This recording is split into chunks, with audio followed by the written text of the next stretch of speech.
Okay, good morning everyone and welcome to day 8 of the Viva Supplementary EES hearings.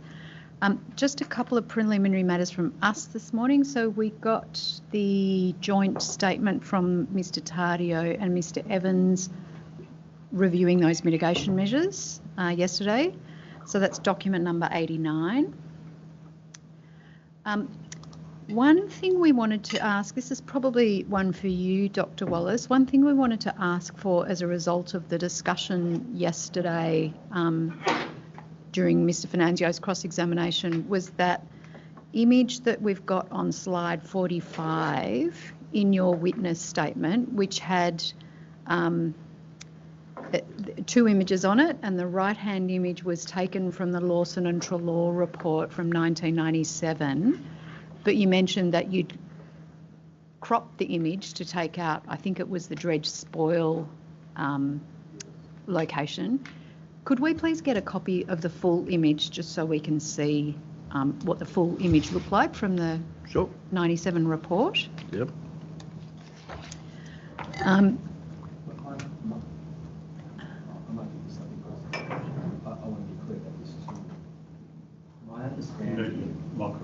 Sorry.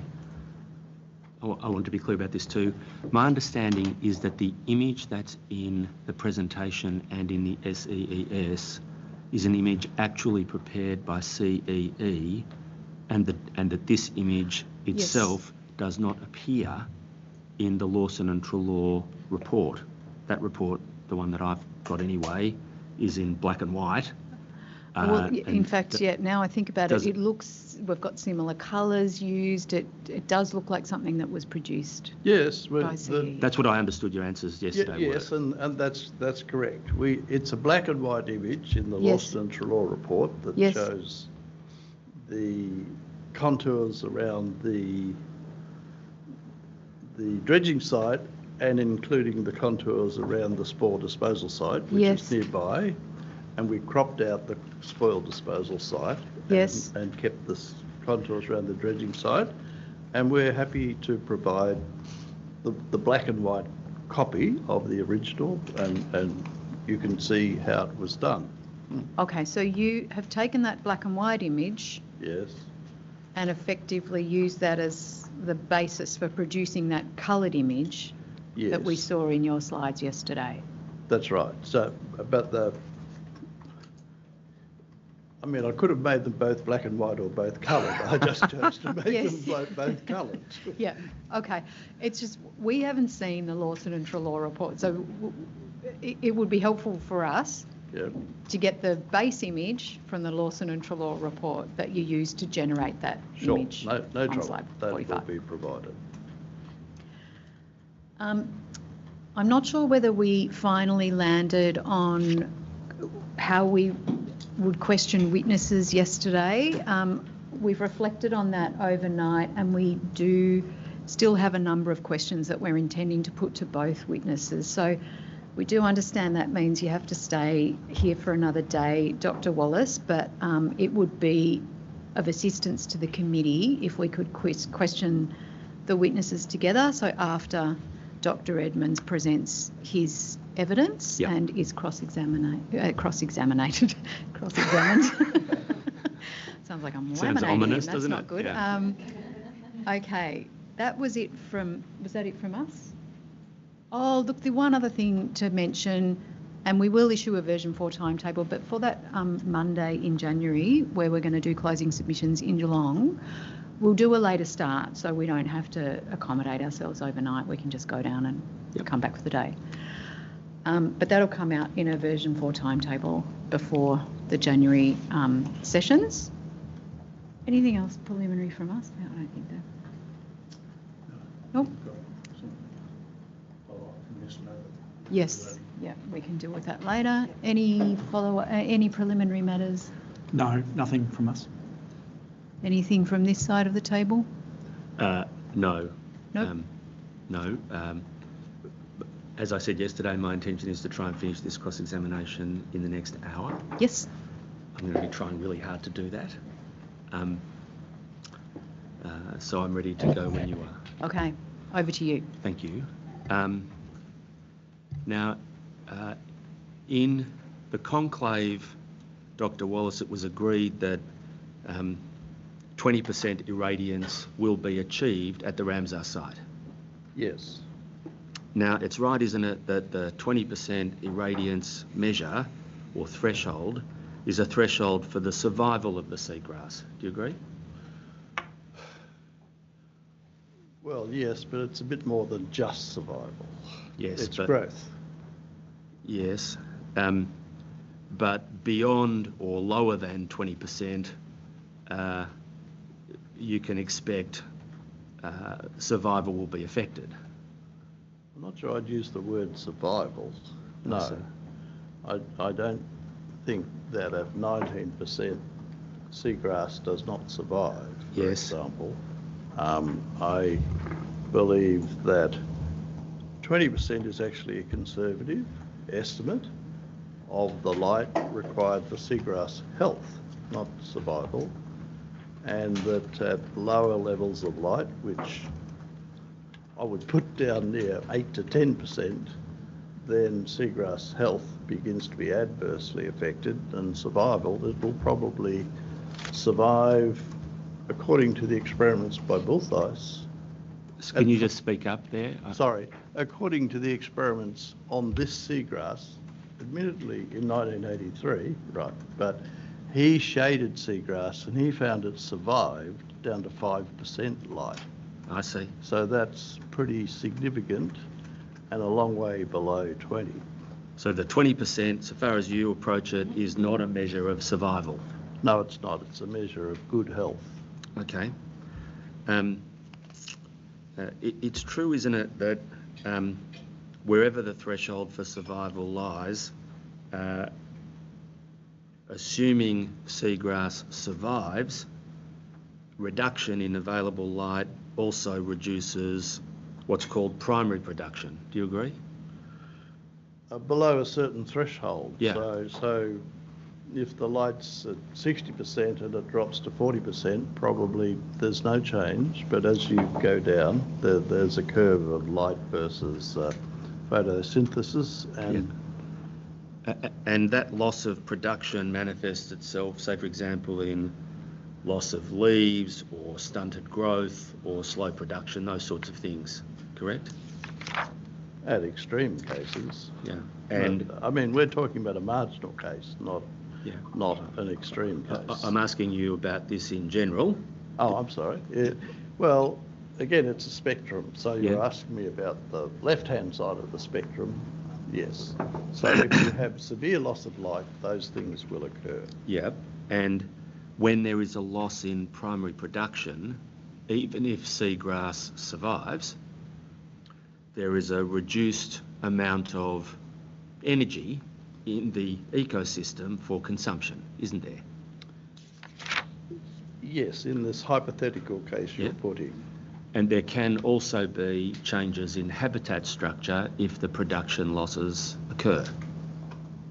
Well, I think we're extrapolating a long way here. Yeah, but I'm just asking you, that can happen, can't it? Well, it can happen, as in may happen, just keeping in mind, though, that in this ecosystem, it's changing by 12% from year to year, and that isn't really changing that habitat or ecosystem. It's just the amount of seagrass that's varying. I think we all agree, don't we, that light is important for plants? We agree. And that for plants to grow and to be healthy, the right dosage of light delivered at the right time is important. Correct. So deprivation of light over short periods can kill plants, can't it? Well, it depends how short those periods are. Obviously, there's nighttime, and deprivation of light over nighttime doesn't kill any plants. Yeah. There's winter months and autumn months and summer months where the amount of light varies substantially. Yes, but that all varies, doesn't it, in the natural condition of the plants? Yes, I'm just saying that the plant survives over quite a wide range of light. It's a bit like breath for humans, I suggest to you, that having an average amount of oxygen over a 5-hour period is a cold comfort if you're completely deprived of oxygen for 5 minutes. Yes, but to give you another example I'm familiar with, having rain on wheat crops, they don't need it every 5 minutes, they need it every month. Yeah. Can I suggest to you that you can't average deprivation if in physiological terms the event is acute deprivation over a short period? I think this is such a general statement that I don't agree it applies to this situation. Yes, in some cases that's the case. In the case of seagrass in Corio Bay, I don't agree for the range of light reductions that we're talking about. Yeah.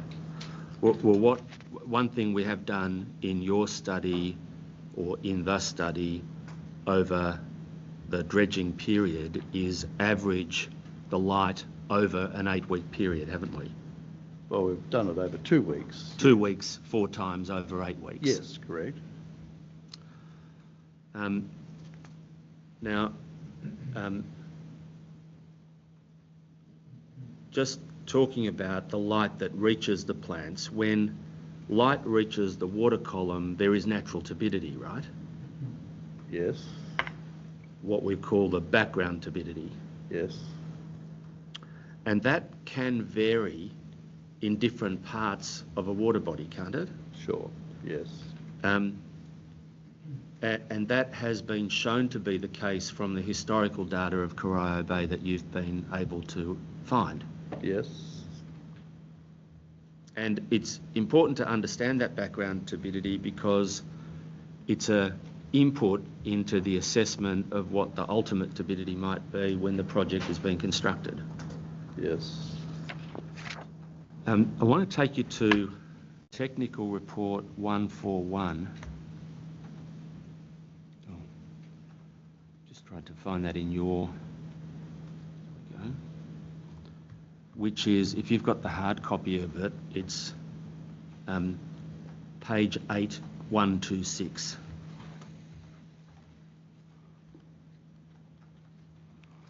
Eight 126. Is that figure 86? It's figure 86, yes. Right. Yes. Well, it's the page that figure 86 is on. Sure. And one of the reasons we're interested in understanding what background turbidity is because we want to know what the turbidity is in relationship to the plants that are deriving light from the water in the water column above it. Yes.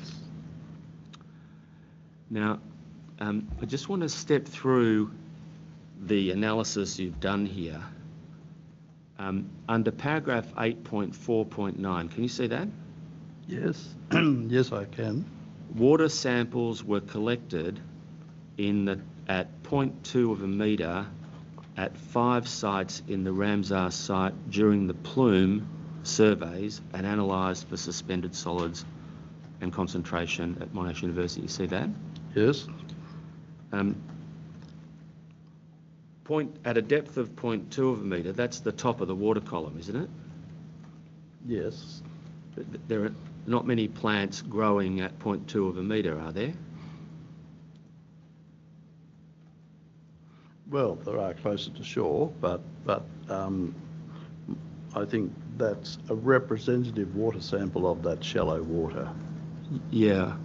Where were the testing locations for 5? You've got in the diagram above 4 spots, but in the passage below you say 5. Yes, the passage they would really have been between about 0.3 and a bit to the east of 0.2, so they're spread along the coast there. But the water's not shallow there, is it?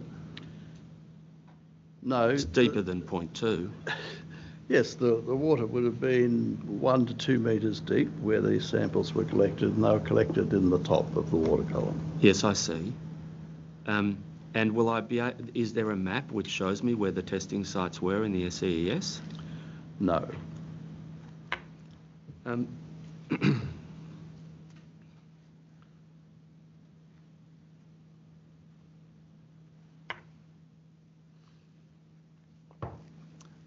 I mean... Can I just ask you this? Sure. Is there data about when these samples were taken? They were collected at the times of the last 5 of the plume surveys. So and do we know what the weather conditions were at the time of the samples? The weather conditions would have been... Not would have been. Okay. Do we know, is it recorded? Yes. Do we know whether there was rain or disturbance preceding or not? No, these would be generally in good conditions because that's when the plume surveys were conducted. I see. But I don't have that data revealed, that testing data revealed in the SEES, correct? I thought we had the dates of the plume surveys provided, the 6 plume surveys. So it would have been August, September, October, November and January. Thank you. The range of SS values collected in those tests was a range between 1.2 and 2.3, and the average SS concentration from all samples was 1.8. That's correct. That becomes an important figure, doesn't it? Because that figure of 1.8 is assumed to be, in all of the subsequent analysis, the background level of suspended sediments across the whole modelled area. That's correct. You then go on in the passage below. Related measurements show low turbidity in northern Corio Bay, 0.4 to 0.5 NTU, etc. And then you cite the sources for that. That's data from 1990 and from 1990 to 96. Correct? Yeah, that's correct, yes. That's quite old data, isn't it?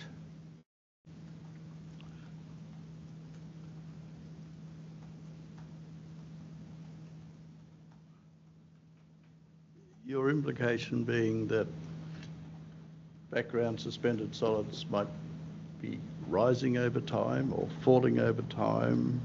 I don't have any implication. Then, no, I think... My suggestion to you is No, that we're talking about a project which might commence in 2025 or 2026. Yes. And that all of the data and all of the materials suggest that things can change over time, correct? Things can change over time, but I have no reason to consider those data are not representative of today. Then you've got, then you report a set of data in the next paragraph from the EPA measured data in Corio Bay from 2000 to 2023. Yes. And the range of suspended sediments in that set of data is quite broad, isn't it? It's quite large, yes. Yeah. And what you've then done is described the SS concentration from all samples was 2.3 milligrams a litre, while the median for 2009 to 2016 was 1.5 milligrams a litre. Yes. And then you go on to say these bracket the adopted background SS concentration of 1.8. Yes. I want to show you, first of all, I want to ask you how relevant that data is to bracketing the 1.8. Isn't it the case that the EPA data is collected close to the shipping channel? It's collected out in the middle of the bay. I don't think it is close to the shipping channel. Well, closer to the shipping channel than it is to the Ramsar site. Yeah, it'd be a couple of kilometres from the shipping channel though. Yeah. I suggest to you that what you're doing in this paragraph is using that data to validate your assumption of 1.8 milligrams a litre in the Ramsar site, and that data is not a good validation of that assumption. Right. Well, I agree with you in the sense that I took a number of samples over a period my team took a number of samples over a period in the Ramsar site, spread along the area, and I had them analysed, and the average was 1.8, and it wasn't a particularly big range. And then I thought, well, what else can I look at to be sure that that's a reasonable estimate? And the two things I looked at were what you would call historic data of turbidity measurements, which are all generally low, and then the EPA data, which you can see on page 9142. You can see it all. Yes, I'm going to come to 9142. Oh, okay. So can I ask you this about the EPA data? Sorry. Sure. So you can see there's a lot of low values and a couple of high values. And do you know whether the EPA data was taken in the top 0.2 of a metre of the water column? I think their suspended solids data is taken in the top of the water column, yes. So we're comparing the top of the water column in the middle of the channel with the top of the water column at a depth of about 1 to 2 metre. Was it 2 to 3 or 1 to 3? I forget, in the Ramsar site. 1 to 2 in the Ramsar. 1 to 2. Yeah. And no, it's not in the middle of the channel, it's in the middle of the bay. Pardon me, in the middle of the bay? Yes. Thank you. All right, now let's go to page 155, or for you, 9140. 9140, yes.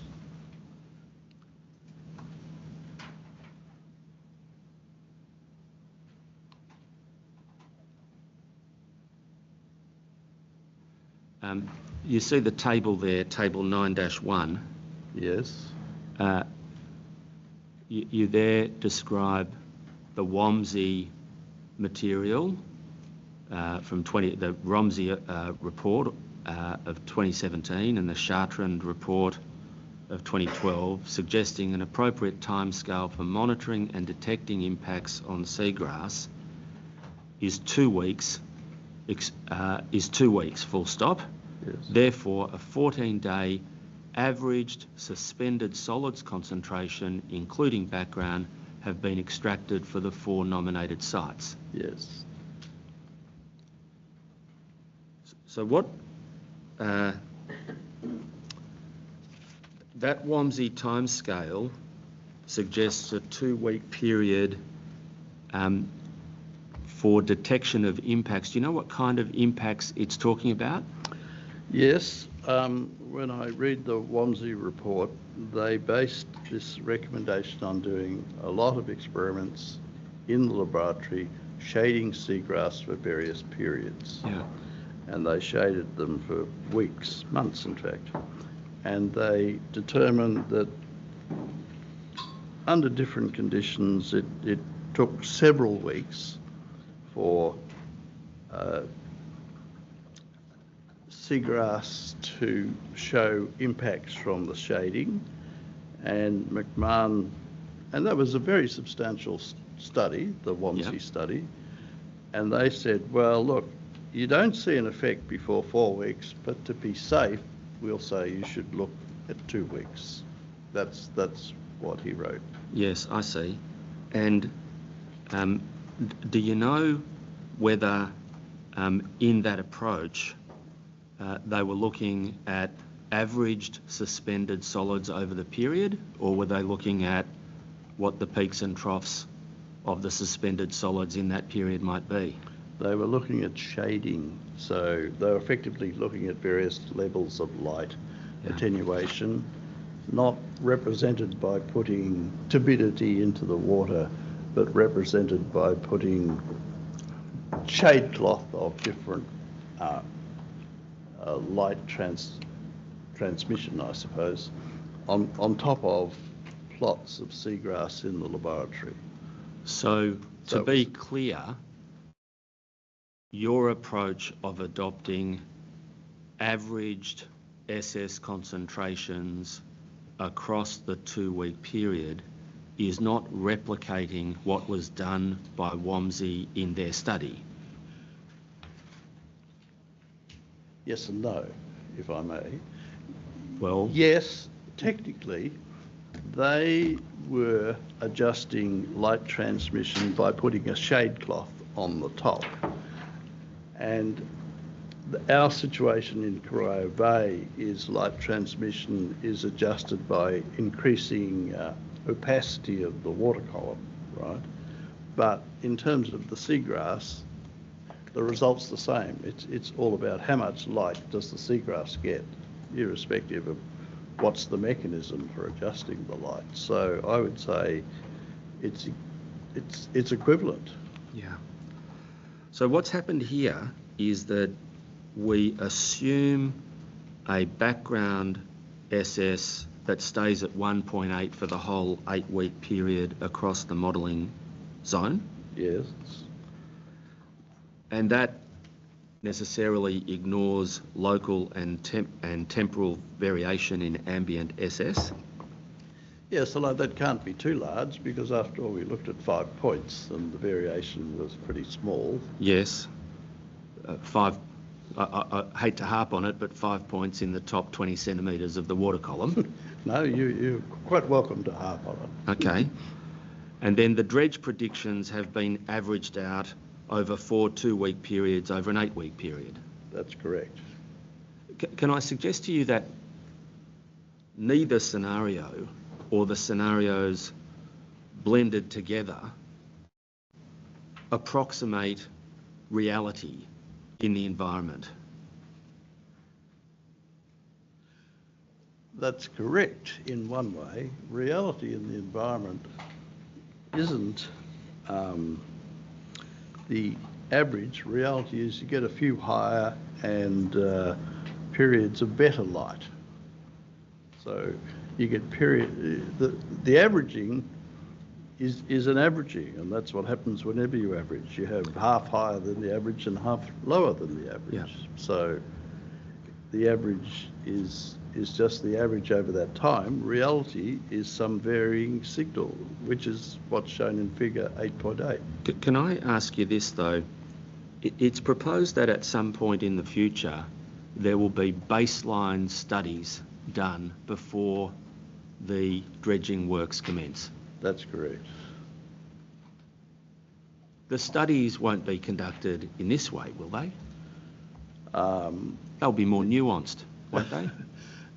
They'll be more extensive, but they will be measuring, instead of taking 25 samples and averaging them, they probably, and I expect, and what we've suggested is they'll have continuous monitoring of both light and turbidity. So they'll have a lot more data and a better handle on what the average is over 2 weeks, I suggest. And so they'll know exactly what it is. And so whether it turns out to be 1.8 or 1.6 or 2.0, they'll know. Yeah. And you regard that kind of modelling as relatively, that kind of measurement as a relatively straightforward thing to do? No, it is a very difficult thing to do for 2 reasons. One is there's an immense amount of theft occurs in Corio Bay. Theft? Yes, any time you put instruments out, somebody comes, perhaps the Geelong Grammar rowing team. Anything we put out near in the Ramsar area was collected within a week. And maybe if you look in the rowing shed, you might find a whole collection of light measuring instruments. I think we'd better steady on there, Dr. Wallace. Sorry. Well, I'm glad I'm becoming much more calm in my old age, Dr. Wallace. I'm sorry. In the old days, I would have jumped the bar table. I apologise for that. But it is difficult to do because some people come and steal the instruments. And we found our instruments were stolen, a set of mussels was stolen. So that is a complication. And the other thing is things grow in your light meters so that within a few days you get a green fuzz.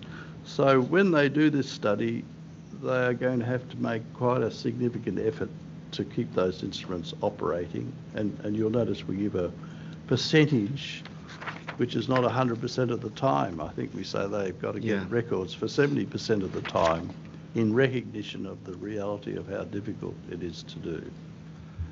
So I just want to take you to 152 of your, which is the 152 of the report. It says. Sorry, do we have a, yes, is that a PDF number? Yes. It's P9137. I'm not with you. Oh, sorry, PDF, page number 152. Thank you. Of the technical report. Now, the figure there, 9.9-1, that is a plot of light over the full year, isn't it? 9-1. 9-137 for you in the hard copy, PDF 152 for those following along. Yes, that's light at 2 metres depth, yeah. Yeah, that's light at 2 metres depth, and it's for the whole year, isn't it? Yes. And it shows, doesn't it, in the environment, I think we were talking about significant naturally occurring variation seasonally. It does. You've included that figure in the report, but it actually hasn't been used in the assessment of light for the plants in any way, has it? No, that's correct. I started doing a WAMC assessment, which is assessment in terms of how many moles of light you have. Yeah. But then I realised, no, it had been set at 20% and 10%, so therefore I started, but I went back to the 20% and 10% that were specified. Set at 20% and 10% by the recommendation of the Minister? Yes. But had that not occurred, you would have gone and done that analysis? I would have, yes. You don't say that that's quite the reason, though, do you? Go to the bottom of that page. Do you see the passage there?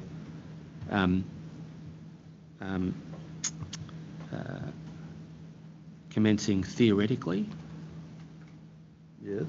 Theoretically, it may be possible to develop a model for seagrass development on a day-by-day or even hour-by-hour basis. See that? Yes. This comes after your description of the WAMSI method in the paragraph above. Do you see that? Yes. Yes. So there's no doubt that it's possible to do it in that way, in the way that you started out doing it before you decided to confine yourself to 10 and 20%. Correct? It's possible. It's possible. Yeah. And you then go on to say, this would be feasible if light was the only dominant factor responsible for growth of seagrass. See that? Yes. Can I suggest to you that nothing else comes close as a factor in seagrass growth than light as a dominant factor? I agree.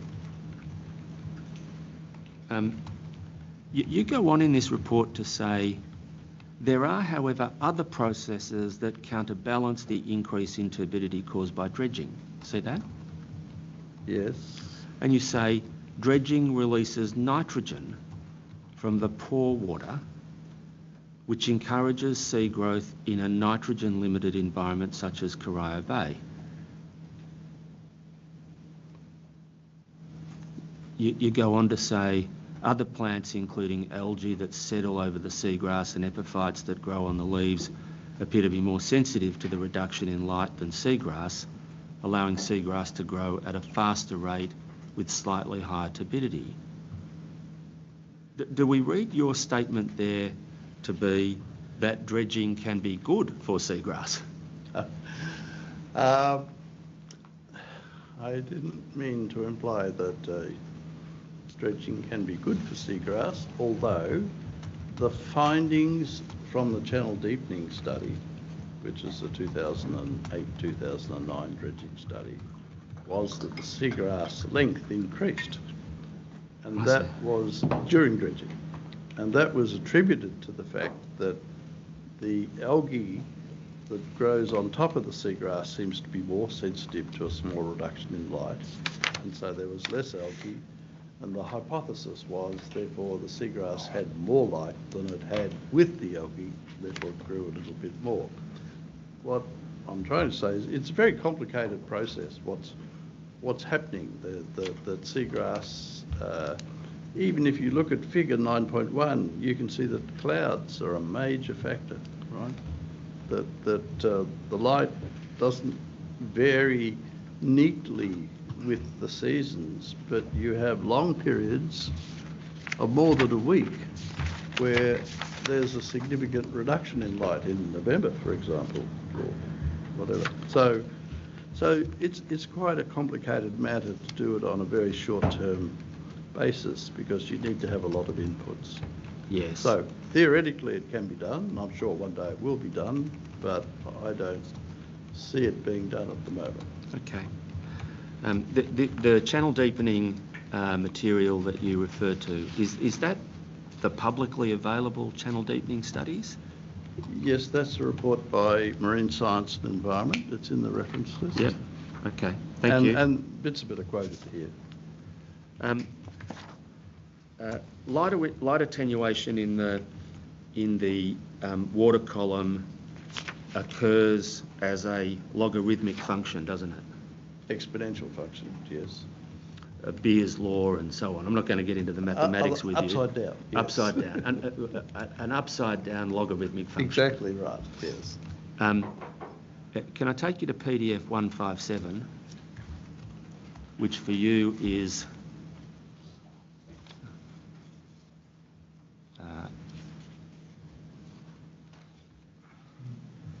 which for you is 9-142. Yes. The K value is the coefficient of that light attenuation, isn't it? Yes, it's e to the minus k times the depth. And that K value, or that coefficient, can be measured in the field, can't it? Or derived from measurements? It can be derived from measurements in the field. So, yes. so what I do is I put a light meter in at depth. Yes. But I also take a measurement of the attenuation of that light over the depth. I take a measurement of the suspended sediments in that same location. No, you have a light meter here. Yep. At, let's say, a metre depth. Yep. You have a light meter at, say, 3 metres depth. And from the ratio of the light that you measure, you can compute the K value. Quite right. So I can derive from measurements taken in that location, I can derive a coefficient for K from measurements, can't I? You can. And you were asked about this process in the EES hearings, weren't you? I was. You can also measure suspended sediments in the field in the same location or approximate location to where the light measurements come from. You can.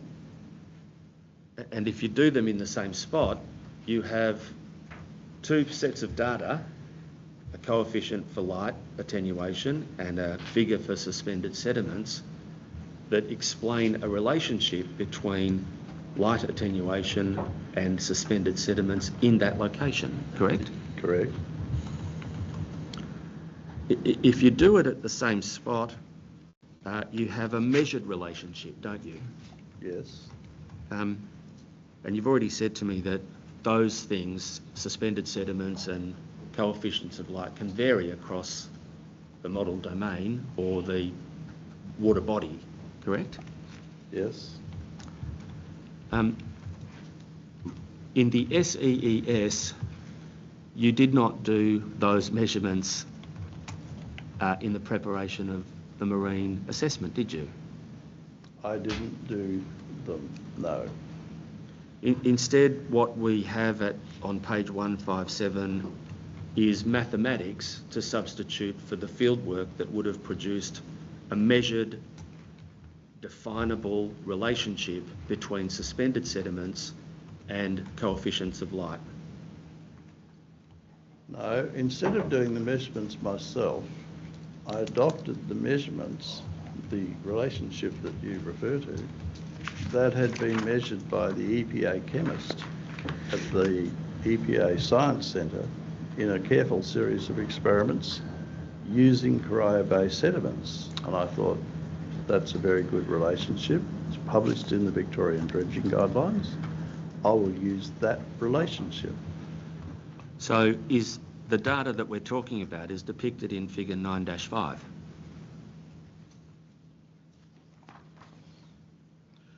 Page 9-142. Oh, no, it's not. No, I'm sorry, this is old data, which is in Appendix 5 of the EPA Victorian Dredging Guidelines. This is what I called old data before. Yes.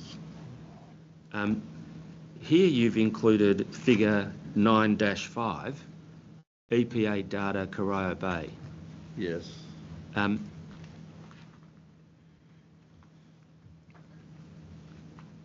It's right, isn't it, that that's a plot of suspended solids against turbidity based on that data? Yes. And that the dotted line that shows the gradient there is intended to be the line of best fit through the scatter. It's the XL line of best fit, yes. Yeah.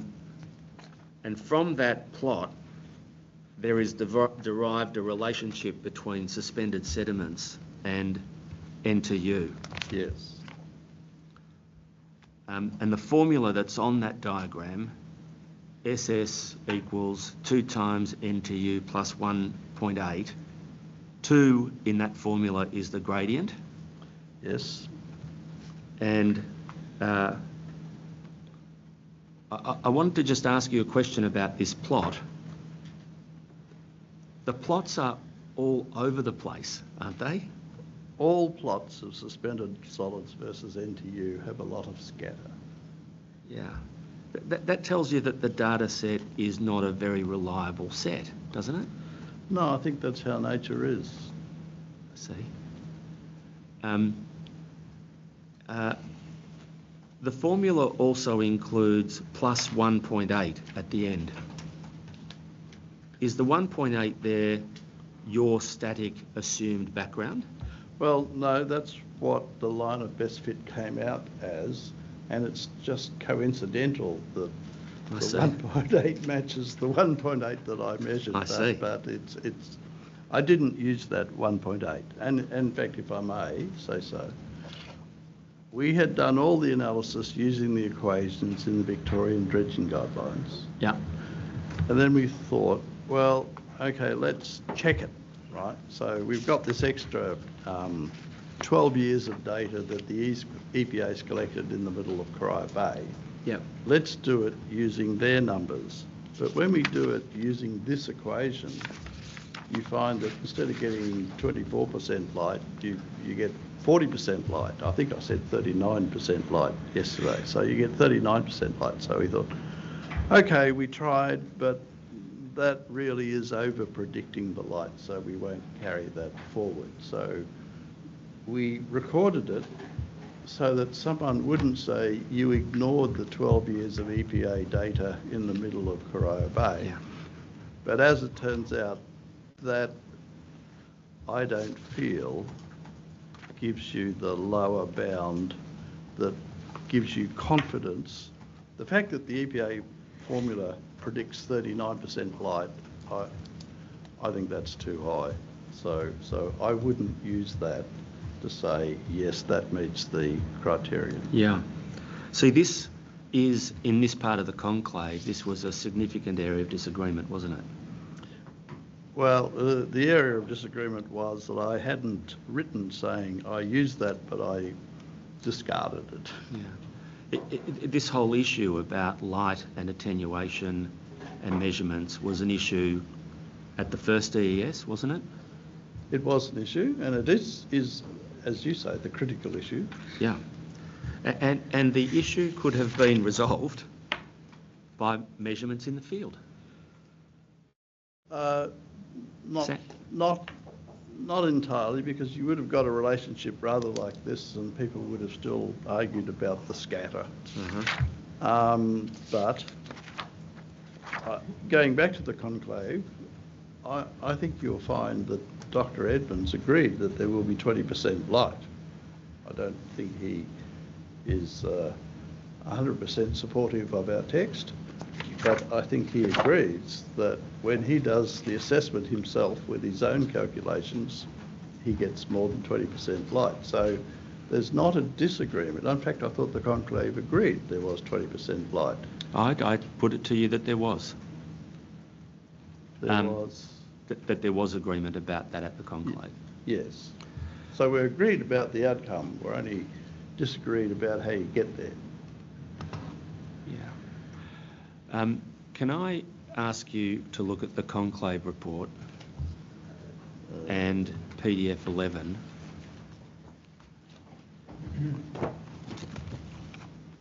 Which conclave, please? The conclave with Dr. Edmonds. Yes.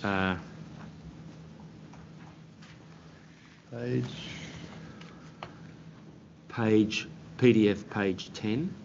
10. I think PDF, if you've got the hard copy, page 10 and page 11 are the same. Well, you mean the conclusion on recommendation 8? Recommendation 8. Yes. Heading recommendation 8. Yes. There are two parts to that recommendation, aren't there? There's the dredging component and the impacts on seagrass component. Do you see that? I just want to ask you some questions about the... Sorry, just to be clear, I'm reading it was agreed that depending on the conditions. Is that the one? Yes. Confirm EES conclusions that dredging will not impact the Ramsar site after considering the modelling. Sorry, Mr. Finanzier, sorry to interrupt. We're at page 10, page 10. Not 11? Yeah. Yes. Okay, thanks. Sorry, did I say 11? I'm sorry. I thought so. I meant to say recommendation 8 goes from over pages 10 and 11, right. But it starts at 10. Sure. And I just wanted to start with the recommendation itself. Right. Which is a recommendation that concerns the impacts of dredging on the Ramsar site having regard to the modelling and impacts on seagrass. And I just want to ask you some questions about dredging generally. Yes. Insofar as the Ramsar site's concerned, it is the impacts of dredging that have the potential. We're not talking about temperature plumes or chlorine plumes or so on. It's the dredging that has the potential to have the impact. Plumes do not impact the Ramsar site. And can I suggest to you that much depends upon how dredging campaigns are conducted, and that's part of the reason why you've suggested that there be, or that you've endorsed some of the mitigation measures that have been described. Yes. In general, length of campaigns, the timing of a campaign, the equipment used, how it's done, can all have an impact on the amount of solids suspended in the water column that are then moved about by the processes of by the movement of water in that spot. Yes. Including at different times the amount of overflow that occurs out of the barge. Yes.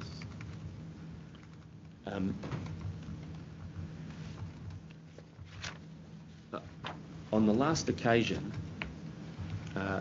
Dr. McCowan gave evidence about silt curtains and how they should be applied. His evidence was that they were not always effective or as effective as they're intended to be, and that they're better deployed closer to the source of the spoil closer to the source of the suspended solids than closer to shore. You seem, did I take you the other day to be saying that you thought that the silk curtain should be deployed closer to shore? I said the silk curtain should be deployed not very far from the dredge, but not at the dredge, and more parallel with the current to protect the seagrass on the refinery shore. And the reason silk curtains are effective when there's a low current, but when the current increases, it simply sweeps up the curtain and the curtain doesn't work. But if you put the curtain where I recommend, then the current is only at an oblique angle to the curtain, and therefore it will seldom be ineffective, and therefore you'll get better protection for that seagrass. So one of the things that can be done is reducing the amount of overflow that happens when dredging is occurring. Yes. Including stopping the amount of overflow completely. Yes. You take all of the material dredged, including all of the water, to the dredge spoil site. Yes. That can have the effect of lengthening the time it takes to dredge. Indeed, that's why they would like to have overflow. So rather than have an 8-week period, it might be longer. Yes. Of course, it's also true, isn't it, that the bigger the dredge, the greater the amount of spoil that can be expected. The greater the size of the dredge has an impact on the volume of sediments that can be released. Yes. So that if you choose, I think in the modelling here we've chosen, it's been chosen as a medium-sized dredge. That's right, isn't it? It's been chosen as the dredge that the dredging contractor believes he would use on this project in Corio Bay. Yes, and that is a medium-sized dredge rather than a larger dredge. Well, closer to a medium. I mean, I'm not sure. By asking you these questions, I'm trying to ascertain the extent of your knowledge about these things, because it's true, isn't it, that you sought advice from Boscalis about this. Yes. And you're reporting to us what Boscalis told you rather than you telling us what you actually know about the way in which it's going to be done. No, I know how it's going to be done there, because I have worked on dredges before as the engineering supervisor, not as a contractor. And what will happen there? Well, perhaps if I just ask you this question. If the dredge machinery, if the dredge itself increases in size, yes, that can affect the outputs of the model. That can affect it. And so the committee ought to be cautious to make sure that when it proceeds on the basis of what the impacts of this project will be, it's the impacts of this project measured by the use of that machine. No, it's the impacts as it impacts the Ramsar site. What the committee is saying is there has to be 20% light for the seagrass in the Ramsar site. And that applies to the dredging contractor as well as the calculations of the model and so on. So the dredging contractor could say, well, I'll bring 3 dredges and knock it off in 2 weeks, right? But then say, but unfortunately, I can't meet the 20% if I do that, therefore I won't do it. And so that fundamental constraint of meeting an environmental outcome which is monitored at several points at the edge of Ramsar, that constrains every step of the dredging operation, including how big the dredge is, how he operates it, the quality of the operator, the size of the barges, how much overflow he has all the time. The dredging, and this is the same in every dredging job, right? You don't always have seagrass, sometimes you have coral or sometimes you have something else. But there is always a requirement that you must do the dredging to meet these limits. And that is really how you design your dredging project. So it doesn't, I don't have to worry too much about what kind of dredge he brings, because he's going to bring a dredge that will be similar to what's been done before in Briar Bay and will meet the 20% criteria. That's what he has to do. Right.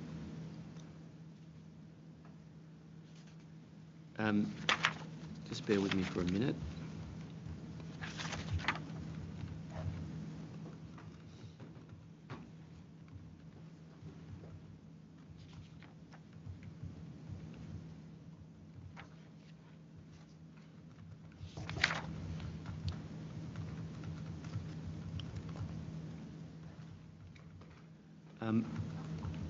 At page 10,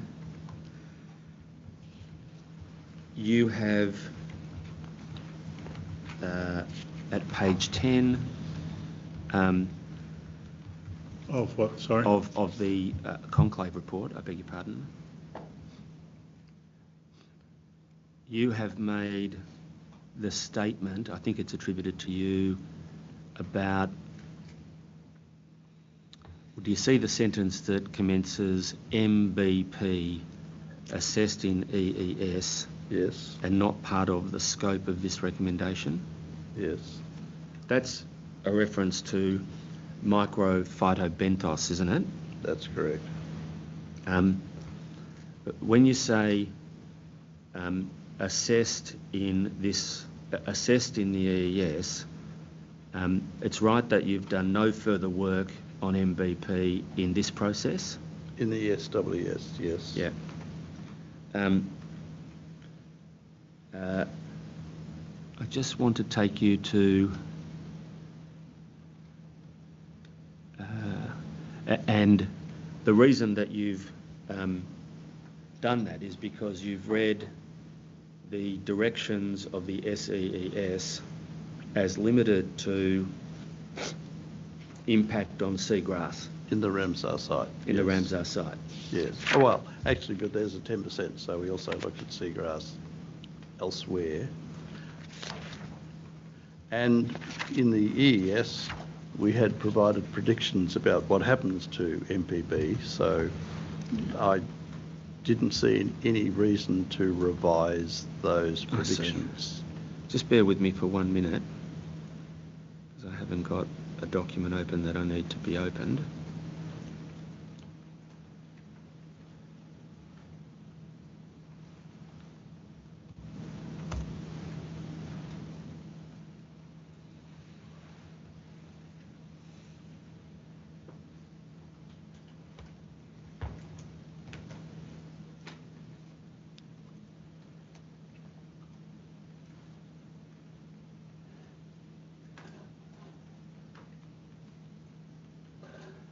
So,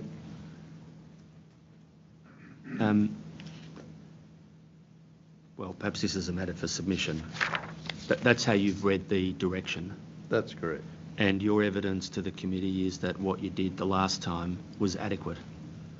What you did during the EES was adequate. What I did in the EES, I think, is an accurate prediction of what will happen to MPB, which is all the MPB living on this material that's dredged will be lost, and all the MPB in the zone of high sediment concentration around the dredge will suffer, and then a year later it will be back. That's what we wrote, in summary. Now, but it's not in the Ramsar site, right? It's out around the dredge. I want to now ask you some questions about the littoral seagrasses. Yes. This is where the seagrasses grow in shallow water affected by tide. You mean intertidal or? Intertidal, yeah. Between low tide and high tide? Yeah. Yep. It's the intertidal zone. Yes. Yeah. the grasses that grow here are important for birds and other things as well, correct? That's right. The species of grass are important. The different species of grass are important to different types of birds, correct? I would imagine. I want to take you to the technical report and to PDF page 72, which is, I'll tell you in a minute for your purposes what that is.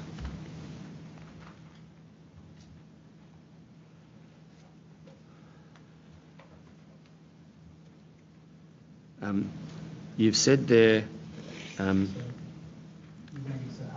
oh sorry, I beg your pardon, 357. There are two statements I want to take you to, and then I'm going to ask you some questions about them. Yes. Can you see the passage just about 4 paragraphs from the bottom that starts, intertidal seagrass surveys are not proposed for the baseline surveys as the intertidal seagrasses experience high light intensity every time there's a low tide during the day, so changes in light due to turbidity would be insignificant in the intertidal zone. Yes. See that? And then at page 160,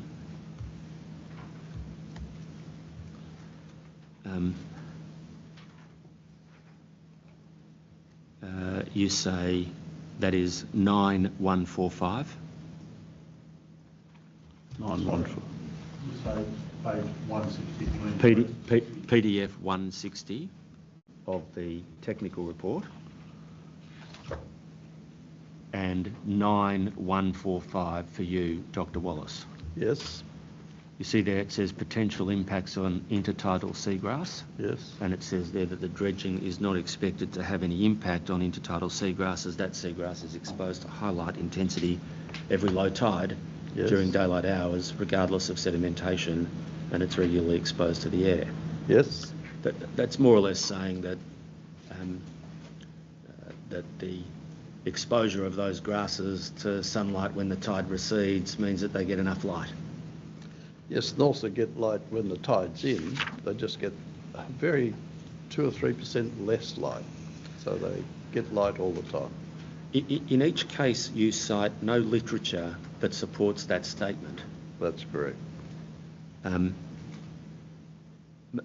It's true, isn't it, that marine plants can get too much light, that the process of photosynthesis stops when light exposure is too high? Yes.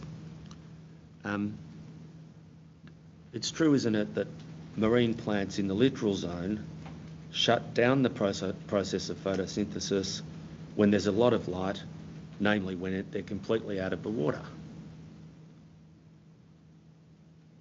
I'm not sure. I think there might be a lag there.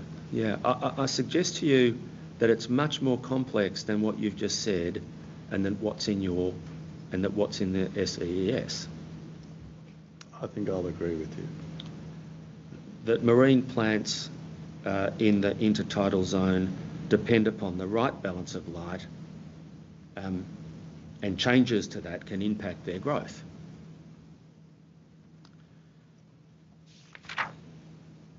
Yes, but they get light during the day, which varies a lot with the season and the cloudiness, and they get light at high tide, which varies quite a bit with the season and the cloudiness, and also the turbidity, because at high tide you're stirring up the coastal sediment a bit, so there might be, natural turbidity there.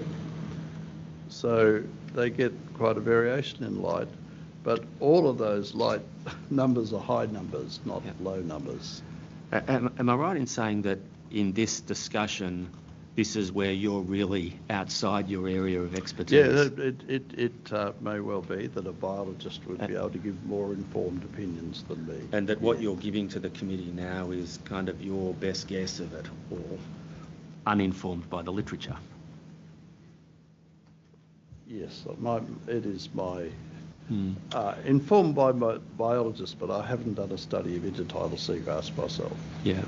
And is it the case that you read Dr. Redmond's report? I did. And it's the case, isn't it, that his report sets out all of the literature about this that makes the statements that you've made in the SEES wrong? Yes, but I don't necessarily agree.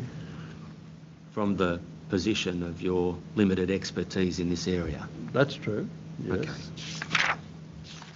Okay. The last topic, that close to an hour, the last topic I wanted to take you to was your response to 1A. So it might be just useful just to pull up the conclave. Actually, go to the technical report, PDF 36.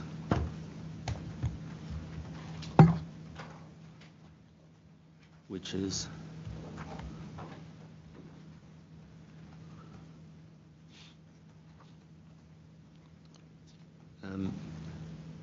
see there it reads, for your benefit, Dr. Wallace, it's 3.3-21 under the heading Overview of the technical report. Sorry, did you say 3-21 or 3-31? 3-21. 21. Yes. Under the heading 3.2 Overview. See that?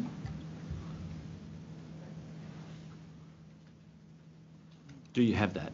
I do. Okay. Yes, thank you. And you cite there the Minister's recommendation, which says, undertake further survey work to better establish the existing environment and the impacts of existing water discharges from the refinery to enable a better understanding of project impacts. And then there's a list of what that survey work should do. Yes. And 1A says cover intertidal, littoral and subtidal habitats that could be potentially affected, that could potentially be affected by the project, including the Ramsar site. Yes. Now, I want to take you to, just down the page, the summary of tasks. Do you see that? Mm-hmm.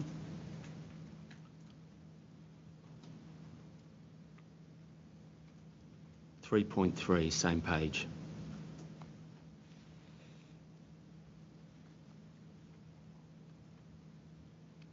Do you have it? Yes, I do. You see there a number of tasks were undertaken as per the study program developed by the supplementary statement to address recommendation 1 of the Minister's directions. Task 1A, further monitor the extent of the existing refinery plumes in the intertidal, littoral and subtidal zones. Do you see that? Yes. That summary of the task relates to recommendation 1A, doesn't it?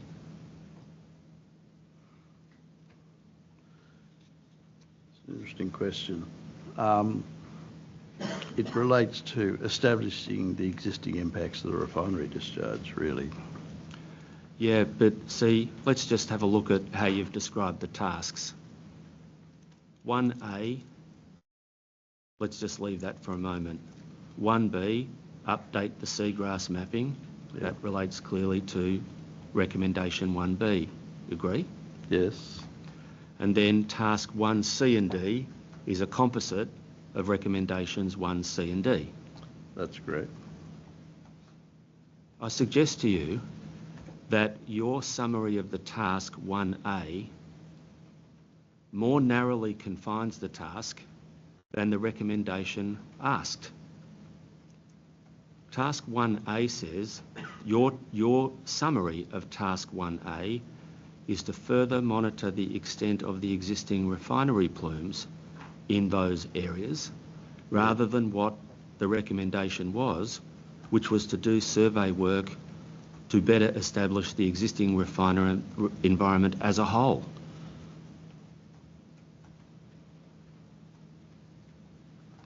Well, to some extent you're right.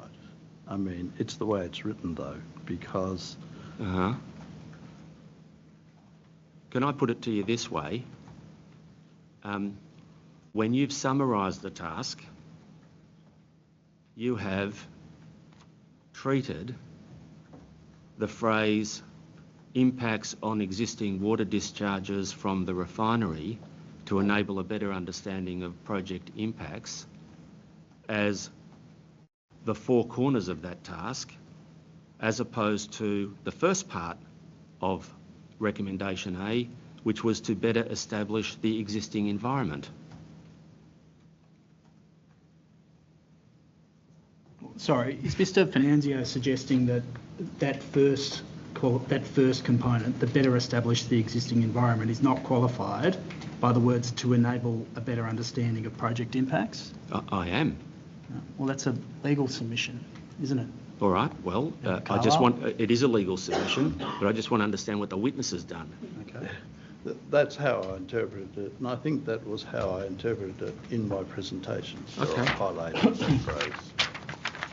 But the survey of the refinery plumes covered the refinery plumes on intertidal and subtidal areas. Comprehensively. Thank you.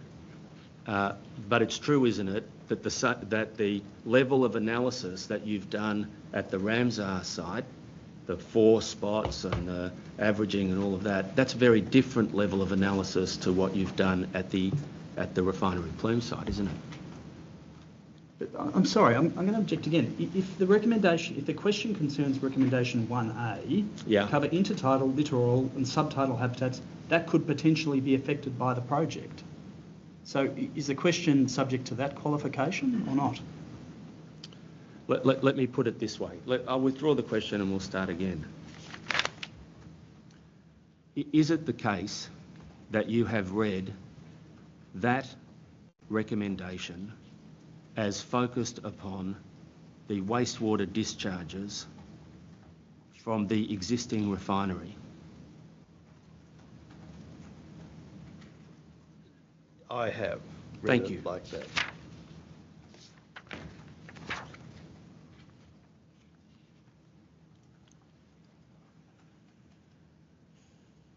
And is it the case, now just in relation to recommendation 1D, it's the case, isn't it, that you have read, we'll just go to recommendation 1D, which is on that same page, establish a better baseline for monitoring as a task that can be done at some point in the future if it is decided to proceed with the project? That was discussed and agreed by the TRG that was the interpretation of that clause. Thank you for that. The TRG agreed with you, or you agreed mutually, Yes. that should be read in that way. We agreed mutually it should be read in that way. Thank you. They are the matters that we wanted to press.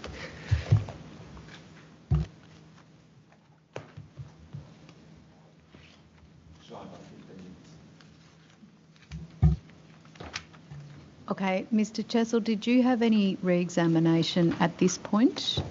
Well, there are certain matters. I'm happy to do it now or just do it all at the end. Entirely open to however you want to. How long do you think you'll be? Maybe 10 minutes. Okay, we might have our break then, and you can do that at 11:30. I think it's good for us to not lose the thread. No, thank you. We should revisit those matters now. So we'll break until 11:30.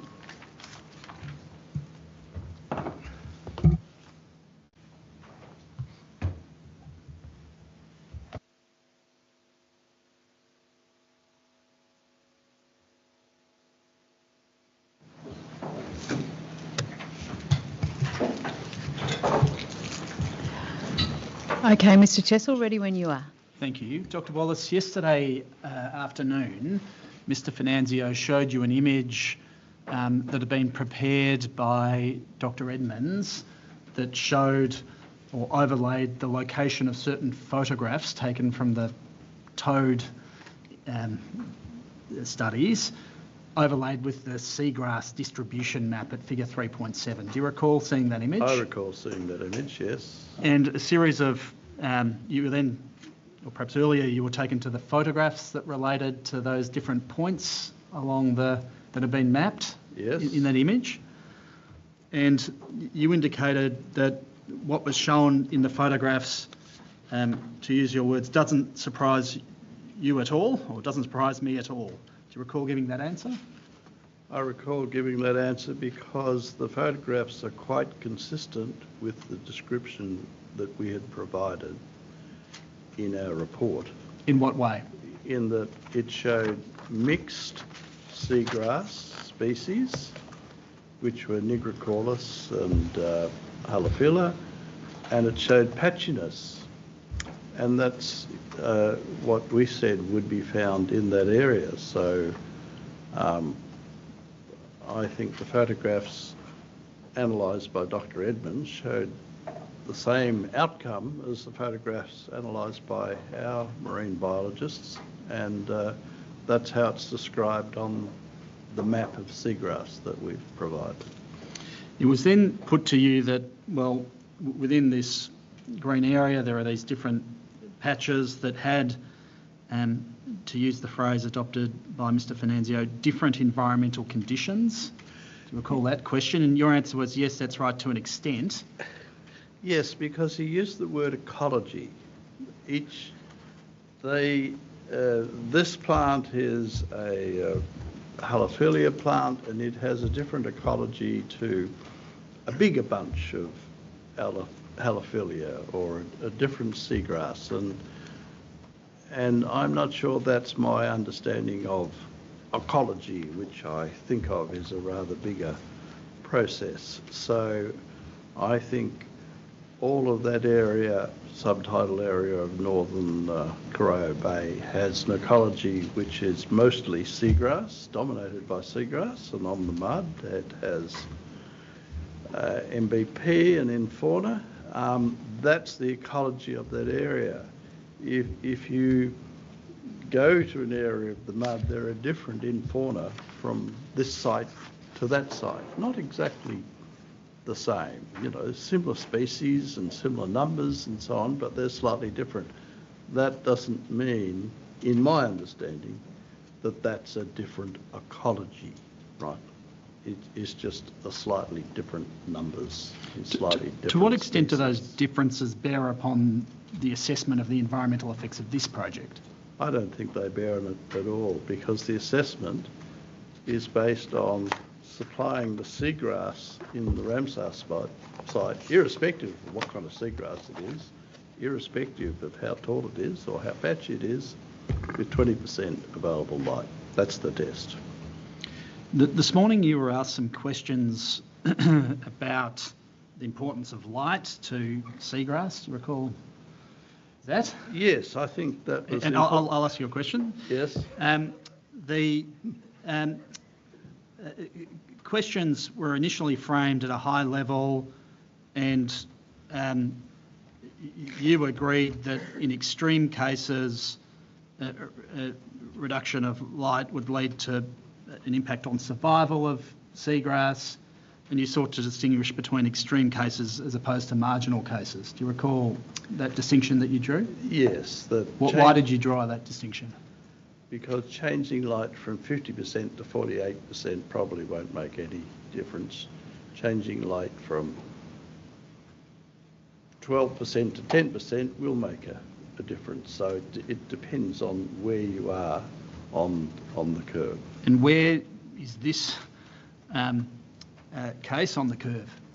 Well, we're in a good spot of the curve when we're at 20%, right? The 20% is I would say, a generous allocation of available light in comparison to what I read in the literature. I would think 10%, which has been granted to the rest of Corio Bay, is reasonable and satisfactory, with not a large margin. It has a margin for a short-term dredging program. It's not a large margin for light. In other words, maybe a 3 or 4% reduction there would be significant, where Going from 20 to 17 probably wouldn't make much difference. Make a little difference, but not much. Then you were asked some questions about the reliance upon averaging over time, and an analogy was sought to be drawn between the importance of oxygen to humans and how short-term deprivation of oxygen could be highly problematic, and in that scenario averaging wouldn't be acceptable. And it was suggested that that analogy was applicable to seagrasses, and you indicated you didn't agree. Do you recall that? I do, because if you think of a seagrass underwater, it can survive for years. But a person underwater without oxygen not going to last very long. So, you know, it's very species specific. And plants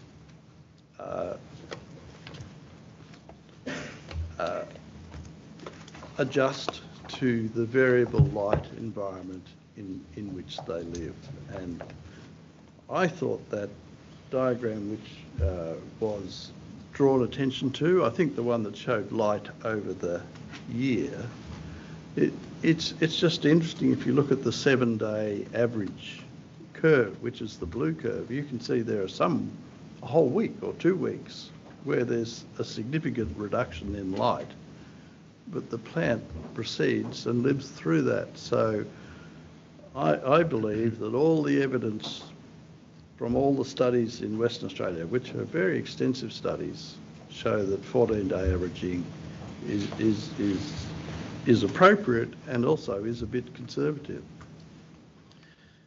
You were then asked some questions about the data that have been gathered within Corio Bay in respect of suspended solids.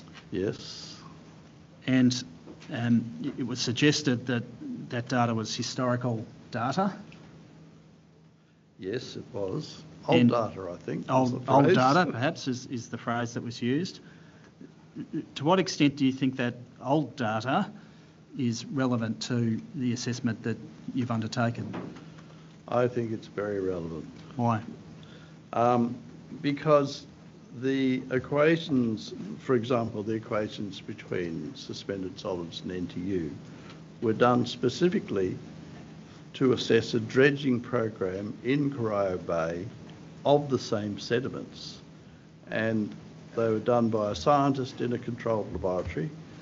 And I can't see why, if you did that exam test today, you'd come out with exactly the same result. The fact that you tested it 10 years ago or 20 years ago or 30 years ago or 20 years in the future, the relationship will be the same. There are some physical things like gravity that don't change with time. So I think this distinction of old data and new data applies in some cases, but not for relationships between suspended solids and turbidity.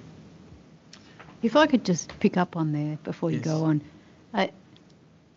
So gravity may not change. Are you suggesting that the sediment profile on the bottom of Corio Bay is as similarly constant, or at least over the period of time between those calculations being done and now? Yes, I am suggesting it's the same sediment now as was dug out in 2008, as was dug out in 2000, as was dug out in 1880. It's the same sequence of sediment.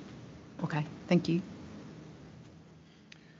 You were then taken to figure 9-5, which is on page 9142, which I think will be PDF page 157. Yes. And you made reference to that figure as providing an explanation of the variability of suspended solids over time. Yes. Can you explain how that figure shows the nature of the variability of suspended solids measured over time? That figure shows suspended solids as measured by the EPA in the middle of Corio Bay, with turbidity as measured by the EPA in the same place, and they do it every month. And I think this is roughly 10 years of data. And you can say over the 10 years, there's 3 or 4 quite high values. And those values are almost certainly algal blooms in Corio Bay. And there's probably a fair amount of algae in the suspended solids.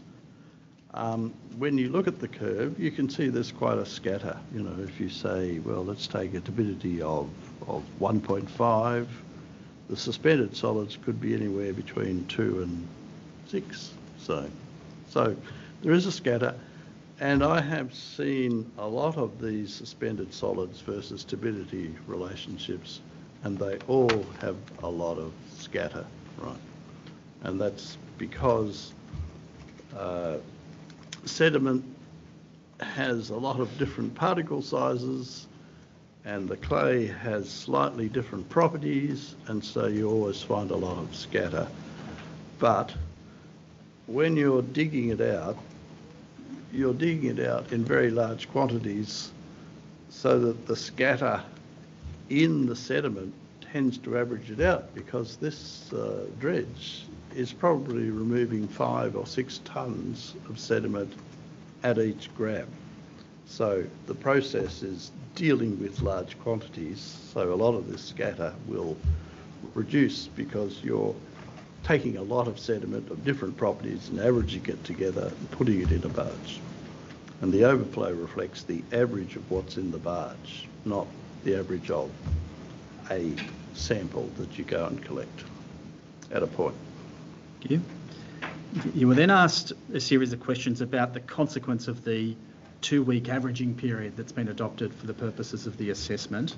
Yes. And it was put to you that that the averaging periods adopted don't represent the reality in the environment. Do you recall that question? Not quite. No, sorry, please repeat that question. Okay. It was put to you that the consequence of adopting the 2-week averaging periods and the modelling that's been conducted in respect of the 2-week averaging periods doesn't reflect the reality in environment. Yeah, I think it does reflect the reality in the environment that seagrass, like any other plant, needs a certain amount of light, and it is constantly adjusting its physiological processes to cope with the fact that there's variations in light on a 24-hour basis, on a 48-hour basis, on a week-to-week basis, and on a month-to-month basis. So seagrass has survived for millions of years with large variations in light, and that's because it's not going to die if it doesn't get any light tomorrow or the next day or the day after that, right? It will simply draw energy from the rhizomes and stay there and then start growing again as soon as it gets more light. And so the pattern here where we have, yes, we have some peaks, there's no light, but then a few days later there's quite a lot of light. So I think that'll be quite favourable for seagrass. Any experiment that you read in the literature where they have variable light, you see the seagrass lasts much longer. And actually that reminds me, I did, when I read Dr. Edmonds' report about intertidal seagrass, he made a reference of somebody called York, and I went and read that paper. And the interesting thing about that paper is in the abstract it says, unexpectedly, so not expected by the author, Mullarai survived for 90 days with 75% shading. Unexpectedly. He expected it to die, but it didn't. It lasted for 90 days. So I think 14 days is quite a reasonable period to assess seagrass resilience and response. Thank you. And the last part that I'd like to, or last section of, last issue I'd like to take you to is page 3-21 of the Technical Report A, which will be on PDF page 36. And you recall you were asked a series of questions about your approach to responding to recommendation 1 prepared by the, that is recommendation 1 of the Minister? Yes. Or direction 1 of the Minister, recommendation 1 of the IAC? Yes. And can you explain, you explained that your approach to 1A was to focus upon existing refinery plumes in the intertidal, littoral and subtidal zones. Yes. And you explained that your approach to 1B was to update the seagrass mapping in the intertidal, littoral and subtidal zones of the existing discharge plumes and at suitable reference sites in the Ramsar site. Yes. If you look more generally at item A, that is 1A of the Minister's recommendations, that is further survey work to cover intertidal, littoral and subtidal habitats that could potentially be affected by the project, including the Ramsar site. Can you identify what additional survey work was undertaken in respect of intertidal, littoral and subtidal habitats? We did do an examination of the... Sorry, I missed the beginning of that sentence. We examined the intertidal and subtidal, shallow subtidal environment around the perimeter of the bay to assess what habitats would be sensitive to the project and decide on which habitats would be most sensitive. In other words, in our view, you don't need to look at the less sensitive habitats if there is seagrass which is more sensitive and therefore a more critical indicator of impact. Thank you. They're the questions by way of re-examination. One second to catch up on the notes.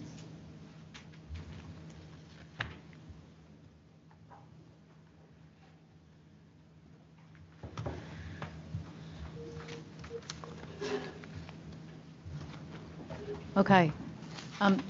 Thank you, Doc. Okay, someone online is not on mute. Could you please mute yourself?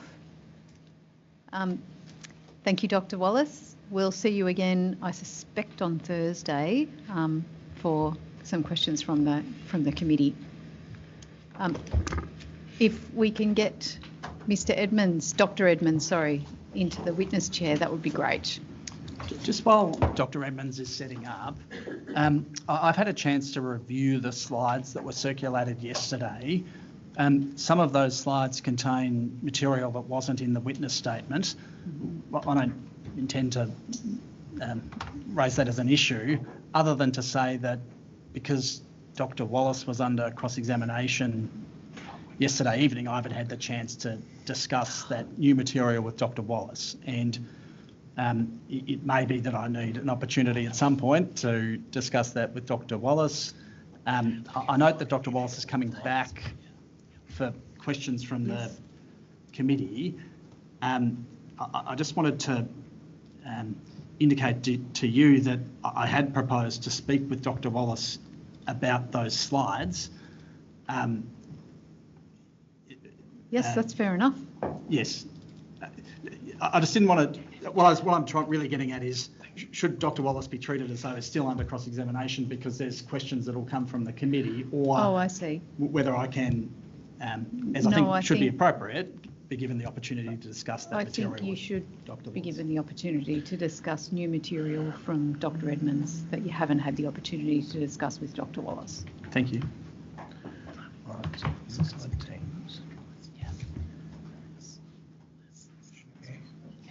Window. Yeah. And you choose either the presentation in PowerPoint or your.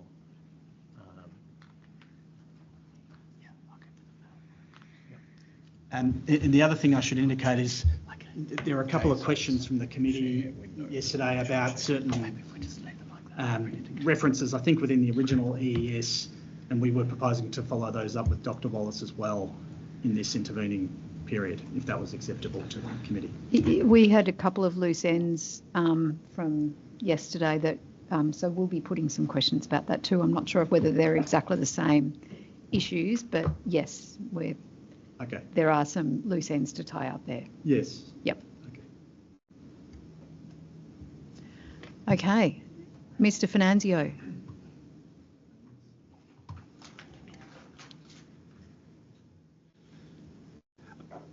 Just on that last exchange, of course I don't object to our learned friend breaking the usual convention of not speaking to the witness while they're still being called, but obviously confined to the matters that we've just discussed. That's the very thing that the Deputy Chair said I perhaps should point out, and I thought it was taken as understood, but yes. I think it's just better for everybody who isn't a lawyer sitting at the table who Yes. knows the rules to know that this is not an invitation for our learned friend, not that I would suggest that he would do that. Yes. To have a full-on conference about, well, they said this to you and now you can answer it this way. I wouldn't expect that of my learned friend at all, but it's better said than not said in our submission. Yes. Okay. We've noted that. Noted that for the record. Okay. Now, Dr. Edmonds, can you please tell the committee your full name? Matthew John Edmonds. And your current occupation? Marine biologist. And your place of business? Australian Marine Ecology, 82 Parsons Street, Kensington. Now, are you the author of a report filed in these proceedings dated November 2024? Yes. And does that report set out your experience and qualifications? Yes. Could you explain to the committee what your qualifications and experience are in the space of marine ecology? I have a PhD in the ecology of juvenile rock lobsters. I've since worked and developed my expertise on environmental impact monitoring and conservation monitoring, including for biodiversity and marine protected areas. More recently, my expertise has evolved into ecosystem-based assessment and modelling. Okay. Now, in relation to the statement, are there any corrections that you want to make to the statement? No. Is it the case that you also attended a conclave of witnesses? The conclave report, I think, dated, got it open here, just bear with me for 1 second. There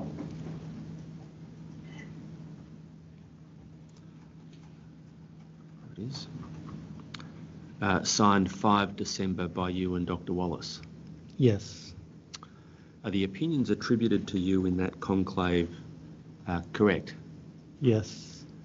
Taking the statement and the conclave report together, do those documents express the opinions that are honestly held by you? Yes.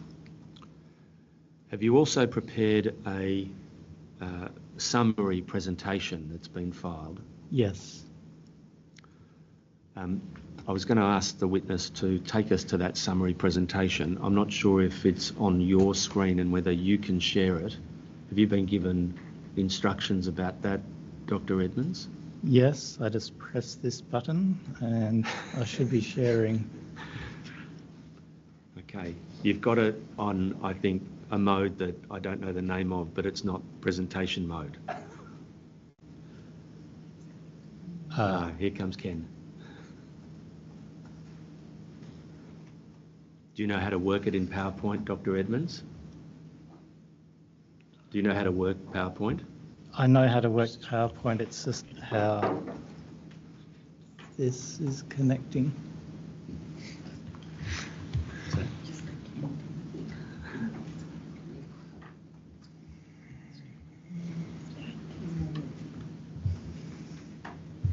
Apologies, the computer is just having a little hiccup.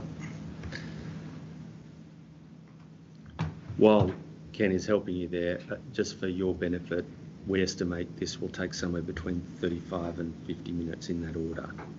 So we should be able to finish Dr. Edmonds' evidence before lunch. Okay.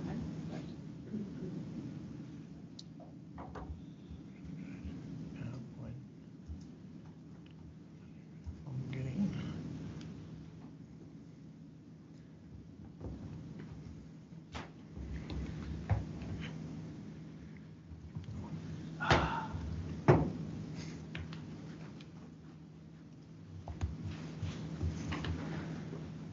Great. Thank you, Dr. Edmonds. Could you take us to your summary? I was asked to review the SEES with respect to the marine ecology aspects. I reviewed this from an approach of the scientific principles, particularly with respect to the evidence that's presented and how that supported the conclusions. The basic scientific approaches behind that include considerations of the accuracy, the precision, bias, transparency, repeatability and verifiability. I approached the review with respect to the Minister's directions and the nature of the knowledge and whether that knowledge appropriately addresses the information with respect to the SES. As an overview, I found that the level of the studies was not commensurate with the scale of the project and the potential values of the ecosystem and ecosystem properties. I found that there was a general lack of a systematic or methodical approach. There were many aspects that were quite narrow in focus and didn't encompass the full range of perhaps what should have been considered. The field effort was generally low, again in context of the scale of the project, and there was a general reliance on a small amount of information, and that there are key knowledge gaps that remain. With respect to the systematic and methodical approach, one of the recommendations of the IAC that wasn't in the Minister's recommendations but important nevertheless was adopting an ecosystem-based approach. This is commensurate with the Marine and Coastal Act and also the general paradigm for doing environmental management and environmental and ecological impact assessments. This involves setting up a general model where you describe the project activities, how that can cause pressures on the environment, and the idea this is done in a systematic and transparent way so that you can ensure that you've covered all the relevant aspects.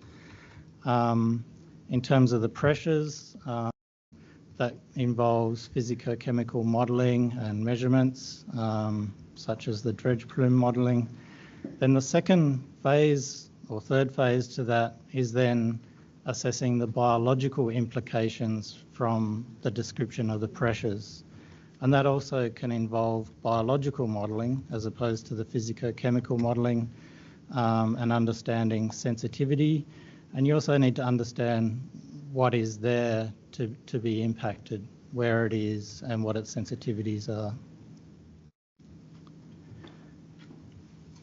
I would note that a general systematic approach that clearly steps through this kind of systematic approach is not represented in the SEES.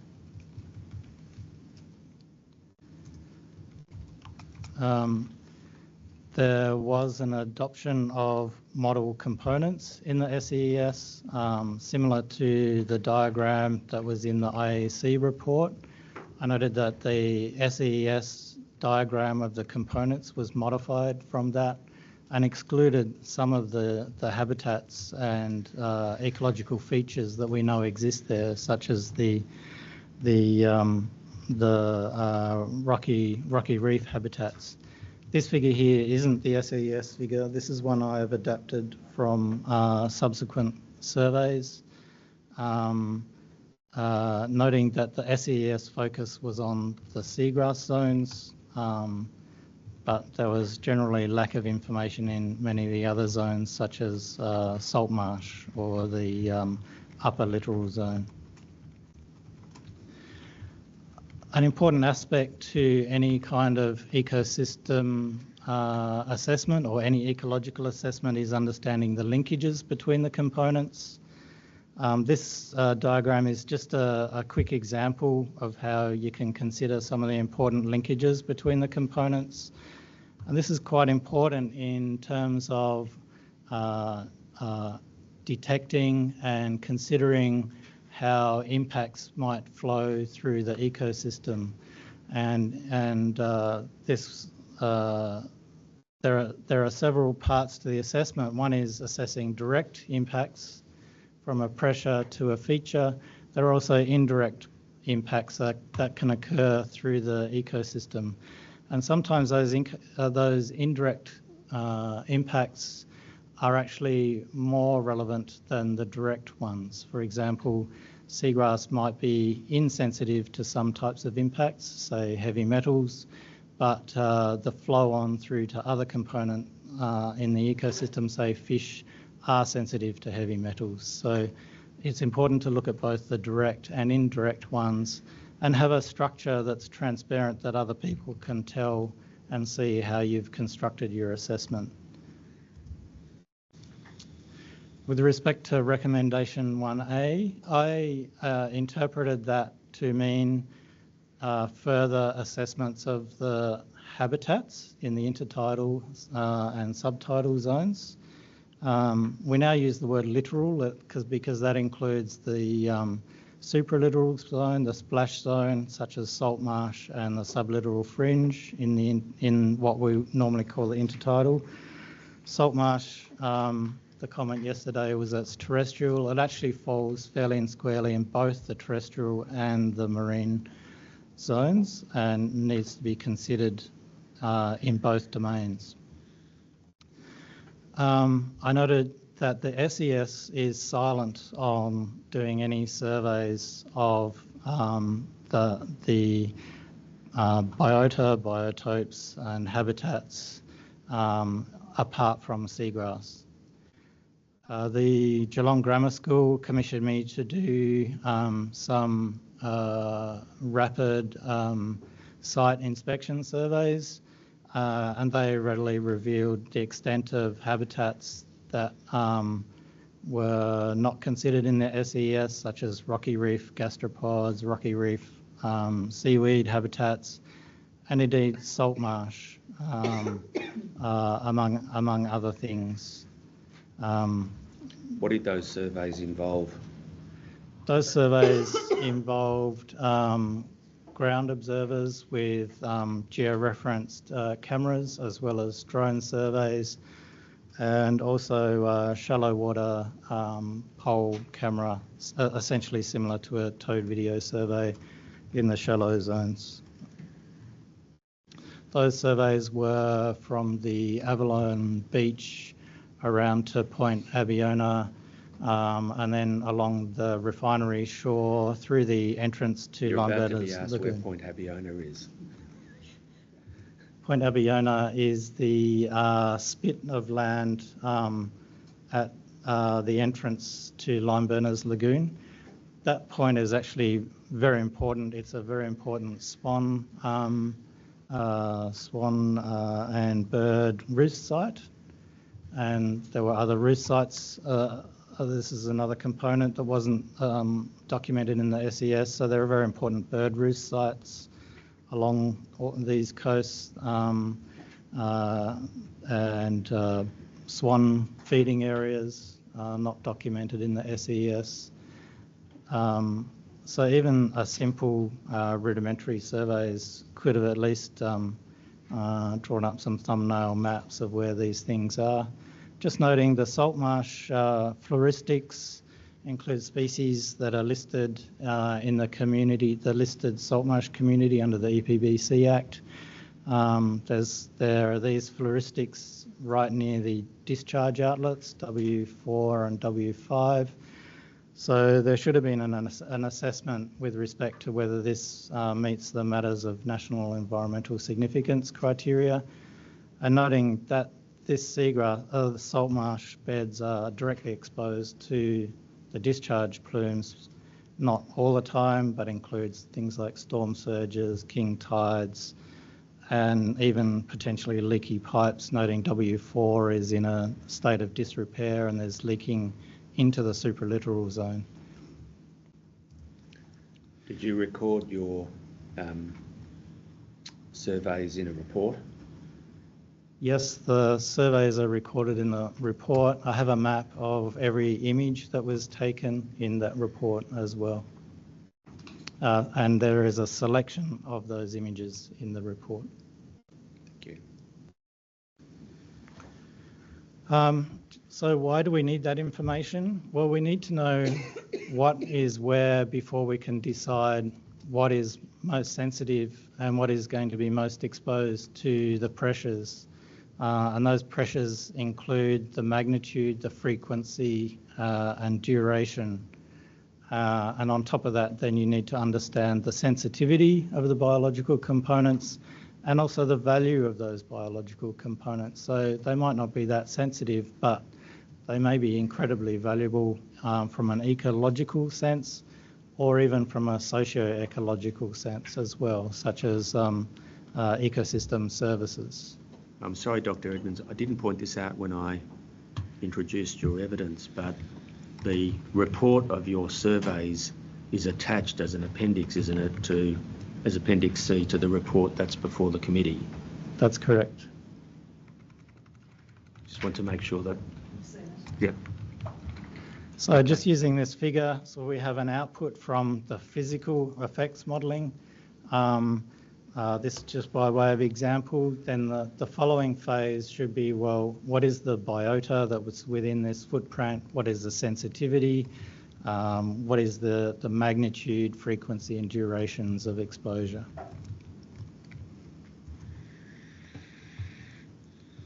So just in conclusion to 1A, I think there are substantial knowledge gaps there that would have assisted in understanding potential impacts.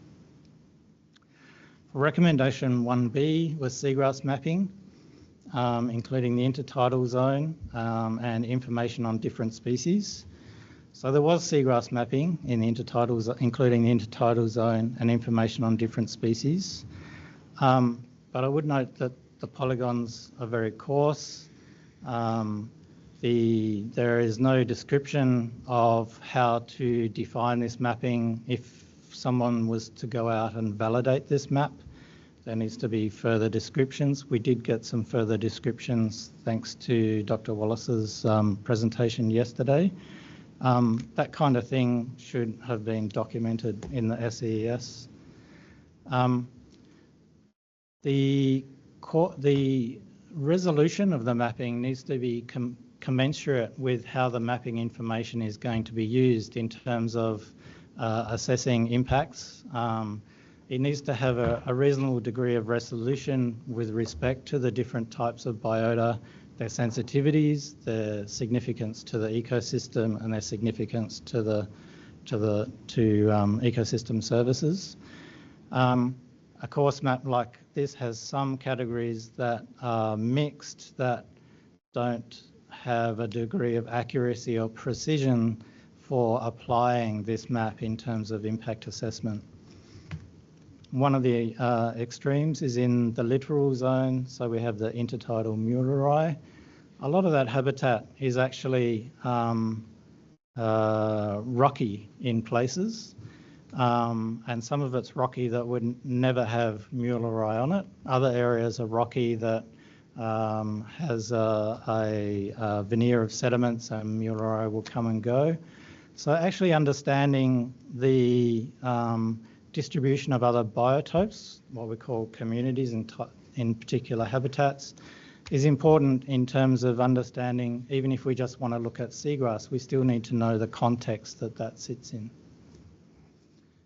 With respect to the green zone, as some of these figures were presented yesterday from the repeated video tows, the outer zone, which is a very broad zone, that grouping encompasses a mosaic of different biotopes. Each of those have very different ecological responses to the potential impacts, and each of those has different ecological significances or values. And also many of the features here are co-parameters into understanding what impacts would be as well. So, I just want to ask you about, you're going to go on and talk about these images, but I just want to ask you about the map which shows them depicted with letters that was tendered yesterday.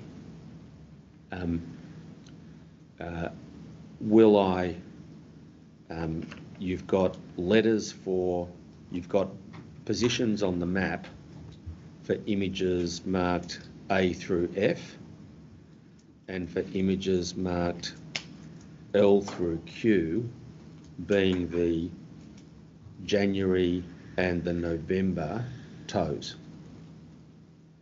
Is that right? That's correct, yes. How did you do that exercise? I was supplied files in PDF form. The PDF files included PDFs of the positions with the image numbers, which are the bracketed numbers on these slides. I then mapped those image positions which I've indicated with the letters. So these images are a selection to show the range of the common biotopes that you will see that, as Dr. Wallace pointed out yesterday, it is a mosaic. It is a complex mosaic. It is difficult to map. There are techniques to do that, though.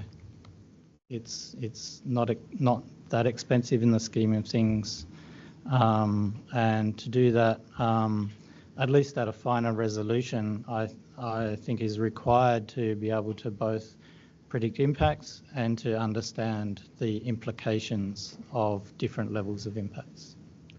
You don't have any data points or locational points for photographs G through K, being the survey in October 2023. Why is that? The positions in the PDFs that were supplied for October did not relate to the JPEG images that were later provided for October. Noting also the images in the PDFs for October were different to the JPEGs that were provided for October. So we've got the school was provided with PDFs in the first instance and then JPEGs afterwards. The PDFs included photos. The PDFs were thumbnails of the photos. Correct. And the JPEGs that we were subsequently provided for that period were different. Okay. All right. Now, you were going to go and just talk about these images, so I'd ask you to go back and do that now. Many of the different ecological properties of these different biotopes do reflect the general visual structures that you can see here. So the short oval-leafed Halophila seagrass is quite different to the longer-leafed Nigricollis seagrass. Yes, there are intermingled mixes. There's variations in terms of the epiphytes. There's also variations with respect to senescence or dieback of the Nigricollis that was observed. So understanding why there are patches of dieback of the seagrass is important. Does that mean they are sensitive to cumulative pressures, this kind of thing? There's also patches of grazer outbreaks such as sea urchins. Does that mean the patches are more sensitive to particular types of added pressures and that kind of stuff? These kind of considerations require a finer scale appreciation of what's there than as depicted by that large green zone in the maps. And noting the other thing to note with these images that they also traverse quite different habitat types, including to deeper bare sediments. which also reflects what Dr. Wallace said yesterday, that towed videos are very difficult to survey over the same transect, and I agree with that, which will be relevant later on. So again, different biological structures at different times. So we also have in November, we have increased growth of epiphytes with the spring growth. We also have seed and fruit bearing of seagrass and some other seagrasses popping up. Getting back to the issue of the spatial resolution of the mapping, this is an example of a near map image. I can't remember what date it is. It's been floating around.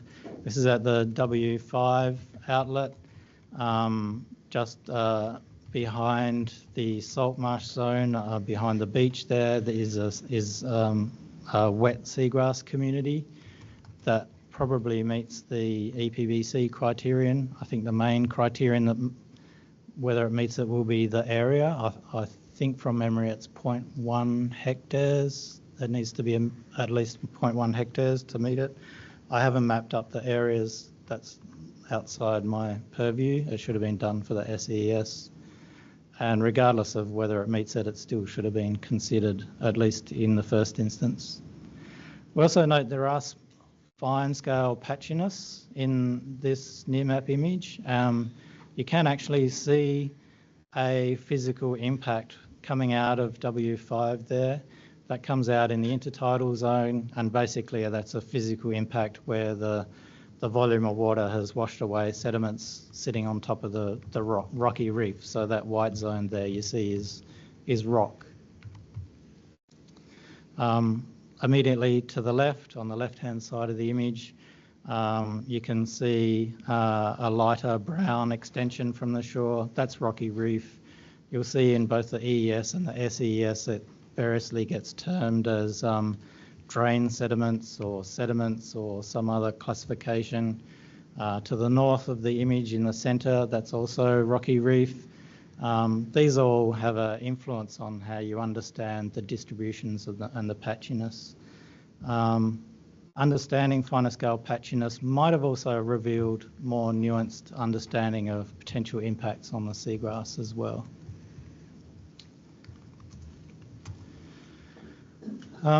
There was a single seagrass survey method that was used to inform much of the SES. It was used to inform for the seasonal surveys in 1C. It's prescribed as a method that they would apply under the monitoring for 1D. And it was also a method that they used to test for existing impacts of the wastewater discharges. The method they've called was seagrass cover. They've only used a single indicator, seagrass cover. Now it's agreed that in general seagrass cover is the most appropriate indicator to measure for seagrass in terms of status, but it's not the only one. And particularly when in this case, we have no expectation of what the responses of seagrass should be. There's nothing out there that says it should do this or should do that. This is very much an exercise of discovery.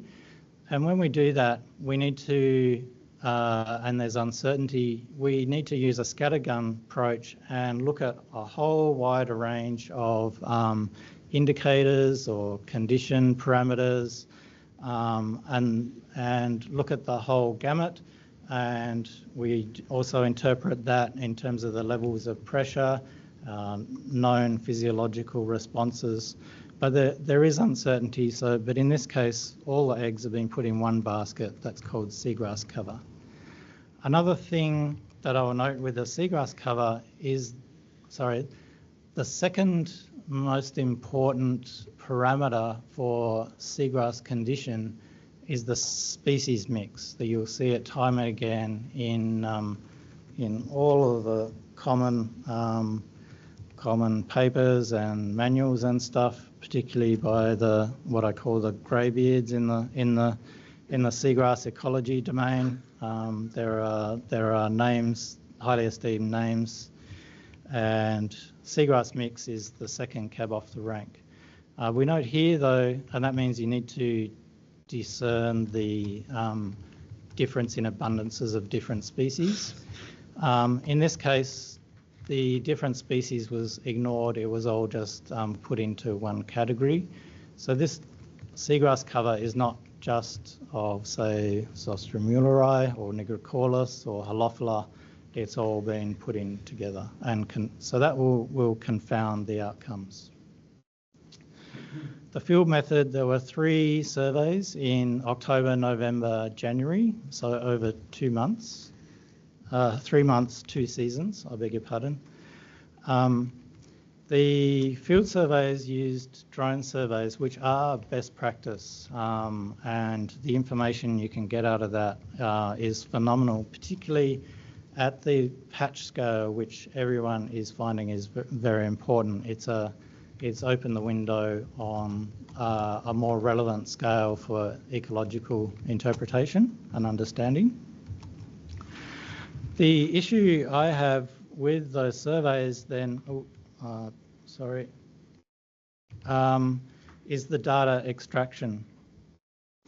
So this is an example of the photo mosaic of the drone from October. And this is from a supplied PDF. And for the same area for the January survey. So we do have some differences in what we can see in those. From the images, in terms of the best practice, what we then do is segment the image and actually assign abundances or other indicators to the segmented patches.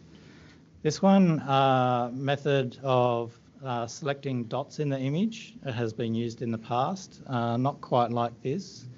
So it is a reduction in the available information. And at each dot, the cover is determined using a qualitative measure. I just note there that these transects also cross different habitats other than seagrass as well, which were not documented. So as explained by Dr. Wallace yesterday, the cover, there are 3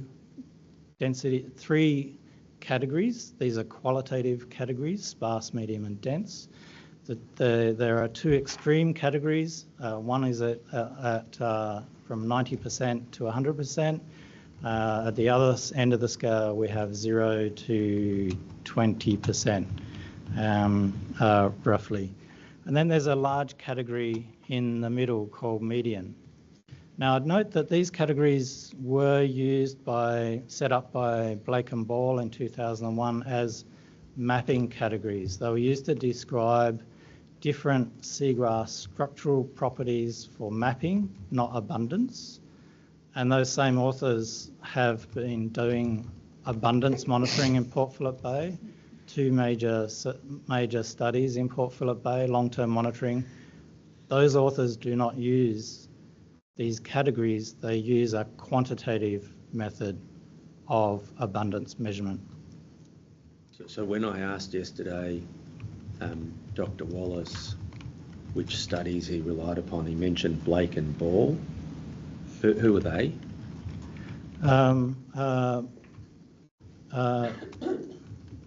David Ball and Sean Blake were scientists at the former Marine and Freshwater Research Institute at Queenscliff. They initiated habitat mapping in Victoria.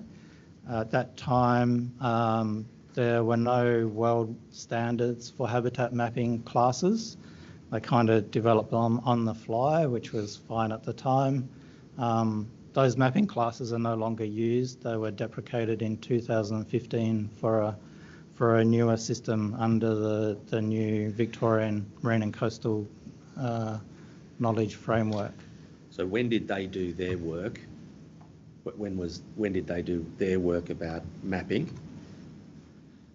Their mapping and using these classes were from 1999 to about 2005, maybe 2008. And what's the difference there between mapping and assessment of abundance? So assessment of abundance is, in terms of percent cover, is the quantity of seabed cover. There are two aspects to cover. One is the cover of the patches or the meadows of different seagrasses, because the meadows are patchy, and one is the cover within the meadows, so the proportion of the sediment or the seabed that's covered by the canopy of the seagrass. Both of those are actually important parameters to measure, which is why drones are excellent, because you can get the meadow coverage, the degree of fragmentation and the boundaries of the meadows and the cover of the meadows at that scale, and then you can do the cover inside the meadows. They're two very different things. Yesterday I asked Dr. Wallace whether he was aware that the methodology that he had employed here in this part of the assessment had been employed anywhere else. Do you remember me asking him that question? Yes. What's your knowledge of, well, first of all, based on your understanding of the methodology employed here, has the methodology been employed anywhere else? I have never seen these categories used for an abundance measure. Where does this image on the slide come from? I drew it up. Oh, right, okay. So in the SES, they describe the categories in terms of the leaf, whether leaves are touching or not touching, or you can see sediment in the canopy. That's directly out of the definitions by Blake and Ball, 2001. No problem with that. In the SES, they have assigned nominal percentage cover to each of these categories. So the SES says they've called sparse is 10%, medium is 50%, and dense is 95%. So just going back a step there, so Blake and Ball describe the definitions. Do Blake and Ball ascribe these percentages? I couldn't answer that. If they do, it's not in the context of measuring abundance. It's about describing habitat classes for mapping. Right. It's a mapping exercise. Mapping, yes. Thank you.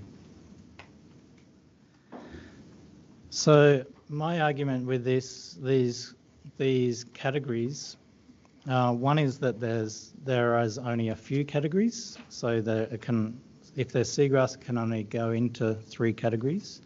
That is a summarisation or a degradation of the amount of information that could have been captured. The other one is the lack of the scaling of the percentages.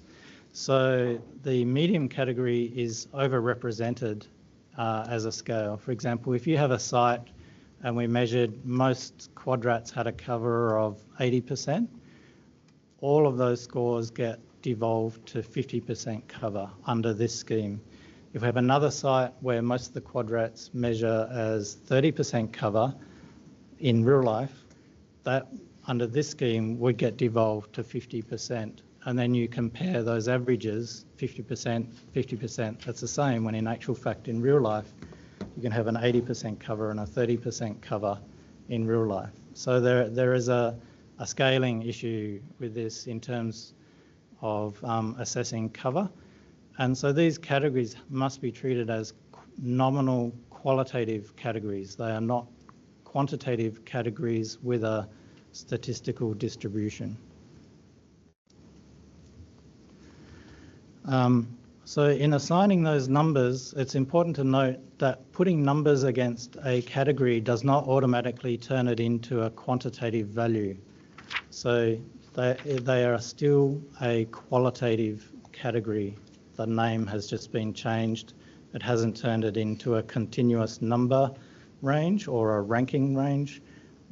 It's still categories with different properties per categories that are not stepped or scaled in any way. That's an important point because it means there are scoring systems out there that are categorised, so they're semi-quantitative, and you can still analyse those statistically in terms of things like non-parametric statistics. This scale doesn't even meet the non-parametric statistic qualification, let alone a parametric statistic qualification. In terms of the scoring, here I've overlaid another method for cover assessment is the Seagrass Watch. It's a citizen science program. They have calibration images where you estimate the percent cover by eye, and you take these images out and look at it compared to the real world and give it a score. Here I've overlaid the Blake and Ball categories on top. They don't quite match up. It's hard to, so from about 75 to 80% abundance really should be called dense.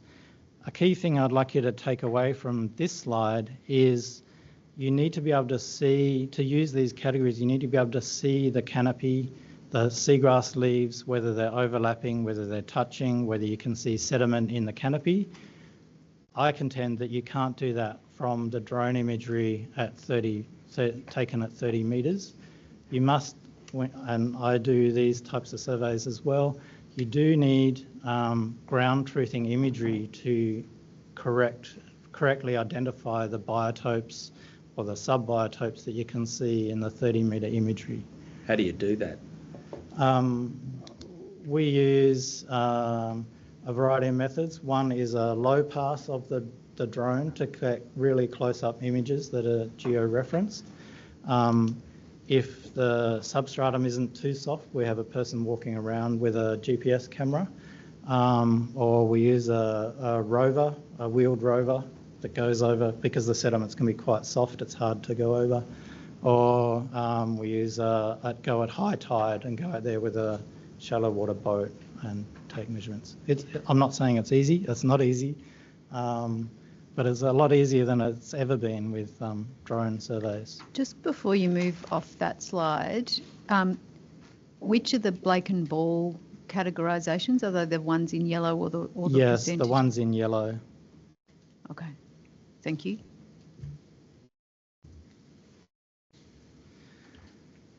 The SCES presents the data from the seagrass cover. It does separate between the intertidal and the subtidal, but noting the intertidal will be a mixture of Muelleri and nigricollis, both occurring in those zones. And the subtidal is likely to be just nigricollis, but there is no confirmation of that. Here the data are presented in a scale, in a stepped scale. You can say 1, 2, 3 or low, medium, high. That scale, remember, is not to scale with the scoring process. Remember, medium is a large proportion of that graph. So in interpreting spatial differences, it's somewhat distorted here. Also noting that some areas on this plot are reef or different other habitats. That might explain where you get dips and humps as well. And also noting that the data has been is representing just dots 15 metres apart when we had that 2D spatial information from the drone imagery. So these data were used for the repeated surveys. There's only one type of repeated surveys, the drone imagery. That was from October, November, January. So 2 months, the October and November were only 2 weeks apart. So I suggest that the surveys were not in the spirit of having repeated information that's comparable across a full year within each of the 4 seasons. So I contend that recommendation 1C was not met, quite apart from the fact that it's difficult to interpret that seagrass cover indicator in the first place. For recommendation 1D, there was clearly no field monitoring. It was deferred. I would suggest that was a large mistake in that there was a lot of information that could have provided to the SES and indeed the panel, and we've been talking about that in the last few days about that type of information that could have been available if baseline surveys had been done, such as more work on actual light conditions, relationship between light and turbidity, background turbidity, variation in background turbidity. All of that could have come from baseline monitoring. I also contend that it was incorrect to defer it and certainly to confine it to just 1 year.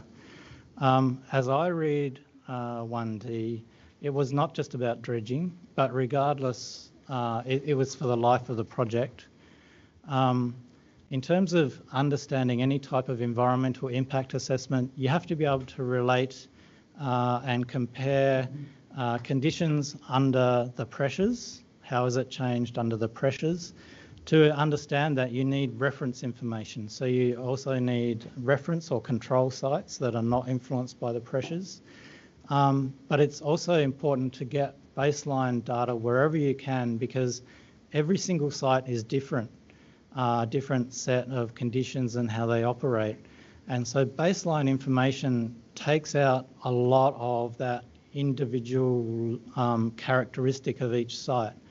Baseline data is gold. Once a project starts, you can't go back. So any environmental or ecological impact assessor will say, we need reference information to understand the impacts, and baseline data takes out a lot of the confounding from just comparing this site near to this site far, because in Corio Bay all the far sites are different, very different.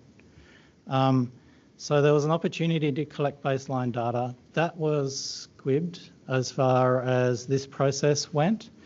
And the other argument I've heard is that, well, 1 year closer to the dredging might be more representative. In some ways that's true. We do get temporal autocorrelation is the jargon. But in other ways it's not. So you could get a El Nino year, a La Nina year, and with our current changed climatic conditions, these no longer come around every 7 years, they come around every 2 to 3 years or 4 years. So if that happened, you would not have a representative year to compare with your following year of dredging. My argument is that it's not very expensive in the scheme of things, and so why not collect it for the 3 years? It's not difficult, it's not expensive, but the data gain is gold. Recognising also the project is more than just 1 year of the dredging, or the dredging year and the following year. It's the other aspects of the project as well, the operational phase, the constructions of the jetty, those things as well. So it is essential to get always as much baseline information, however possible. Sometimes it's not practical, but cost is never a very good excuse. There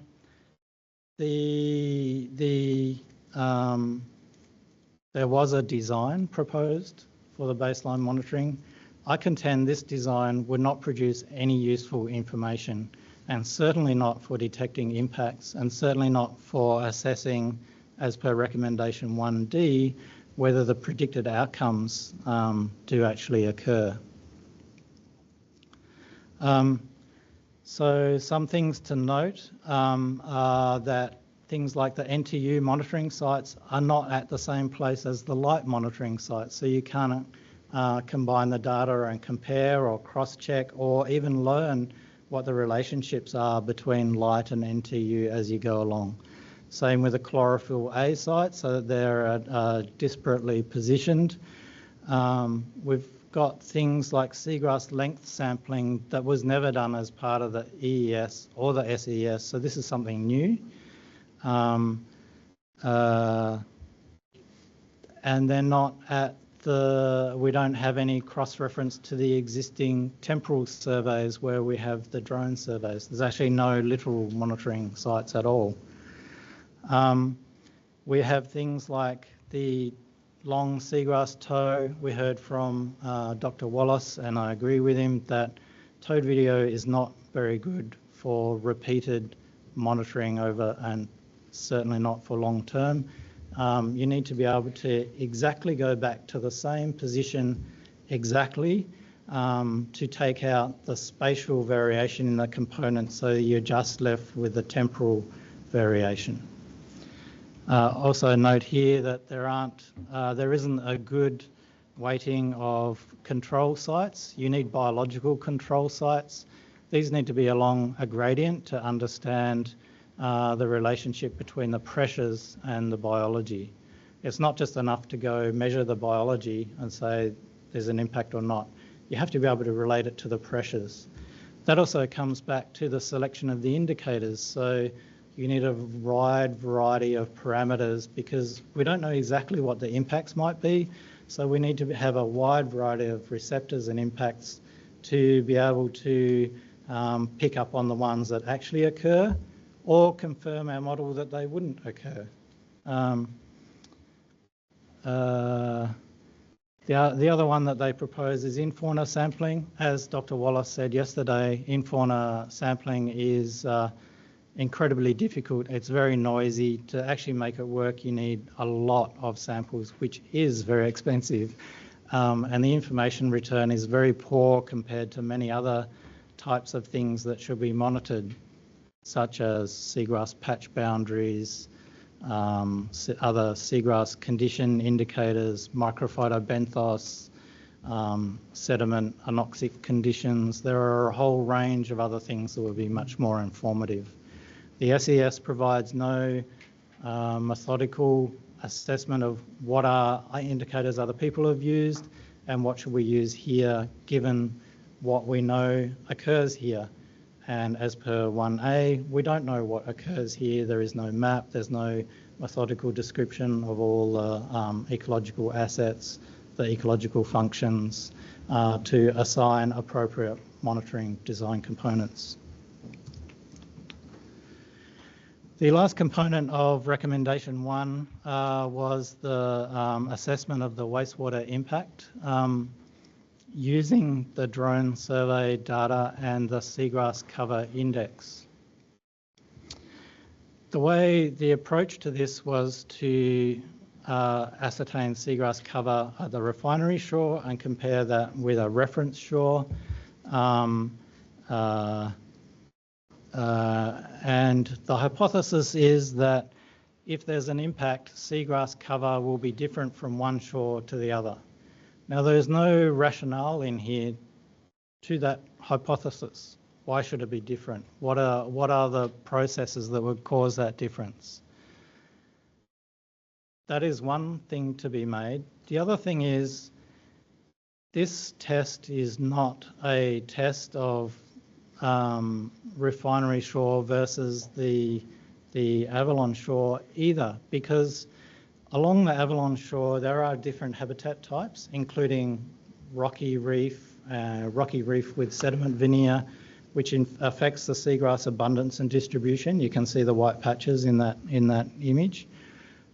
You can select sites from that shore so that you have an average abundance that's higher or lower than the refinery.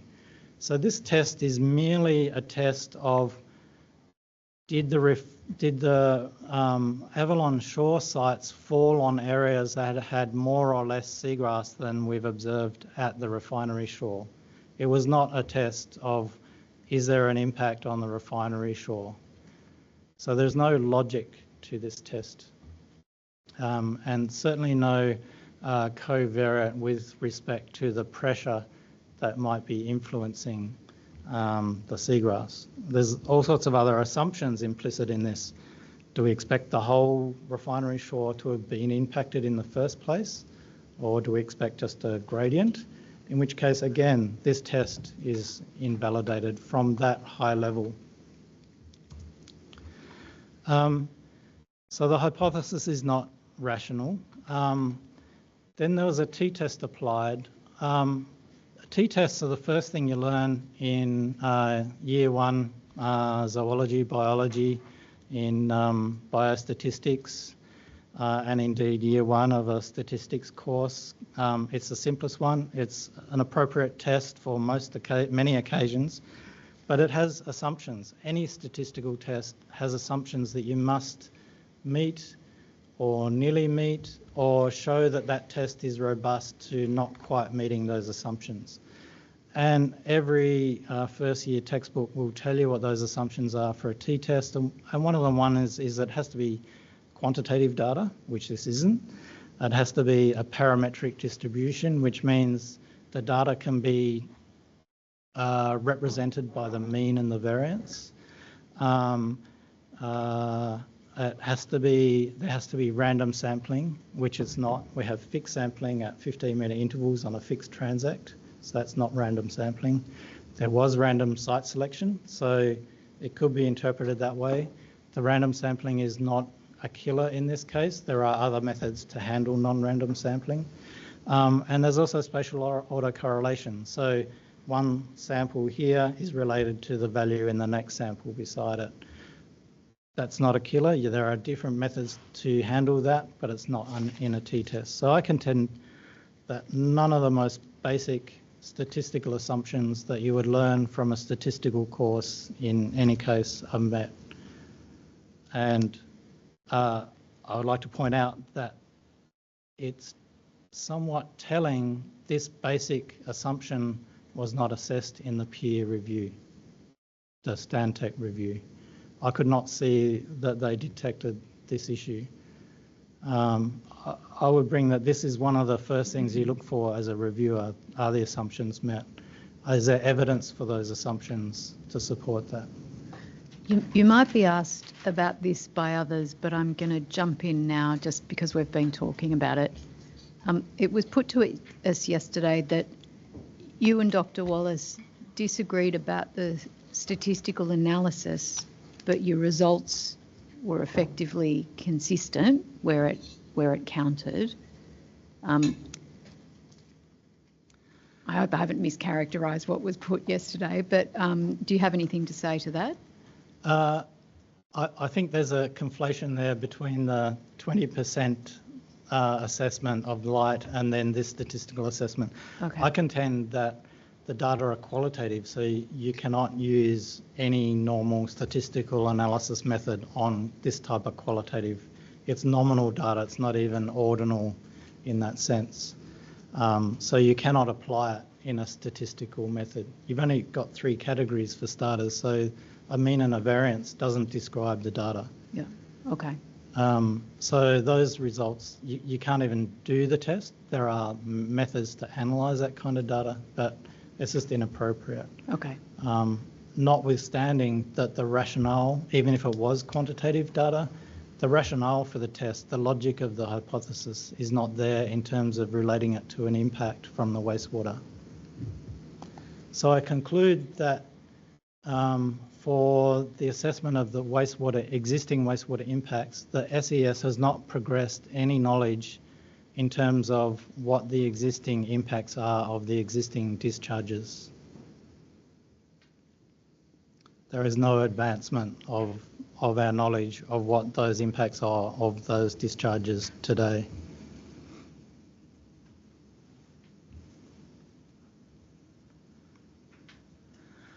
Moving to recommendation 4 regarding chlorination byproducts. I would add, I'm not a chemist, I'm a marine ecologist. I do touch on toxicants as part of the whole gamut of what we have to do in terms of ecosystem and ecological impact assessments. However, there are some basic things to point out here. As agreed in the conclave, The SES has some muscle results from the laboratory. The SES doesn't report the units of those results. That was confirmed in the conclave as milligrams per kilogram. And the non-detection limits are, as noted here, 0.01 to 0.05. These values, the SES also communicates some observed values around things like FSRUs elsewhere in the SES, so there is that translation of some literature values. The laboratory detection limits are well above what we would expect to measure as impacts in the environment. So that means both the EES and the SES laboratory measurements of the muscles are effectively nullified. There's no information there that we can use because the laboratory could not measure down to what we would expect to see in the environment from discharges as reported elsewhere. So I suggest that those results are ignored. They're not presenting any information that's useful for this process. That then turns to a reliance on the literature. The SES did have a review in the literature. I contend that that review was quite skewed or weighted to some aspects and not others, and silent on some very other important aspects. One thing to be cognizant of is that with the disinfection byproducts, the thing that we are often concentrating on is the chlorine oxidant component. That degrades quite quickly through both the chemistry and the dispersal because it's quite reactive. So in actual fact, that is of least concern to toxicants being emitted from the discharge. The next group, if you like, so in terms of the process, chlorine gets substituted for bromine, and if there are organics going in the intake, then those organics get attached to the bromine to form organobromines. There's a whole different families of chemicals associated with those. All of them are toxic, particularly carcinogenic, mutagenic, and so they all deserve consideration. Of those, the most abundant species of form of chemicals are the bromoforms, which are reported in the EES and the SES. They are volatile. They will evaporate out of the ocean into the atmosphere. They are a greenhouse gas. That's a different concern. The volumes here aren't enough to warrant that consideration for this process, but you will see it considered for other processes such as treatment of ballast water. Bromoform doesn't just evaporate immediately. It can stay in the environment for weeks, and the concentration in the environment depends obviously on the amount being emitted. It is toxic to most fauna, animals, and probably to plants, and it is produced naturally, but at a much, much lower level than the emissions typically from chlorination byproducts or disinfection byproducts. So it is an introduction to the environment. It has shown to be accumulating into biota elsewhere around other FSRUs. It is a concern, and it cannot be just passed off as something that will evaporate. It needs to be considered, and that's how it's passed off in the SES, that it's evaporated, no concern. Yes, it will evaporate, but it is still of concern. There's a statement in the SES that, it gets produced naturally, so marine organisms must be pre-adapted to accept it. There is no literature or evidence provided behind that statement, and in actual fact it's not true. There's plenty of evidence in the literature. I haven't done that review for you. It should have been done in the SES, about how bromoform does impact on things like fishes in the natural environment. And natural levels can get high. There's been studies in the Baltic Sea, particularly in summer, where natural production of bromoforms has affected natural fish populations. That's of medium concern. Of perhaps more concern are the very low concentrations of organobromines that are very toxic and more persistent. The SES is silent on this, and as I brought up in the last process, I would point you to Summerson et al. As referenced in my witness statement. They did a study. So there's a body of literature showing disinfection byproducts are increasingly known to be of concern. So one of those concerns is the new requirement for all ships and their ballast water to be treated. And most people are going to the electrochemical or the chlorination process that produces these toxicants. So there was actually modelling done for Geelong of these type of products in the Geelong waters. And there's a nice review, a short review by Summerson of these concerns. And I would point you back to that and other literature. I did produce a very short bibliography in my witness statement that is other reading that shows this is an issue of concern and shouldn't be just ignored. Now in Summerson, this was a discussion. Dr. Edmonds, can I just interrupt you there? I'm just noting the time. Yes. So we're going to have to continue after lunch. After lunch. So we might. Is that's it for bromoforms? I'm pretty sure it will be it for bromoforms. And I think we'll get, hopefully we'll be another 10 or so minutes, I think. Yep. Maybe 10 or 15 minutes. It is, if there's anything else you wanted to say on bromoforms, Dr. Edmonds, now's the time. There was a discussion yesterday about the effect limits. Yes. Summerson also reviews this, and in particularly for those highly toxic forms that are in very low concentrations. It's difficult, as pointed out by Dr. Wallace. There isn't a lot of literature on this, and it is very difficult to study.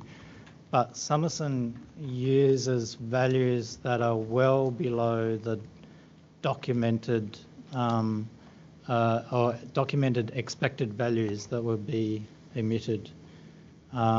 So we're talking picograms per gram, I think it was. That's in that Summerson modelling report. They point out that there is a sparsity of information, and the last point to make here is that those potential no ecological effect concentrations are based on acute studies, noting that most of these chemicals operate as a mutagen or a carcinogen, which is a chronic effect, not an acute effect. And the point there is that it will have more of an effect on the longer-lived animals. So the seaweeds that produce these chemicals, they're short-lived. They're never going to have cancer. They don't live long enough. But longer-lived animals such as flathead or fish or whatever, swans, they're the most exposed to these kind of chemicals. So there's a lot of uncertainty here.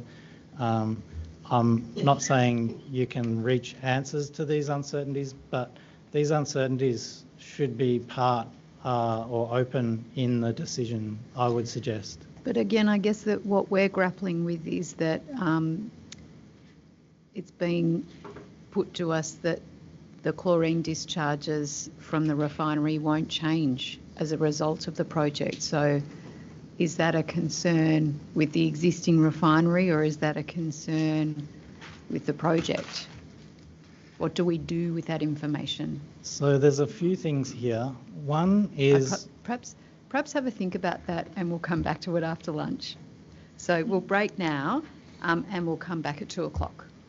Thank you. Can I just indicate, in the interest of full disclosure, that I have some questions of Dr. Wallace about what's been said. So I'll be asking about the new slides, and I'll be saying, Dr. Edmonds said this, what does that mean? Mm-hmm. What did you do in response to that?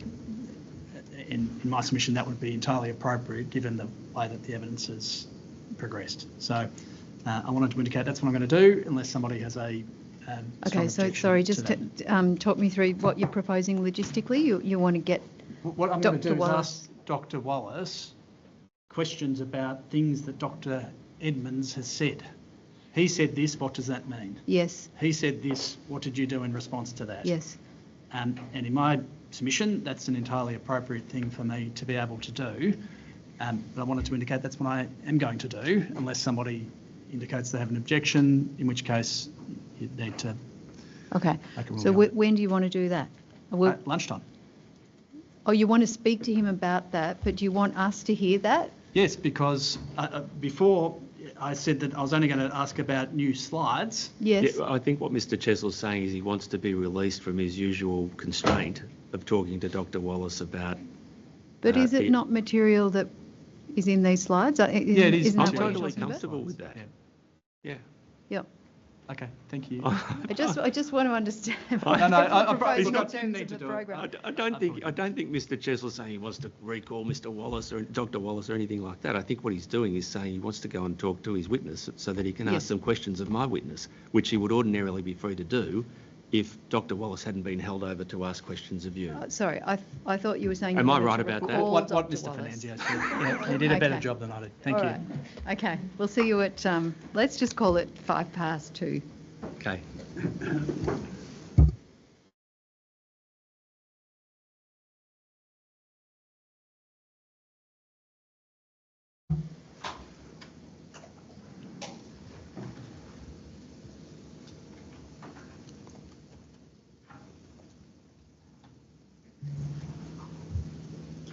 Okay, we were at slide 25 in Dr. Edmonds' presentation. Yep. Now, Dr. Edmonds, before lunch, you were giving evidence about bromoforms and your view about the EES, the SEES. And I think the committee asked you a question, which was, correct me if I'm paraphrasing this incorrectly, that directing you to consider whether if the outputs from the waste discharge areas with the refinery alone, as compared with the refinery and the project, don't alter the position in the environment, is that really an effect that's relevant to the assessment? And I think you're asked to reflect on that. It was slightly more nuanced than that. Okay. Just in relation to chlorine. In relation to chlorine in particular, yes. Yes. I meant to frame my question in the context of bromines and therefore chlorines. Yes. In that context, Dr. Edmonds, as important as the issue might be overall, is it an issue that is something that the committee needs to do or can do anything about? So I considered this over the lunch break. Any of the ecotoxicology issues are outside my realm of expertise. In my review, this section is approached from my scientific review skills in terms of reviewing the provided evidence and associated body of knowledge in the literature, and that's assessed against the recommendation. I think anything that I say more than that would be outside my realm of expertise. Understood. Thank you. Right.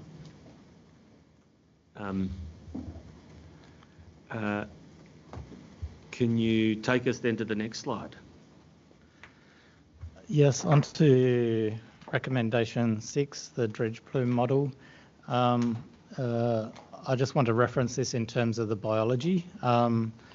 there were some discussions in the last few days about the representation of the plume.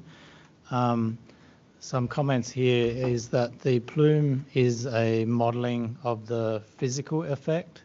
Then there's a phase that needs to happen to interpret that in terms of the biological effect. In terms of assessing biological effects, I contend that we do need some kind of footprint to assess the level of the magnitude, the frequency and the duration of pressures onto the biology to assess the biological impacts. I'd also contend that the biological impacts are what we're interested in, not the plume. The plume is just a step towards understanding the biological impacts. I understand the concerns that were raised, and there are interpretation issues. There are a couple of ways around that, including things like animations, but that doesn't obviously work in a static report. When you say concerns that were raised, you say you understand the concerns that were raised. What do you mean by that? In terms of interpreting a 95 percentile image and what the cumulative contours are reflecting, there's some confounding between the frequency of exposure and the magnitude of exposure. They're kind of lumped together. So there is an interpretation difficulty, and I agree with Dr. Wallace, that's where the time series can be useful. They're a kind of a 1D approach in that they're for a site. The next level to that, which I have rarely seen, is to then actually integrate impacts on the spatial domain from outputs of the model. But I understand that is logistically quite difficult to attach a biological model as to the physical model as it's running.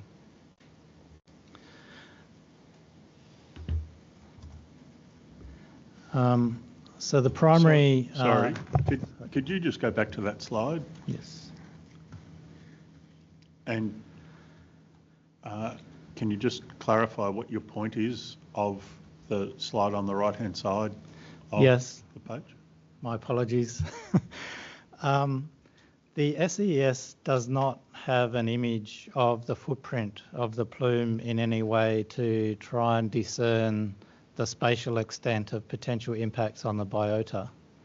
So there are images of the median distribution, but noting that those images don't even extend to the time series extraction points, but the time series extraction points clearly show that plume passes that area.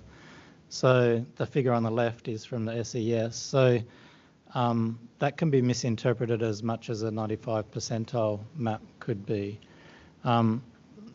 This in the EES didn't have a footprint map either, but it was asked for in the last IAC hearing and produced by Dr. Yates, is my recollection, during the hearing proceedings. This plot on the right is from that hearing. So this is the only image that I'm aware of that depicts the plume. So it isn't from the new updated modelling, but I contend this is the extent of our knowledge at this stage to the potential spatial distribution of potential impacts to biota.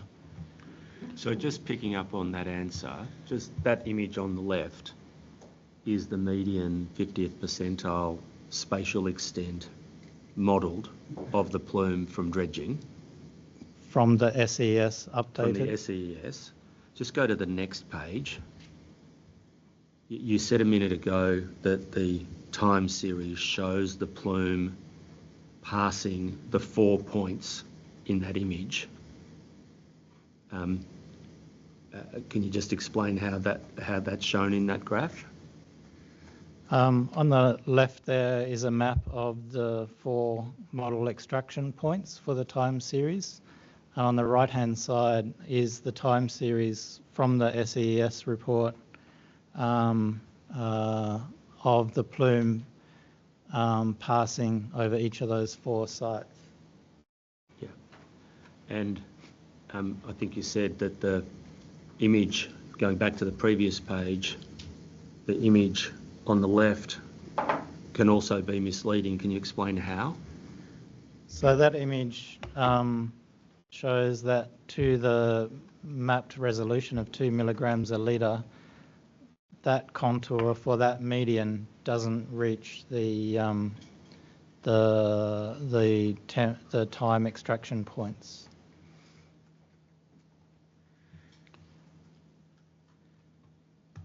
So I had a follow-up. Yep. I'll throw that in now. So staying on that slide, are the two images apples, or is one an orange or a pear and the other's an apple? Are they comparable diagrams? Are they showing similar or different things? Which two images? Those two. The two on here? My understanding, well, I'll be a bit clearer. My understanding is one is at surface and the other is at seabed, and they're showing different things. Yes. But am I right or wrong? You're right. And also apologise, I should have put the seabed image on the left there rather than the surface image. That is confounding. What I'm trying to say is the two images present different types of information. So I agree with the experts in the last few days that have said the 50 percentile or the median and the 95th percentile, they are different types of information and you need to interpret them differently in accordance with what they mean. The image on the left is the average but doesn't explain the extent that the influence of the plume could have on the biota. And we confirm that with the time series plots in the next slide. Thank you. The time series plots on the next slide show the plume modelled on the 4 points that are depicted in that plan above, in the map above. That's correct. Okay. The time series data is very good for biological assessment, which I'll come back to. My main complaint is that it is highly restricted to certain locations and doesn't include areas outside the Ramsar boundary. It's focused on the Ramsar and the Ramsar alone. I recognise it is difficult to get the time series. That's a lot of work. The key step in terms of interpreting dredging plumes to biological impacts, there needs to be an intermediate assessment of the light dosage to the plants. As I said earlier, the physical effects are not a one-to-one surrogate for biological effects. There are non-linearities, there are threshold effects, and that needs to be taken into account when trying to interpret the physical outputs with respect to potential biological impacts. So there's a whole train of things that can influence the light that reaches the plants on the seabed. It's been discussed quite extensively. I won't go through it again. But what I will say is that photosynthesis in plants is the primary limiting thing for plants. They, in general, for plants underwater, they're generally photosynthesizing as much as their photosynthetic machinery will allow, which means as soon as there's a reduction in light, photosynthesis will decrease over a matter of minutes. That means plants are naturally limited. So as soon as a cloud goes over, or if it's a sunny day, the amount will increase, notwithstanding that other chain of events that I have in this figure.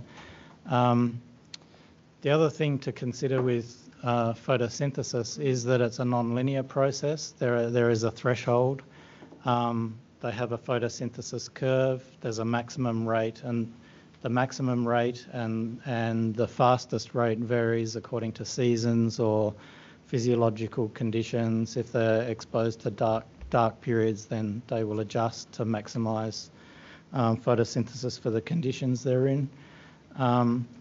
So essentially, there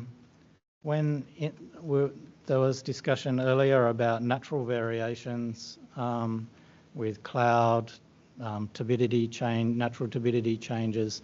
All of that affects natural production and has a natural effect on the physiology, the plant morphology, the patch dynamics, the patch structure in real life. And you can even see that in the seasonal photos from the toad videos that I showed before, that the seagrasses are different between the limited seasons that were shown. We know about that. So there isn't some threshold where photosynthesis will start decreasing. As soon as the light starts decreasing, it's a continuous process, photosynthesis will start decreasing. And it's according to the photosynthesis curve, which can be measured in the environment and has been done for dredging studies in the past. So it's one thing to have the light dosage. You then need to convert that into carbon production as a function of photosynthesis. A plant has a carbon budget. If the primary concern is to meet the carbon requirements of respiration. So at night, it's not photosynthesizing. It needs to draw up on its reserves to burn the carbon to respire for metabolism. So light requirements have to meet the daily dosage for respiration. There's also a requirement for storage. And that storage is a buffer on how resilient it is when the light comes back. All growth comes out of the storage supplies. So there's a little bit of a complex there in terms of how the plant is able to respond to the light. And it's well documented as a summary, so for the WAMSI studies in Western Australia, how different processes occur at different scales. So there's the hourly photosynthesis scale, there's a daily cell response scale, there's a day to week scale in terms of growth and morphology, and there's a weeks to month scale in terms of the patch structure, patch density, percent cover. Noting those scales are within the dredging period of 8 weeks. So different things can happen in that 8 weeks, but it depends on not just the average dosage, but the sequence of dosages as to how it uses the stored sugars and how it puts storage in, and the deficit from respiration. We're getting very detailed here. We have someone who understands these processes very well. Okay. What we're really interested in is your views on the impacts of this turbidity plume generated by this project and how that will impact on those processes. Okay, I'll move on. Use from the IAC criteria and using the formula in the SES, I agree that the numbers come out at around about 20%. But also note that if you use the formula in the EES, which has a direct connection between TSS and the light attenuation parameter, those numbers are much lower. So you have to make a choice on what the formula and the inputs are to that. I would note, if you accept that the Victorian dredging guidelines, they also have guidelines on trigger levels and average levels of 3 NTU and 5 NTU. The other key point is, so I take that as a index of the survivability of the seagrass. But as I said before, as soon as you reduce light by, say, 50%, which is the case here, then primary productivity will be reduced somewhere in that range, give or take, depending on the photosynthesis curve. Now, the primary productivity is fed through to the rest of the ecosystem. There's no other energy source coming into Cryo Bay. It's seagrass, phytoplankton, microphytobenthos. So that every other animal in the bay relies on that productivity to some extent. So there needs to be some consideration. What does that mean then for where that primary production normally goes? That type of assessment isn't in the SES. Yeah, could I just stop you at that last slide and the light loss calculations and just ask what specific point you wanted to make about the differences in the values? So if you put in the formula that were in the EES, namely the relationship between light attenuation and TSS, page 74 to 75 of Tech Report A1, also represented in the document by Lee et al. 2015, you come up with a different result. And it's much lower, so we're down around the 8 to 10% of surface irradiance. Okay, and can, as part of that, do you have an understanding of what, from the formula, what is different, what different assumptions have caused the different result? So this comes back to how representative the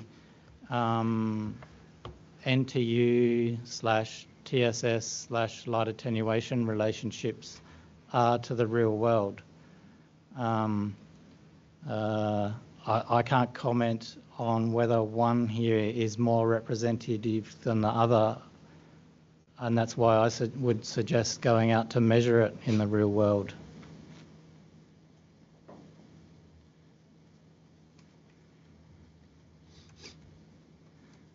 Just a quick comment that microphytobenthos is a major ecosystem component.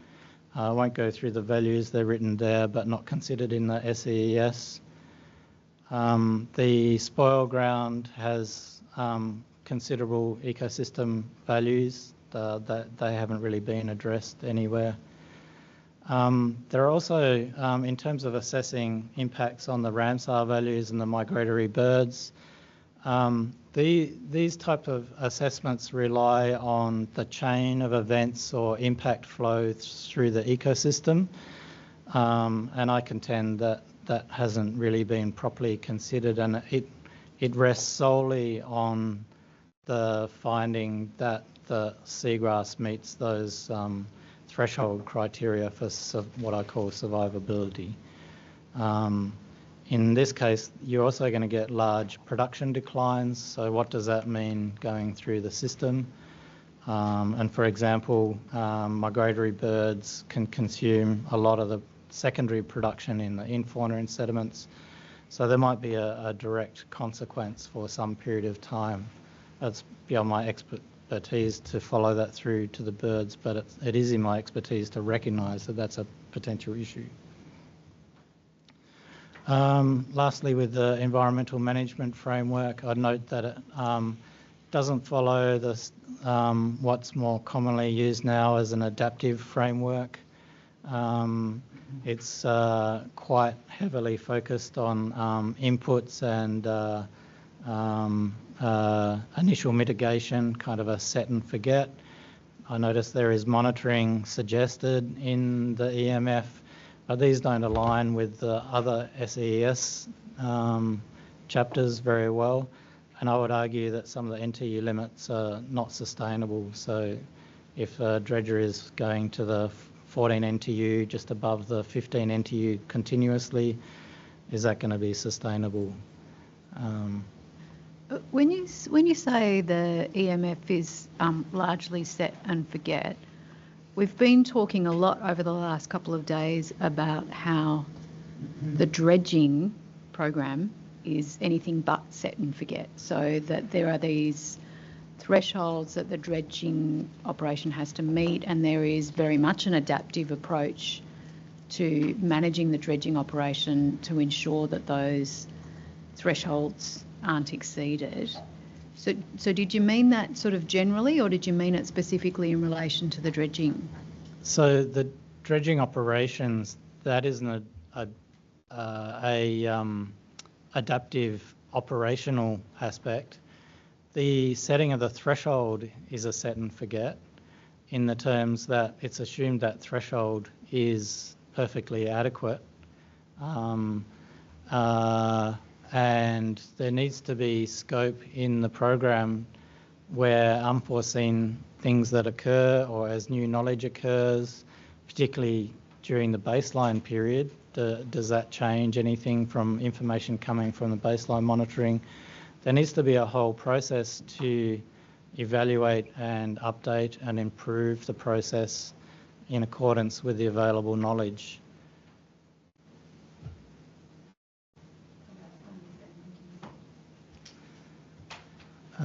My conclusions are that many of the knowledge gaps that were reflected in the Minister's directions haven't been fulfilled from certainly a scientific marine ecology point of view. And I'll leave it at that. Thank you, Dr. Edmonds. I don't think you need to read through the conclusions. I think you've explained your reasoning as you've gone. Just before, had you finished? Yes, I have. Yep. I just wanted to clarify now rather than much later in the process, the conclave statement and matters discussed at it. So the conclave addressed recommendations 1, 4, 6, 7 and 8, and matters that weren't addressed were recommendations 2, 3 and 5. You've provided evidence, your evidence statement contains your views on 2, 3 and 5. Just seeking clarification why those matters weren't addressed in the conclave. It was a matter of prioritisation and hitting on the key points of concern, and also key points where we could reach agreement. My comments on many of those other things which kind of relate to the modelling go back to the marine ecology, the implications for the marine ecology, rather than the implications of whether the modelling was done appropriately. So I thought the time was best spent focusing on the biology side. Thank you. Thank you. Okay, Ms. Chorn, I think you indicated around 15 minutes worth? Should be considerably less, okay. So it will be brief. Good afternoon, Dr. Edmonds. My name is Ms. Chorn. I'm acting for the EPA, so that's where my questions will be coming from. I just want to ask you about your views about the EMF, or the Environmental Management Framework. So you went to that briefly at the conclusion of your examination in chief. I just want to take you to one aspect of your expert report. So that's document 46 for the committee's benefit. I might just actually get Ms. Hall to screen share. I think that's a whole lot easier. So as I understand it, you deal with your views on the EMF at 3-3.21 of your expert report, which Ms. Hall is just bringing up here. If you could just scroll down for me, please, Ms. Hall. I just want to ask.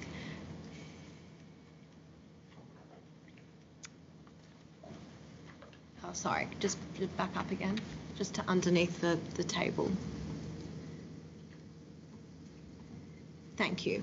So, Dr. Edmonds, I just want to focus on that first paragraph that appears underneath the table there, where you express a view that the EMF focused mostly on mitigation measures and did not describe any outcome-based monitoring and impact assessment program.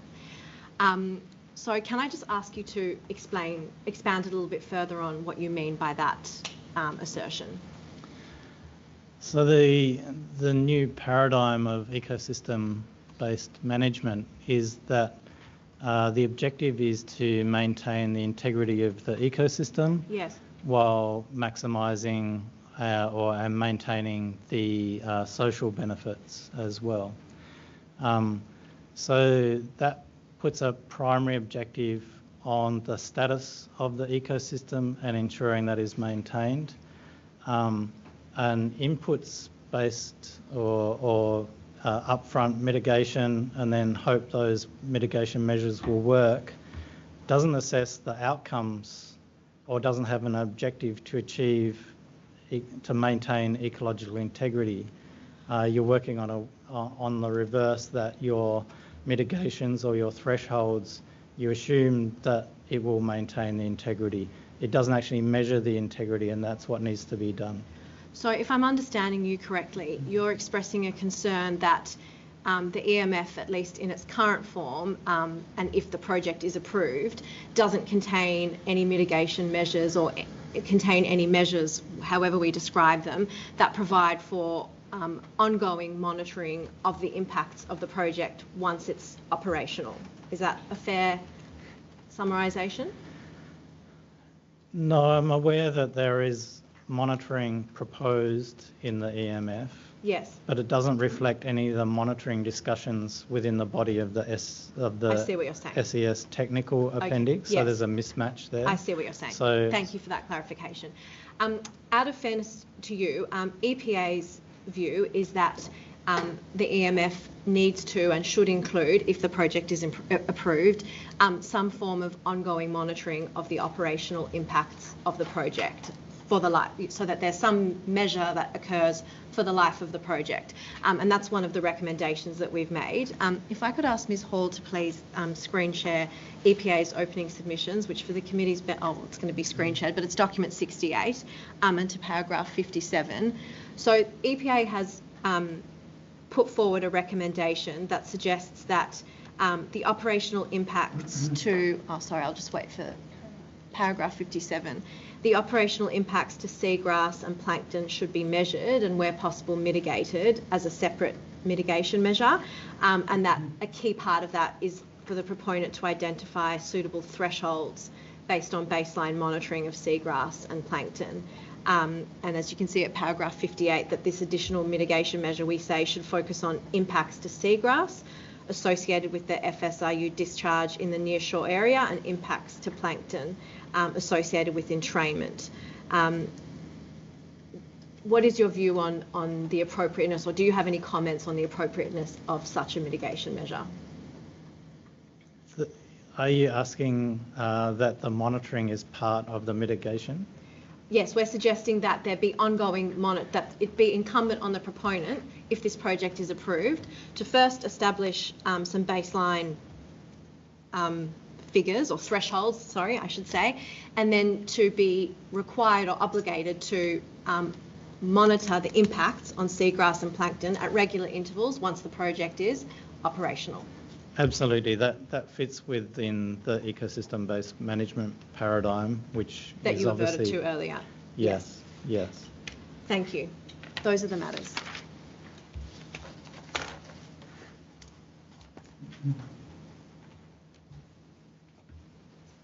Okay, Mr. Chessel, are we still looking at around 2.5 hours? I think 2 to 3 was the estimate. 2 to 3? Yep. I might have been a bit optimistic when I wrote it down. Anyway, proceed and we will get to where we get to. Thank you. Now, Dr. Edmonds, you understand I'm asking questions on behalf of the proponent? Yes. Now, I want to start by asking you some questions that really concern how we should go about understanding the evidence that you've given before this committee. And I'm right in saying, aren't I, that your witness statement documents your critique of the impact assessment recorded within Technical Report A?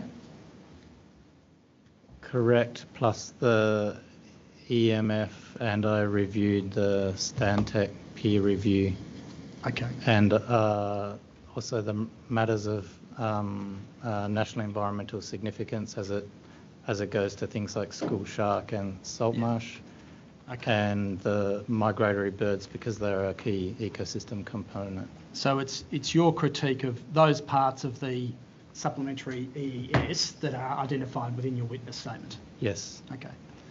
And would it be right to say that your critique is in the nature of a peer review? Is that how you would characterise the nature of your assessment? Yes. Okay. And the reason that I asked that is because one of the documents that you reviewed was the Stantec peer review. That's right, isn't it? Yes. And it seems to me that when I read your peer review, your critique is almost exclusively negative. That's a fair summation, isn't it, of the nature of your review? Or let me put it this way. I struggle when I read your report to identify any aspect of your assessment where you acknowledge that any aspect of the supplementary work recorded within the SEES was adequate, or that any aspect of the supplementary work was consistent with the requirements of the Minister's directions. Is that correct? No, it's not correct. Which bits did you say were adequate? Things like the eDNA was a very good idea. Well, hold on there. You say it was a good idea, but you say you then go on to critique it as being inadequate for low sample numbers. That's right, isn't it? Not critiquing the method, critiquing that the outcomes show that it's not a method to take forward, unfortunately. Otherwise, it could have been very informative. Okay. I would point out that I've been mostly constructive. Yes, I have said lots of negative things, but where that has happened, I have introduced constructive information or supporting information. In terms of other things, I've accepted that using the NTU calculation formula of the SES that the IAC thresholds for seagrass survivability are met. Was that in your report? Yes, I think so. Okay. All right. Should be. Okay. I hope so.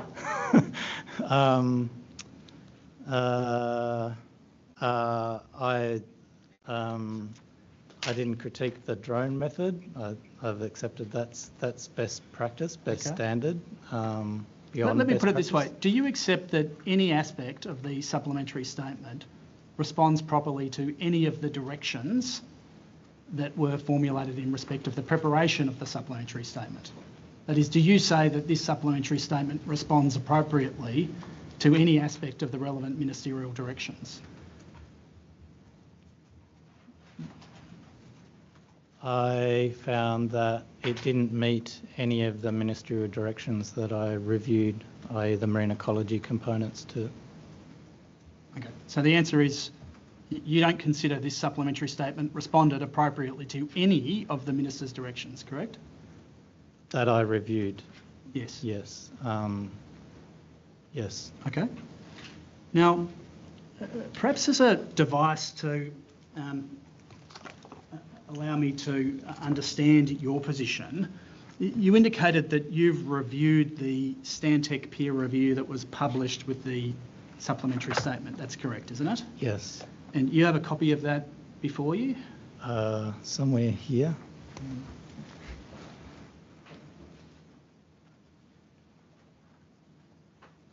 While you're locating it, I'll be inviting you to turn to hard copy page 9, which is PDF page 16. We might organise for that also to be placed on the screen. What's the document number, Barney?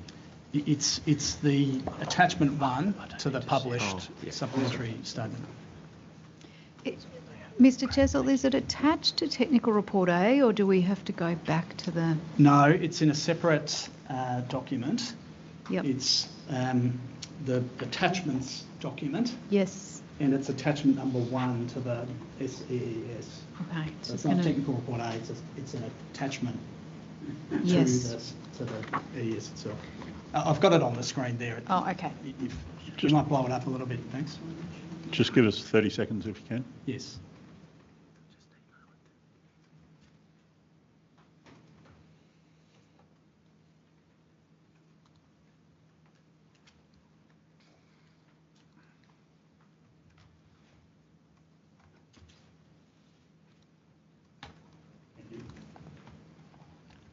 Dr. Edmonds, do you have that to hand? Yes, which page?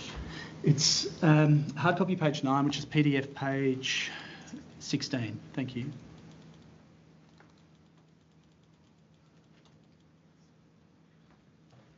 Now, this is the Stantec peer review that I understand you reviewed in the course of preparing your evidence. Yes. And you see on that page, page 9, the conclusions and recommendations set out therein. Yes. And you've read them? Yes. And if we just use those as a list of base propositions for present purposes, the first thing I want to understand really concerns your expertise and the matters that you're giving evidence about today. Are there any of those matters, that is the matters recorded in paragraphs 1 through 7, that you consider fall outside of your expertise? The regional hydrodynamic modelling calibration is well outside my expertise. Okay, so let's just pause there for a moment. So you, in your expert witness statement, set out your relevant qualifications and expertise. That's right, isn't it? And you say you have expertise in what you describe as ecological modelling and prediction, but not, as I understand it, in respect of hydronumeric modelling. That's right, isn't it? Correct. And just so I'm clear, you don't purport to possess the technical proficiency to assess the modelling, the hydronumeric modelling undertaken in respect of this project. That is, its fitness for purpose or otherwise. Is that right? I don't have the expertise to say that. No. Yeah. You interpret the outputs from that model and express Correct. views about impact and the like. Yes. Okay. Now, the second of the directions provided by the Minister in respect of the supplementary statement concerned the refinement of the calibration of the regional hydronumeric model. That's right, isn't it? Yes. And again, I take it based on your previous answer, that's not something that falls within your expertise. Correct. It is the case, though, isn't it, that in your expert witness statement, you made comments about Direction 2. I did. And the comment that you made concerned what you said was a knowledge gap concerning interrelationship between Limeburners Bay. Is that right? Tidal flows in and out of Limeburners Bay. Is that correct? Yes, in terms of understanding, applying the outcomes to understanding the biology. Right. That's a significant bit of information. Okay, so when you're making comments about recommendation 2, you're not commenting on the appropriateness of the calibration of the model, is that right? No, I'm commenting on the need for that knowledge for the biological assessment. Okay, all right. Well, we'll come back to that in the context of the other recommendations that do fall within your expertise. But beyond that, you don't have anything to say in respect of recommendation 2 as it concerns the calibration of the hydronumeric model. That's No, right, isn't it? no. Are there any other of the propositions set out on page 9 that you would say fall outside of your expertise? For the near-field modelling, Okay. Reruns of the wastewater discharge modelling.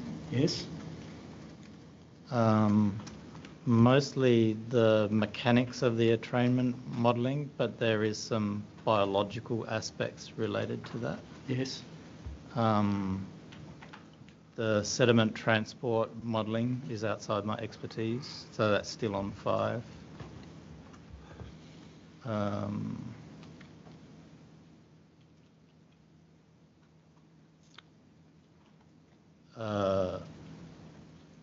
I'm not a statistician, but the level of the stats means 7 falls in my remit and 6 falls within my remit. Okay. So I'm right then in saying that you don't purport to express any views about the fitness for purpose of not just the hydronumeric modelling, but also the near-field modelling, the sediment modelling that relies upon the hydronumeric modelling, or really any technical modelling undertaken to inform the assessment. That's right, isn't it? And you can add the attrainment model onto that. And the entrainment model, Yeah. okay. To the extent that the propositions set out on page 9 do fall within your area of expertise, Are there any of those propositions that you agree with?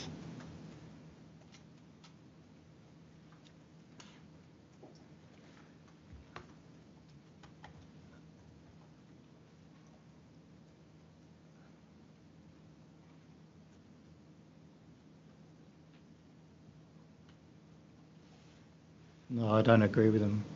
Okay. All those are unsound in my view.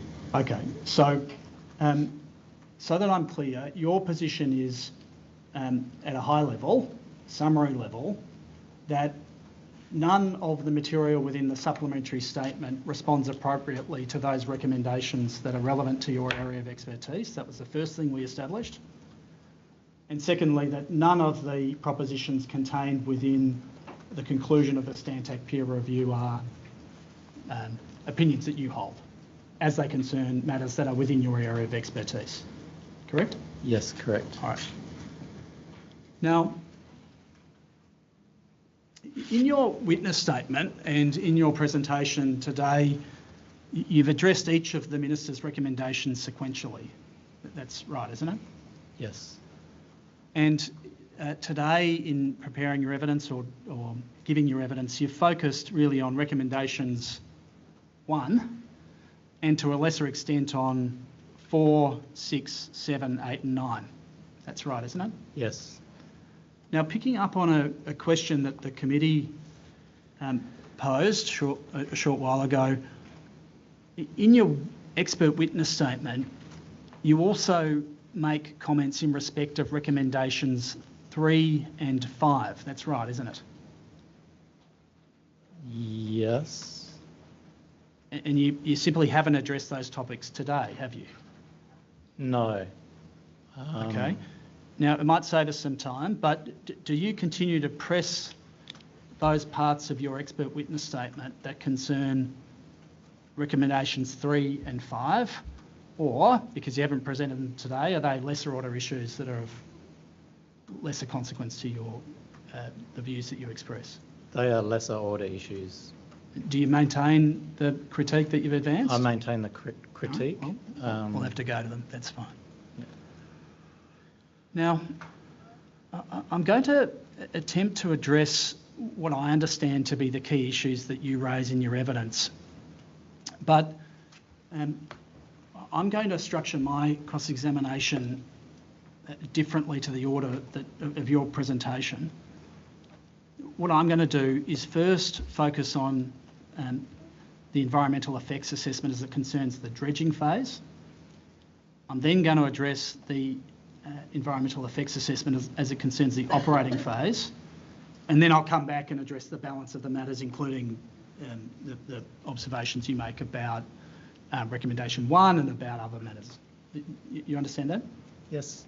Okay. All right. Well, let's start with dredging. I'm right in saying, aren't I, that as they concern the direct impacts of the project from dredging, it's directions 6, 7 and 8 that most directly concern this topic. That's right, isn't it? Yes. Yep. Okay. Do you have the recommendations to hand? No, I don't. Okay. I could. That's okay. In the conclave report. I'll take you. Let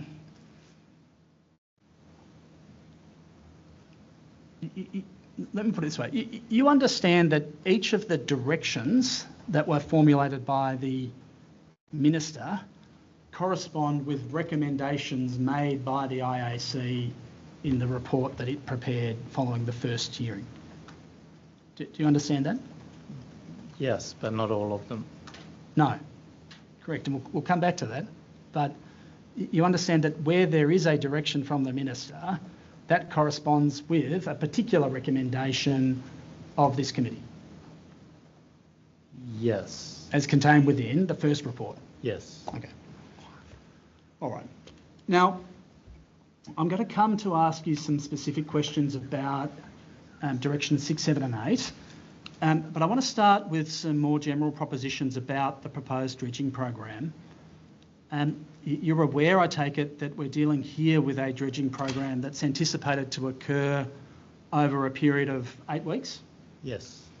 And it's a program that would remove in the order of 490,000 cubic metres of material from the seabed. That's Yes. right, isn't it? Now, it's the case, and I'm sure that you're aware, that Corio Bay has previously been the subject of a number of different dredging programs over time. That's right, isn't it? Yes. And there's some information in the technical report A that it describes the relative scale of those programs. That's right, isn't it? Yes. And I'd invite you to please turn to PDF page 132 of technical report A. Do you have that document? Yes. To hand? Yes, it's PDF page 132.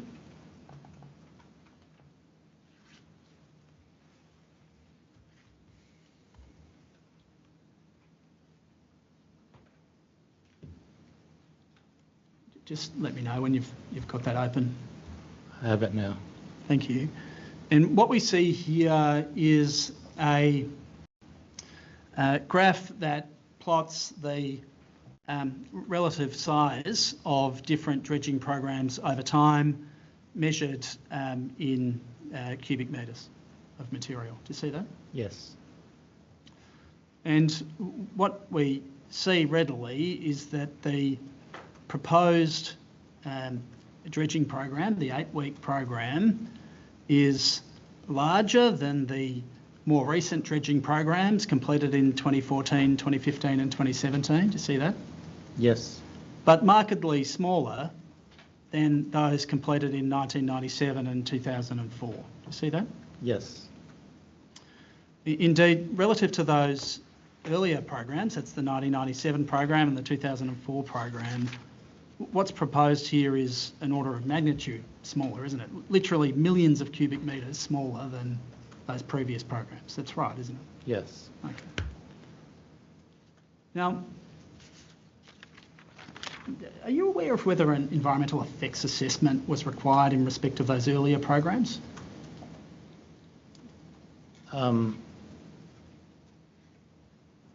I'm aware of a few. I'm only aware of one biological one.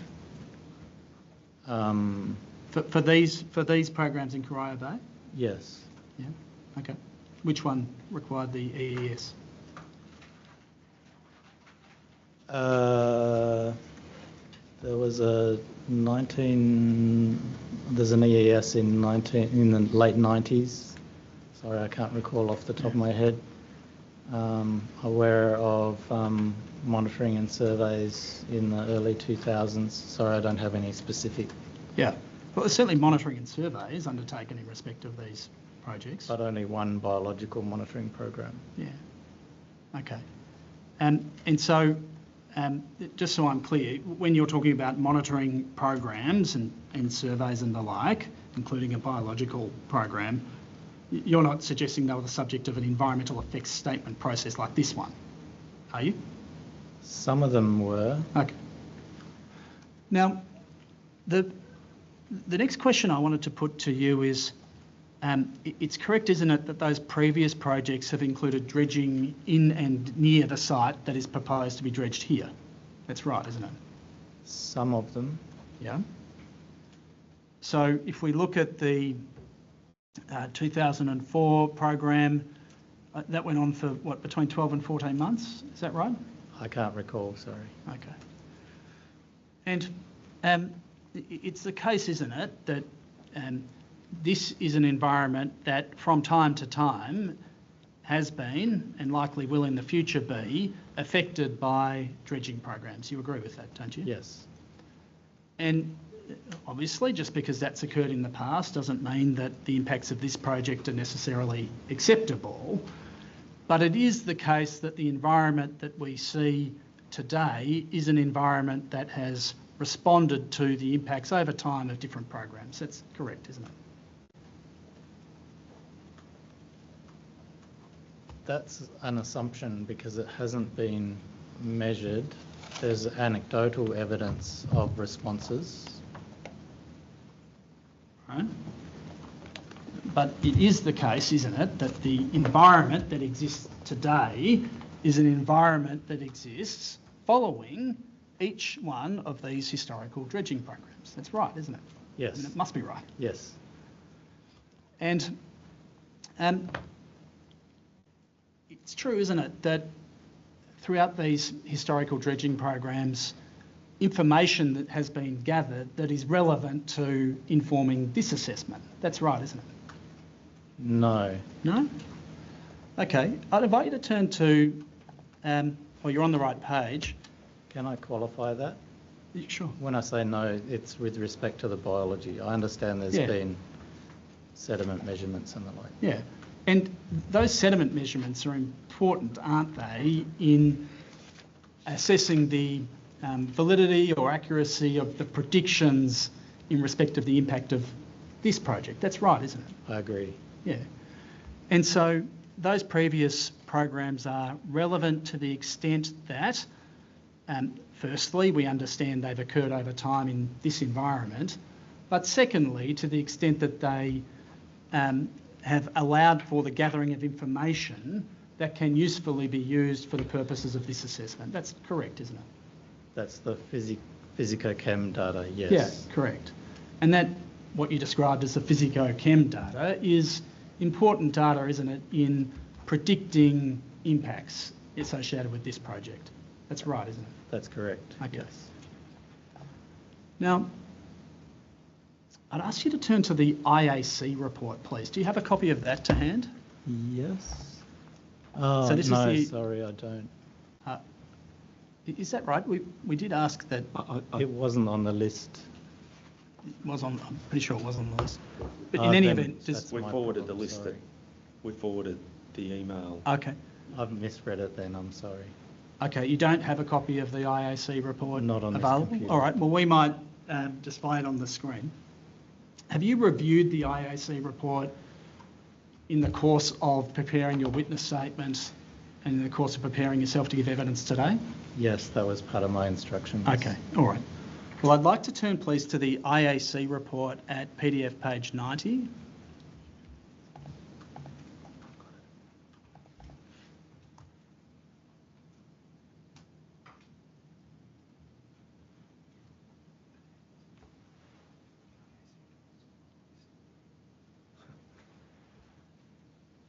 Just for the record, the IAC report isn't on the list. Oh, okay. Well, I apologise.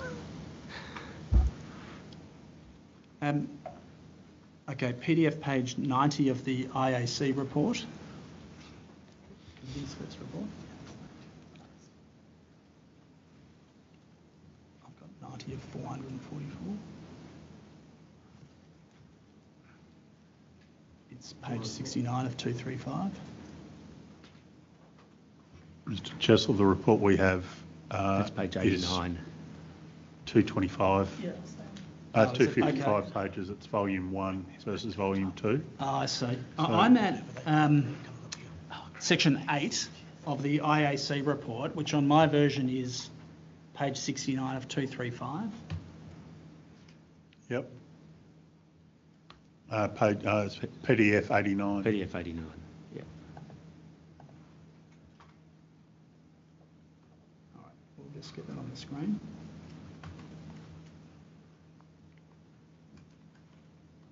Okay, we might blow that up so that you can see it.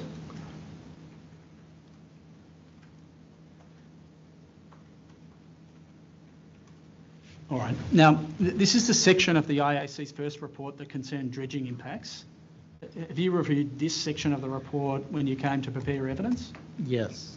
All right. Well, what one sees is at 8.1 an introduction and 8.2 a description of what the EES says. If we scroll down, please, to 8.3, do you see the section that commences or that concerns sediment transport modelling? Yes. Now, you'd agree that it's this part of the IAC's report that culminated in recommendation number 6 and direction number 6? You agree with that?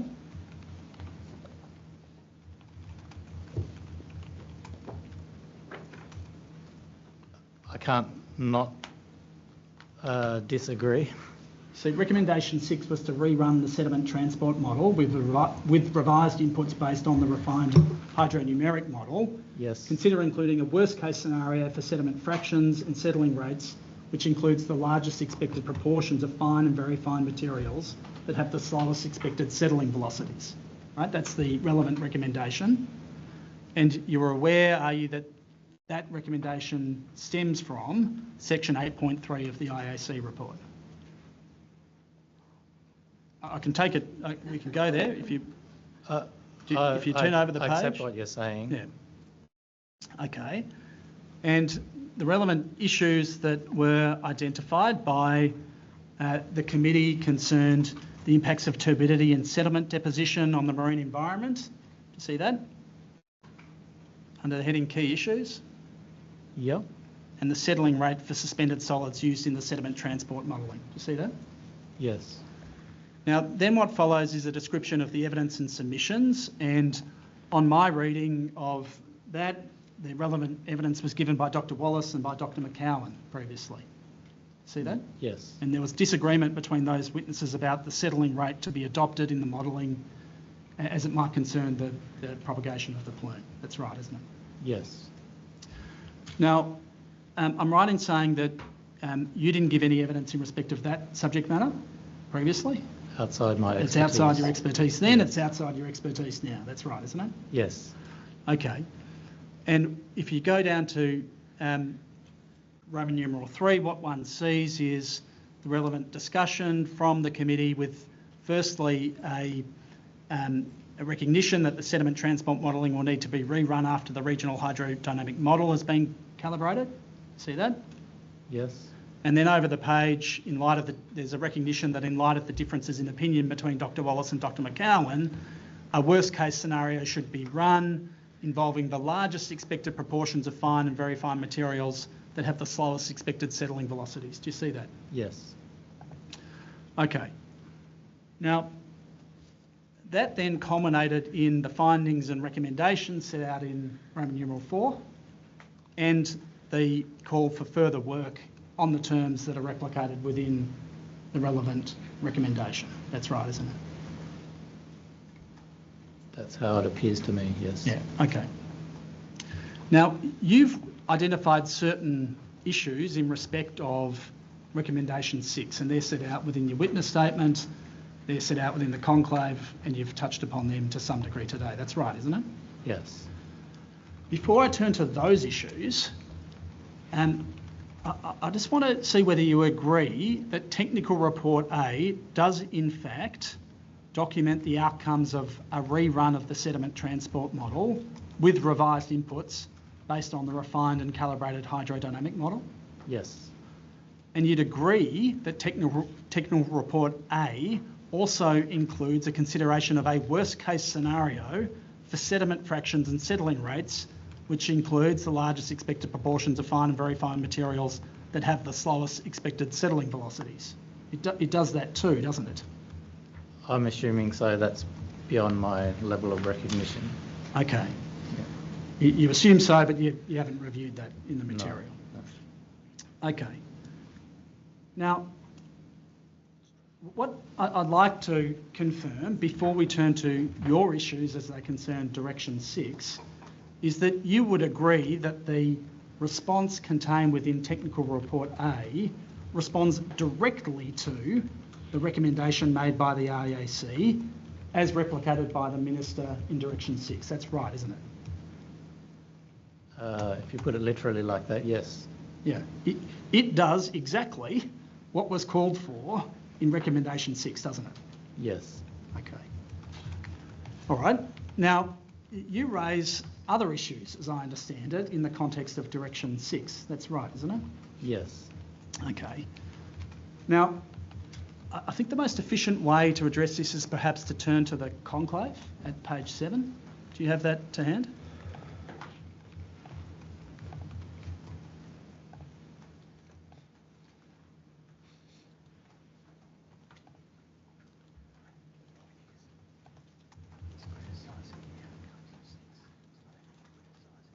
I have that.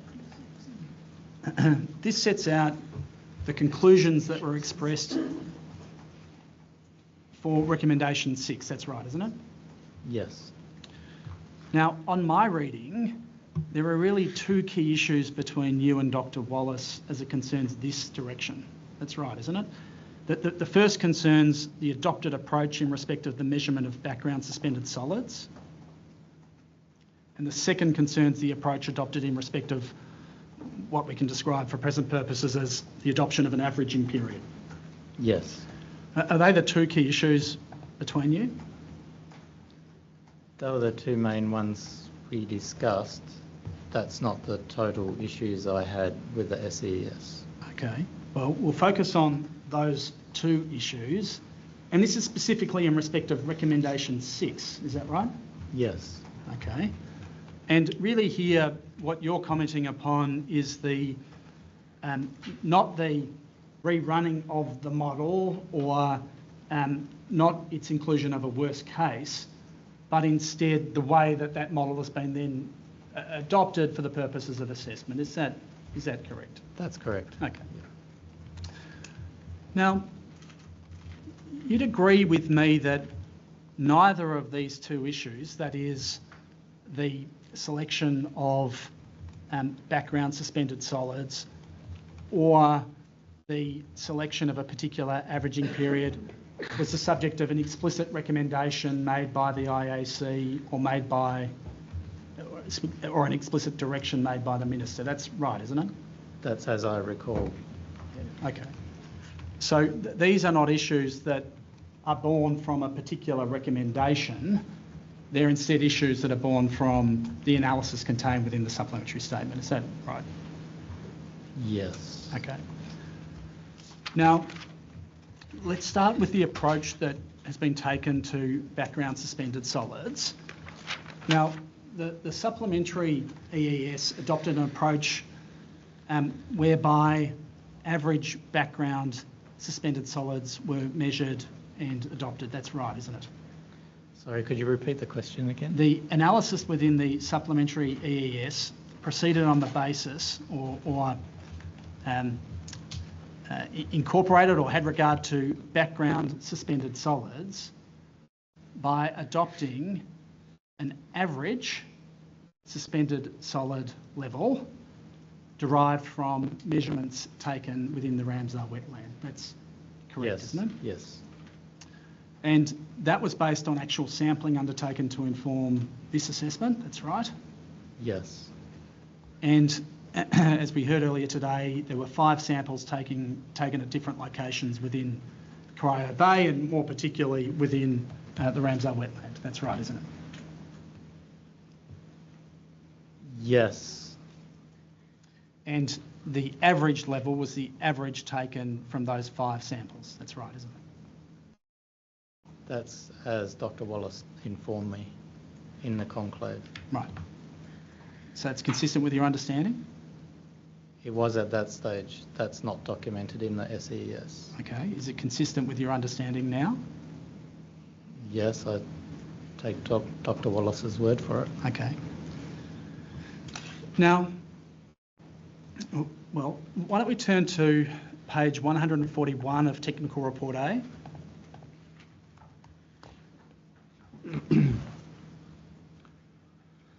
PDF page 141. And we see under 8.4.9 a description that water samples were collected at 0.2 metre depth at 5 sites in the Ramsar site during the plume surveys and analysed for suspended solid concentration at Monash University. Do you see that? Yes. And that's consistent with your understanding of what occurred, correct? Yes. So Dr. Wallace pointed that out to me in the conclave. Yeah. So it was in the Yes. supplementary statement, right? Yes. A moment ago, I think you said it wasn't, but it was. That was my interpretation, that it wasn't as up Sorry, to your that stage. interpretation was that it wasn't included? The documentation. Right. Okay. Well, in any event, you understand that's the process that was adopted? Yes. And you don't take any issue with the accuracy of those measurements or with the proposition that they're appropriate representations of what I'll call average suspended solid concentrations. Instead, as I understand it, your critique is that they are an average as opposed to representing variability over time. That's your key critique, isn't it? Over time and place. That's over time correct. and place, yeah. Yes. And you say in your report and today quite correctly that background levels will vary over time and by location. And you'll hear no dispute about that proposition here. What the technical report goes on to describe is that the seagrass habitat of the Ramsar has weak currents and is generally quiescent. Is that a characterisation of the nature of conditions within the Ramsar that you would agree with? Mostly. Yeah. So other than during storm conditions, is the qualification contained within the technical report, is that the qualification that you would seek to add? No, the qualification is the channel into Limeburners Lagoon and the southern area of Limeburners Lagoon. Okay. But other than that, you agree with the characterisation of the currents? Yes. And given that what's been adopted here is an average level of suspended solids, that's 1.8 milligrams per litre. Yes. What you'd expect to see in field studies is peaks and troughs, just like in the model turbidity for the FSRU, wouldn't you? Over time, you would see levels above and below the average level that's been adopted. Yes. Now, yesterday, in giving evidence, Dr. Wallace explained that those peaks and troughs are likely to correspond with the peaks and troughs in the modelling in respect of the suspended solids. That is, they're likely to be influenced by the similar factors that influence the peaks and troughs in the modelling undertaken in respect of the sediments from the dredging program. Do you agree with that proposition? I don't have the appropriate knowledge to answer that question. Okay.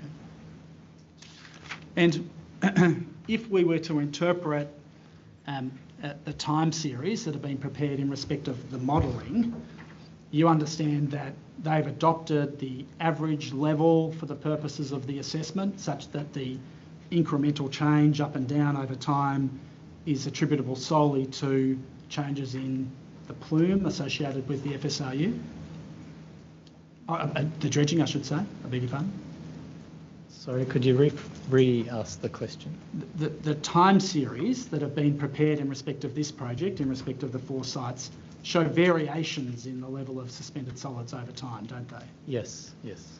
And because there's been a constant assumption in respect of the level of background, the variations that one sees in those time series are variations attributable to variations in the plumes, as opposed to variations in background.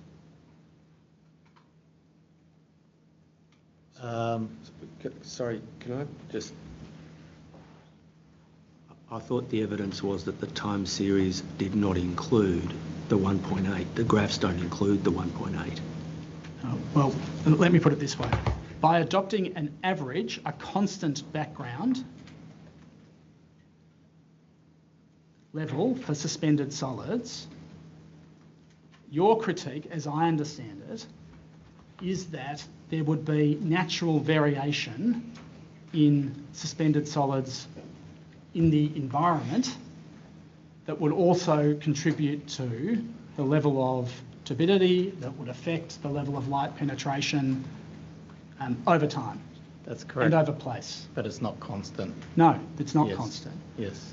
And what Dr. Wallace explained yesterday is that there would likely be a correlation in the peaks and troughs occurring naturally with the peaks and troughs that are modelled in respect of the plumes from the dredging associated with this project. Did you hear Dr. Wallace explain that? Yes. And that's the thing that you didn't have expertise to comment, or you didn't have knowledge to comment upon. That's right, wasn't it? That's what we established a moment ago. Well, I do have the knowledge that that variability is not measured and given as evidence in the SEES. No, I'm not suggesting it is. But the explanation that was given yesterday was that those peaks and troughs that would likely occur would be peaks and troughs that would likely correlate with the peaks and troughs that are modelled in respect of the plume from the dredging. So I haven't seen any evidence that supports that assumption anywhere. Okay. So I cannot say whether I agree or not with that assumption of Dr. Willis. Okay, no, yeah. That's fair. Now, it's important, isn't it, when one comes to assess the outputs from a model like this, including time series of different levels of concentrations over time, to properly understand the parameters that have led to the preparation of the relevant representation that one's looking at. That's correct, isn't it? Yes. And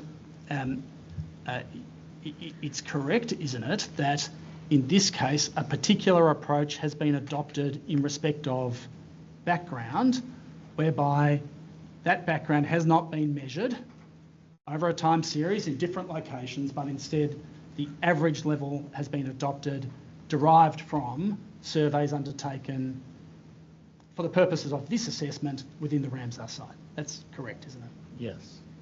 Okay. I wondered to what extent your critique about that approach, that is the approach whereby average background levels have been adopted, is linked in part to your next complaint, which concerns the adoption of the relevant averaging period. And let me try and tease this out. As I understand it, you disagree that for the purposes of assessing the impact of the project in terms of light penetration, that a 2-week averaging period is the appropriate approach, correct? I, yes, disagree with that. Yeah. And it seems to me that what you call for is a different assessment methodology where you assess from hour to hour, day to day, correct? Yes. Okay. And if you were to adopt that methodology, it seems to me that having variations or better understanding of the variability of the background level of suspended solids would be more important than an approach that proceeds on the basis of an assessment over a 2-week period. Correct. Do you agree with that? Yes, I do. And so you agree that your criticism about the adoption of the average background levels is in part linked to your critique of the approach that's been adopted in respect of the 2-week averaging period. That's right, isn't it? Not quite. The background levels can work a number of ways. So if the background levels do vary or correlated with the dredge plume, then that's a good thing, because it means you get highlight situations when the plume isn't there. So that's quite valuable information. In taking an average of that, regardless of whether your averaging period is 2 weeks or whatever, you're not understanding those kind of relationships. So finer scale data is important. But that's your second point, isn't it? That what you want to see is an assessment hour by hour, day by day, as opposed to an assessment over a 2-week period. That's right, isn't it? Yes. And if you are to undertake an assessment over a 2-week period, I'd suggest to you that understanding the variations in background are less important in assessing, for example, the 20% and 10% surface irradiance thresholds that were specified in respect of this project. That's correct, isn't it? No, I contend they're vitally important, because the background level can be quite substantial in their range. Yes. And it's to do with the confluence of the background level, the light at the time, and the dredge plume at the time. They can either cancel each other out or enhance each other. But over a 2-week period, when one comes to assess whether or not the 20% surface irradiance figure is met within the Ramsar, or whether the 10% figure is met elsewhere, I'd suggest to you that whether or not the background is variable over that period, or whether it's constant at the average rate of 1.8 milligrams per litre, doesn't ultimately affect one's assessment pursuant to that threshold. Sorry, I haven't... That's correct, isn't it? No, it's not correct. I'm sorry I didn't explain myself before. So it's actually at every time point you need to consider the condition of the plume, the background and the incoming light. Yes. And so it is the variation of those three together. So the dredging modelling hasn't produced an output in, the modelling was at or whatever it is, hourly timescales. Yeah. We've run the modelling at that timescale. Then we need those other points on that timescale as well, the incoming light and the background turbidity. Put those three together and it's a computational process. Yeah. So if you average one independently of the other, you can't put them together to do that computational process. Okay.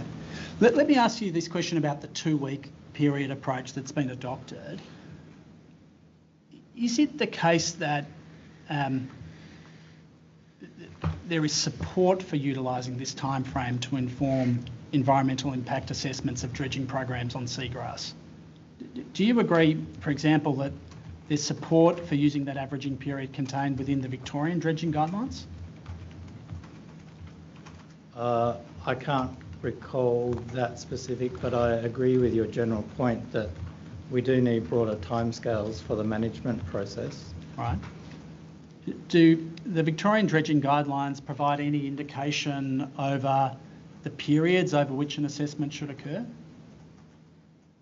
I recall that it says that, but I can't recall the details, sorry. Well, do you recall that the 10 and 20% surface irradiance figures are derived from the Victorian dredging guidelines? I don't recall that. You're not sure? I'm not sure the exact source where the ARC has brought those from. That I don't recall that. Sorry. Okay. You didn't read that within the IAC report? Well, I possibly did, but I don't recall. Sorry. Okay. You see, the Victorian dredging guidelines state that where dredging will significantly elevate turbidity levels for more than 15 days in summer and 30 days in winter, seagrass communities may be at risk. Do you see that? Yeah. Are you aware that it says that? Yes, I am aware. And are you aware of the WA guidelines and the averaging periods that they call for to be applied? Yes. What periods are they? Well, they vary according to the species, but most of those are in light dosage units, which is quite different. Yeah. And they average, though, don't they, over 12 weeks, 5 days, 3 weeks, depending on the relevant species. That's right, isn't it? Yes, to attain a certain aspect of the ecosystem. Yeah. Now, you call for, as I understand it, daily or even hourly fluctuations to be assessed. Is that right? To be input into the biological calculations, so that to inform the assessment, not making an assessment every hour, but that fluctuation gets put together with the dredging fluctuation and the light fluctuation to actually assess the confluence of everything that's happening in a certain time. Yeah. And this has been done before in Victoria. So when one comes to apply the 20% surface irradiance threshold that was set for this project and the 10% surface irradiance threshold, I just want to understand, are you saying that should be an hourly by hourly assessment or a day by day assessment? Not necessarily, because it is at the survival scale. That is a meadow scale, which is weeks to months. Right. There are other issues with impacts, light impacts on seagrass to do with on-flow effects, and okay, that doesn't inform that. Okay, but you're aware, aren't you, that this assessment was called upon to apply the 20% surface irradiance and the 10% surface irradiance figures, the thresholds, weren't they? That was the direction given by the Minister in response to the recommendation given by the IAC. Yes, and the wording also says assess impacts on the Ramsar site and to the environment. We'll come to that. That's recommendation 8, isn't it? Yes, but the wording on recommendation 6. Right. Well, the wording on recommendation 6 was to rerun the sediment transport model with revised inputs based on the refined hydrodynamic model. Consider including a worst case scenario for sediment fractions and settling rates which includes the largest expected proportions of fine and very fine materials that have the slowest expected settling velocities. You see that? Yes, my And so mistake. it's the case, isn't it, that these criticisms that you're making really aren't directed, it seems to me, to recommendation 6 at all, but instead to recommendation 7 perhaps, which called for further assessment of dredging impacts on seagrass, or perhaps to recommendation 8, confirm the EES conclusion that dredging will not impact the Ramsar site. That's right, isn't it? Mostly right. As I said before, there's a connecting model you need between the dredging outputs and the biological assessment, which is the light dosage model. Yeah. So But that that's 7 spans or 8, 6 and isn't it? 7. No, 6 and 7. 6 is the modelling, 7 Yes. is the assessment. But there's an information gap that you need to fill, Okay, which is the light dosage to understand impacts on the biology. all right. So let me just be clear in your answer. What you're saying is that this hour by hour, day by day assessment, as I understand it, is not an assessment that would need to be undertaken to assess the project having regard to the revised light thresholds, but instead a broader assessment. Is that right? To understand the ecological implications of light reductions, yes. It's a broader assessment than the assessment that's called for pursuant to the revised light thresholds. Depends how you define broader. It's additional to that. Yeah, it's separate It's and, quite a and specific. additional, isn't it? Additional, yes. Yeah. Previously, you gave evidence to the effect that you didn't support the use of a minimum light threshold to determine impacts on seagrass. Do you recall that? Yes. And you went on to identify a series of reasons for this.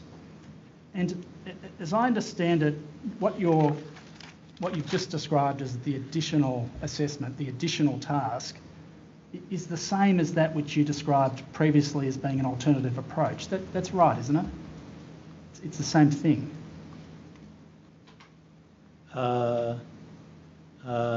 In both cases, I'm recommending that that's important information to understand the impacts. Okay. Mr. Chessel, I'm just a bit mindful of the time. Do you have many questions to go on this question around light? Well, not as it concerns recommendation 6. I'm going to turn to 7 and 8 and then go to the operational side of the assessment. Okay. I'm sort of in your hands as to tell us when it's appropriate to have a break. Well, why don't we have a break? Okay. We'll come back at 3:45.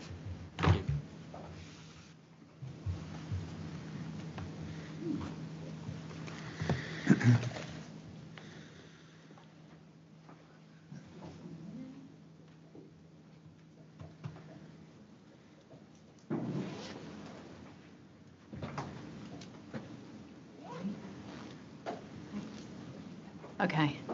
Ready when you are, Mr. Chessel. Thank you. Dr. Edmonds, I just want to hopefully quickly close off on the 2-week averaging period topic. As I understood your answers shortly before the break, you indicated that you didn't take issue with the 2-week averaging period as it was applied to assess performance relative to the 10% and 20% thresholds, but you called for shorter term analysis as an additional task. Is that a correct summation of where we got to? I wouldn't call it additional. I would say it's necessary to particularly understand Ramsar and migratory bird impacts. Okay, let's break it down then, just so we're clear. You don't oppose or you don't take issue with the application of the 2-week period as it concerned the assessment relative or against the 20% and 10% thresholds, correct? Generally. Okay, well, I'll take generally, I think, but what you also then call for is a need to understand over shorter timeframes what impact is likely to arise, correct? Yes, in relation to primary production. Okay, and that is you say because the 20 and 20% you say are related exclusively to survivability as opposed to productivity. Is that right? Yes. And what you call for then is a consideration of the impact on productivity. Yes. Over shorter time horizons, correct? Yes. Hour by hour, day by day. It's not an assessment at each of those times. It is the use of data at that scale to make the assessment. And so a time series provides useful information in that respect? Yes. And what you want to see, I imagine, is periods where relative levels of suspended solids are low, relative to relatively short-term peaks. That's correct, isn't it? Yes, to make sure there's not a sustained period or the patterns of light loss as it pertains to primary production.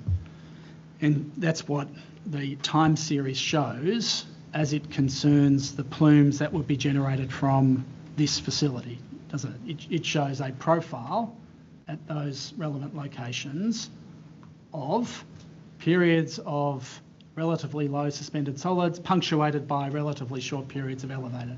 It's the time series of the suspended solids. It's not the time series of the light dosage to the plants. You need to do an extra step to work that out. Okay. And that extra step is a step that would be consistent with, or let me ask you this question. Is there a standard management approach? Is there a standard methodology that would be adopted to undertake that assessment? There are examples. For example, the Channel Deepening Project EES, it was done for that and it was accepted by the panel. Right. It was also done for the Channel Deepening Trial Dredging. Right. As examples. It was done in part for dredging in Corner Inlet. Right. We've talked about the Victorian guidelines and the West Australian guidelines. Is it called for under the West Australian guidelines, that type of analysis? Not specifically, no. Is it called for under the Victorian guidelines? No. Okay. All right. And the purpose of that assessment is to assess the impact of any sediment attributable to the dredging program on productivity. Is that correct? In conjunction with the natural variations that affect light. All right. Now, I want to move to recommendation 7, and I suspect that much of what we've been talking about really concerns recommendation 7 as much as it does recommendation 6. Do you agree with that? Yes. Recommendation 7 is to undertake further assessment of dredging impacts on seagrass based on the revised sediment transport modelling, the revised light thresholds of 10% to 20% surface irradiance, 20% being within the RAM zone, and the updated seagrass mapping. Okay?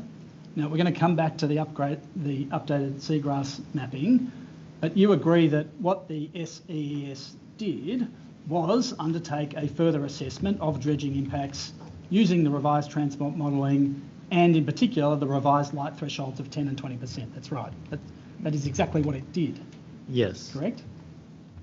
And in the conclave, you indicated that you agreed that the 20% surface irradiance threshold would be met. Using those NTU formula, yes. Yes. Okay. And so it's your view, based upon the analysis recorded within the supplementary statement and the approach adopted within the supplementary statement, that that threshold would be met, correct? Yes. Pursuant to the averaging period that you say is generally appropriate for the purposes of this assessment, correct? Yes. Okay. All right. Now, as I understand it, the key... let me do it this way. Do you have a copy of your expert witness statement to hand?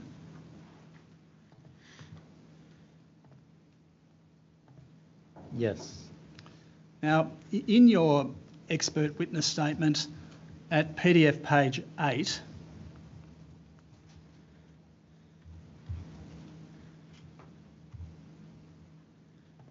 You set out your summary views in respect of direction 7, perhaps PDF page 7.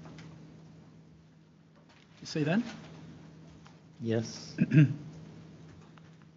you see that the second item there is microphytobenthos impacts? On the next row? Yeah.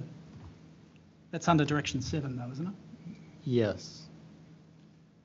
You'd agree with me that what direction 7 calls for is a further assessment of dredging impacts on seagrass.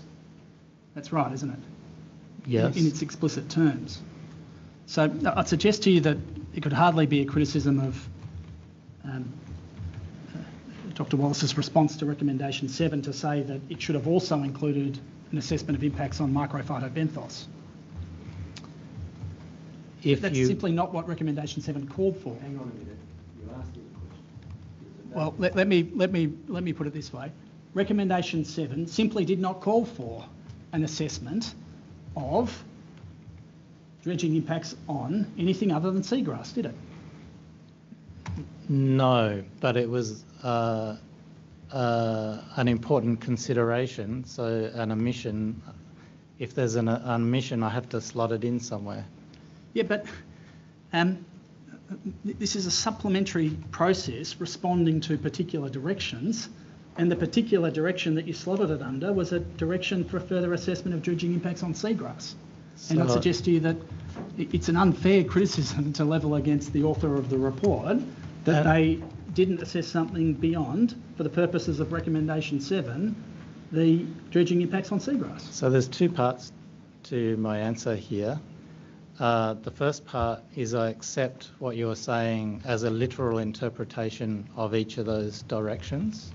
The Minister's directions was a bit more than that, though. It was about supplying a considered, can't think of the right word, combined assessment, and I interpret it to make sure that that means that all necessary information that the Minister should be aware of or take into account should be addressed.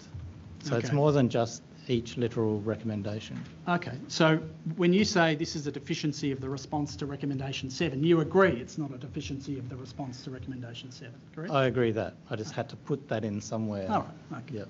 All right, well, we might come back to that. Now, you take issue with the approach that was taken to derive what I'll describe for present purposes as the extent of light penetration for the purposes of the assessment against the relevant thresholds as specified within recommendation 7. That's right, isn't it?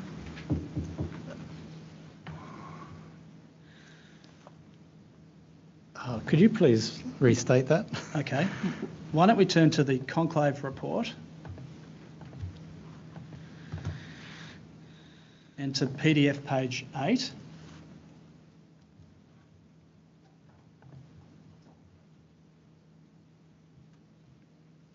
Here we see your comments on recommendation 7. Yes. And the first comment that you make is convoluted and inaccurate light dosage calculation. Do you see that? Yes. And so it seems to me that you are critical of the light dosage calculation that was utilised for the purposes of the assessment. Is that right? Yes. Okay. You describe it as being, later in this report, an old and noisy calculation, I think are the words you use. Yes. Okay. Now, I just want to be clear. While you say there are other and perhaps more sophisticated methods that could have been used, you'd agree with me that the method that was adopted is a method that was formulated for this very exercise. That's right, isn't it? Half right. That was formulated in the late 1990s, 1999. Yeah. Things were a bit different back then, the instruments were different. NTU measurements were common, but the instrument for NTU measurements were highly inaccurate and imprecise under 10 NTU. They were good above 10 NTU. So the data from then is different to what we have access to now. Well, that's an explanation of data back then. What I put to you is that the methods that were utilised for the purposes of this calculation are methods that are specified now within the Victorian dredging guidelines. That's correct, isn't it? No, they were specified then, not now. So you say the Victorian dredging guidelines are no longer applicable? He was still answering your question when you proceeded to the next question. Okay, please. So the Victorian guidelines were specified in 1999. They came out in 2001 or whatever it was. Right. That was at a certain level of knowledge, instruments, techniques. Things have moved on a lot since then. Right. Compare it to the WAMC studies. Now we work on light dosage, not NTUs, right, and all sorts of other things. So those were specified then. They just haven't been updated yet. So right, it's a specification from then, not a specification of now. Are the guidelines current and in force, or have they been withdrawn? They're not in force at all. They're a guideline. Okay. Well, have they been withdrawn by the EPA? No. Okay. So the EPA doesn't withdraw documents, though. Okay. So you say the fact that they're contained within the Victorian dredging guidelines is simply of no consequence. Is that right? No, I'm not saying that. I'm saying they definitely are of consequence. Okay. They're the only Victorian guidelines here. Yes. But even the author, Dr. Greg Parry, acknowledges that it's well out of date. Right. It just hasn't been updated yet. There are other developments in other states that we can adopt from. Okay. But a lot has changed since then, and we take that on board as well. Okay. The approach you would prefer would be the approach whereby measurements were taken and a direct method or a direct translation was adopted for the purposes of this project, correct? Yes, but I qualify that what you adopt should be rationalised, and it should be comprehensive. For example, if you take something from the Victorian dredging guidelines, you can't just pick and choose. So if you're going to take the formula from those guidelines, you should also take their thresholds as well. So you can't take one and ignore the other. Right. Okay. Or you need a rationale if you're going to just pick and choose. Thresholds for the purposes of the relevant mitigation measures? For example, yes. Is that what you refer to by way of thresholds? Yes. So if you don't accept their thresholds, that should be rationalised. Okay. But for the purposes of this task, for the purposes of assessing the 10% and 20%, which were figures derived by this committee by reference to the Victorian dredging guidelines, you agree that the approach that's been taken is to utilise the relevant calculations as contained within those guidelines. That's right, isn't it? That's what they've done, yes. And you agree that by adopting that approach, one achieves the 20% surface irradiance threshold at the relevant Ramsar boundary, correct? I agree. Okay. Now, the next topic I'd like to address concerns Direction 8. Direction 8 is the direction that concerned confirmation that the EES conclusion that dredging will not impact the Ramsar site be given after considering the revised marine modelling and the revised assessment of impacts on seagrass. Do you see that? Yes. And so it seems to me that recommendation 8 is really the culmination of the work that was called for in recommendation 6 and 7. That's right, isn't it? Partly. Okay. Where have I gone wrong? Taken literally, it could be interpreted that, but to understand impacts on the Ramsar site, you need to understand the chain of impact processes.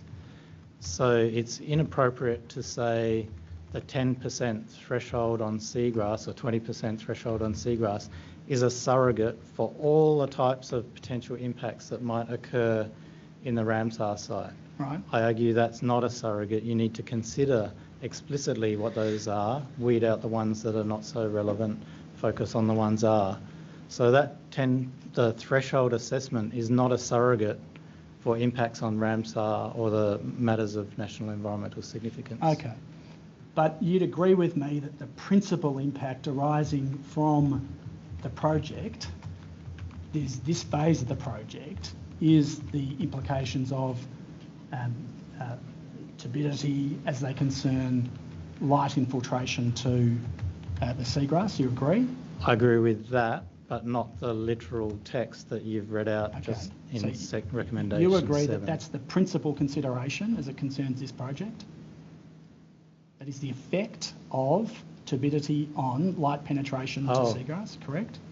Are we talking about the Ramsar site impacts, 8 or 7? We're talking about the impacts of dredging. Yes. As it concerns seagrass and as it concerns, I'd suggest to you, the Ramsar site. No, I disagree. There are lots of other pressures that affect the Ramsar site other than dredging. Okay, so where recommendation 8 called for the revised assessment of or consideration of the revised marine modelling and the revised assessment of impacts on seagrass, what you're saying is that that's not an adequate list of things to consider. Is that right? That's right. Okay. All right. Let me just check my notes on recommendation 8.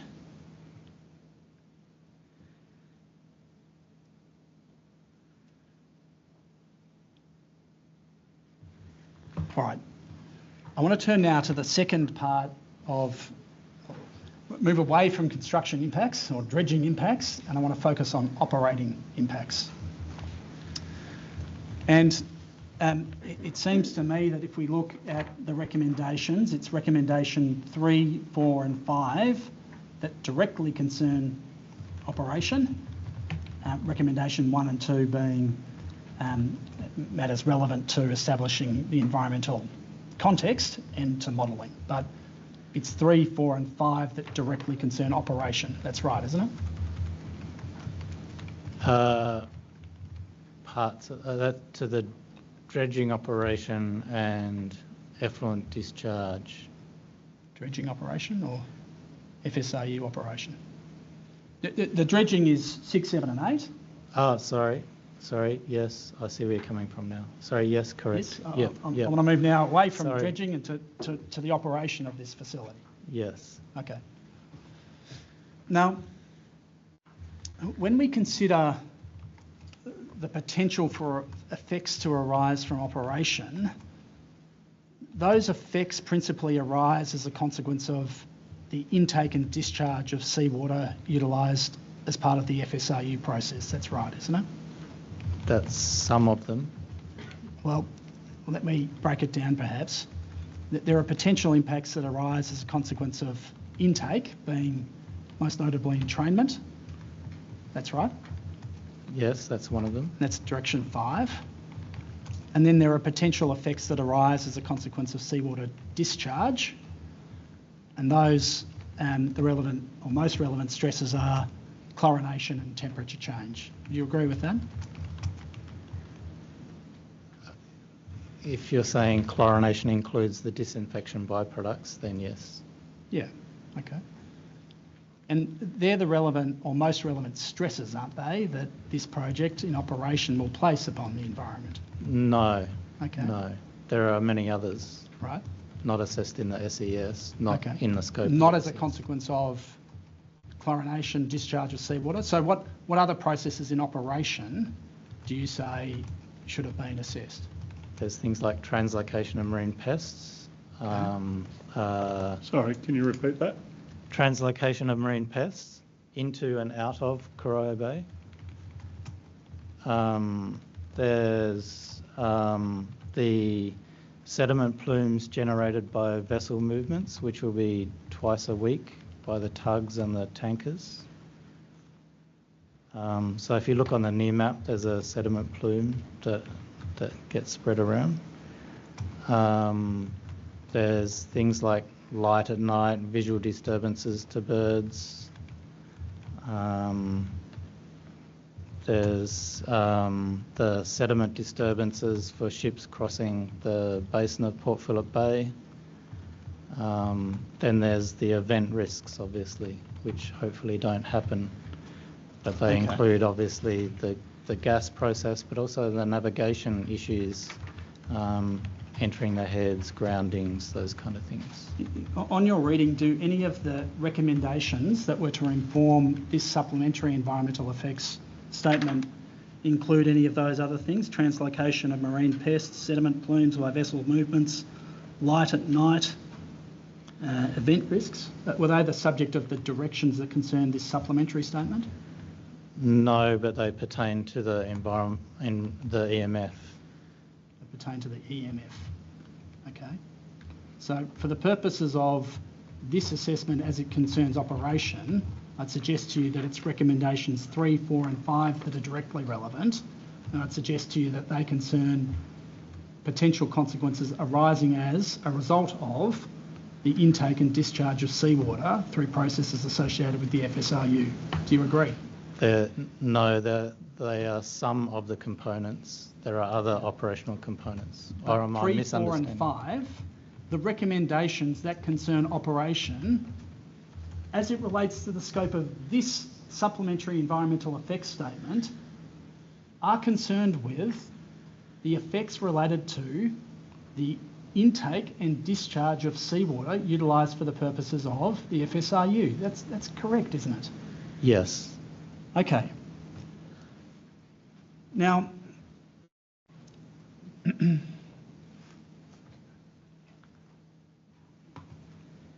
you understand, I take it, that the seawater discharge from the FSRU is proposed here to be linked to the seawater intake system that is presently operated in respect of the refinery.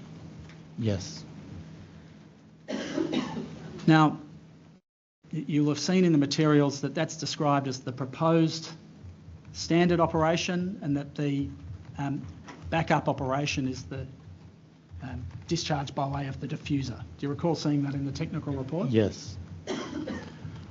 Now, you were involved in the Crib Point environmental effects statement assessment process, weren't you? Yes. And I'd suggest to you that a key difference between this proposal and that proposal is the proposal to integrate the seawater cooling system utilised for the FSRU with that utilised at the refinery. Yes. Okay. Another difference between that project and this project is the proposal to incorporate a diffuser in what I'll describe as the backup scenario. That's another difference, isn't it? Yes. Now, you're aware, I take it, that the existing seawater cooling system associated with the refinery has operated for many decades? 60 years. And you're aware that other than during maintenance scenarios, it operates continuously? Yes. And it discharges a combined total of 350 megalitres of seawater each day? Yes. And that volume is discharged at spread, if you like, across the different discharge points that you've identified within your witness statement? Yes. Now, if we focus on impacts associated with chlorine, and we'll lump in chlorinated byproducts with this assessment or this series of questions. Why don't we do it this way? If we focus on chlorine byproducts, temperature change and entrainment, that is the effects of intake and discharge. It's the case, isn't it, that in respect of the current discharge from the refinery, that the seawater that's utilised is presently treated with chlorine, such that there are residual levels of chlorine discharged into the environment? That's right, isn't it? Yes. It's also the case that that water is in effect heated as a consequence of having been used in the cooling processes that occur within the refinery. That's right, isn't it? Yes. Such that there is at present a temperature differential within the plume discharged from the refinery. Yes. And it's a case also that there's a degree at least of entrainment associated with the current intake of seawater with the refinery. Yes. Now, it follows, doesn't it, that the extent to which those processes have an effect on the environment, if we assume there is any effect, that effect will be manifest in the existing environment. Do you agree? Because it's already happening. As far as I'm aware, yes. Now, you also understand that under normal operating conditions, that is for the refinery, the volume of seawater that it requires would exceed the maximum volume of seawater that the FSRU would require for its processes. Are you aware of that? Yes. And so in that circumstance, the FSRU would not result in any additional seawater discharge into Corio Bay, would it? Yes. You agree? I agree, sorry. Yes, yes. And you understand, I take it, that it would not result in any difference then in the extent of chlorination within the discharge. You understand that's another aspect of this proposal? On the main. So the chlorination point will obviously be at the FSRU rather than in the plant. Yeah, but in terms of the discharge from the refinery locations, that discharge, the ultimate discharge into the environment, will have the same extent of chlorination that it presently does. You understand that? Given the assumption that the time in the whole system is roughly the same, time is the key factor here. Yeah. Yeah. You also understand that that discharge would be of a lesser temperature differential at the point of discharge than it would be at present? Yes. Okay. And to the extent then that temperature differential, that is a greater temperature differential, gives rise to adverse environmental effects, any such effects would be reduced as a consequence of this project. That's correct, isn't it? Yes. Yeah. And to the extent that the emission of seawater discharge from the refinery containing residual levels of chlorine gives rise to any acute effects, those would be the same with and without the project, wouldn't they? Because the seawater discharge would have the same amount of chlorine. Do you agree with that proposition?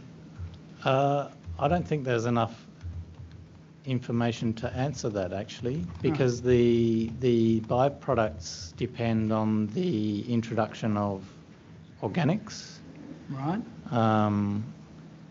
So you're jumping to chlorinated byproducts here. So if we focus on chlorine first, we can come to byproducts. We're presuming that the dosage of chlorine is the same. Yeah. Then if we assume the dosage of chlorine is the same, then the outputs will be the same. Okay. That's a good assumption I would make. Yeah. Okay. Now, you were about to express a view about there being a potential difference in the discharge as it might concern chlorinated byproducts. Is that right? So. Yes. So just remind me, do you have the expertise to express views about the likely extent to which seawater discharge from the refinery, where it's sourced from the FSRU first or sourced from the sea first, would have differences in the level of chlorinated byproducts? So over time? This is what I was about to say, in that it depends on some other information. Right. And it's about the organics going into the intake. And we're moving the intake, so it could actually be better because we're moving the intake away from a supply of organics. It could be worse because there could be different types of organics out there. We don't have that information. Okay. We just don't know, is what you're saying. So you're saying, as I understand it, the extent to which the seawater utilised for this process contains different levels of organics, there may be some change in the extent of what are known as chlorinated byproducts. Is that right? Or there may be not. Or there may be not. You don't know. I don't know. No. Okay.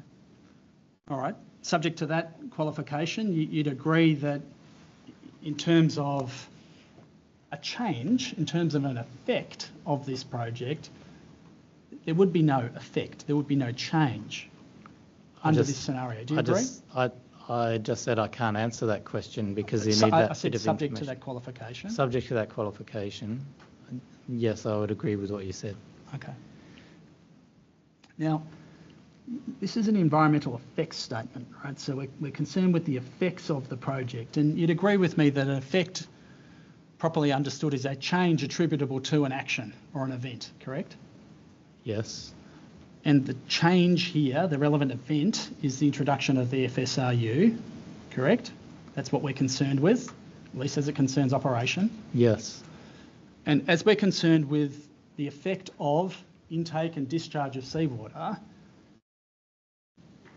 you'd agree with me, wouldn't you, that for the reasons we've just identified, there really will not be any material change because of the relationship between the refinery and the FSRU and the existing discharges. That's correct, isn't it? That's how it appears. Yeah.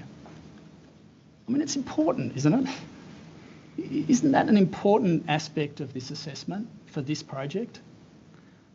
From my point of view, the biggest importance is the environmental management. So the project is taking on, at the moment there's no environmental management of that wastewater discharge, apart from the input controls, but there's no output assessment. We don't know the impacts of the existing.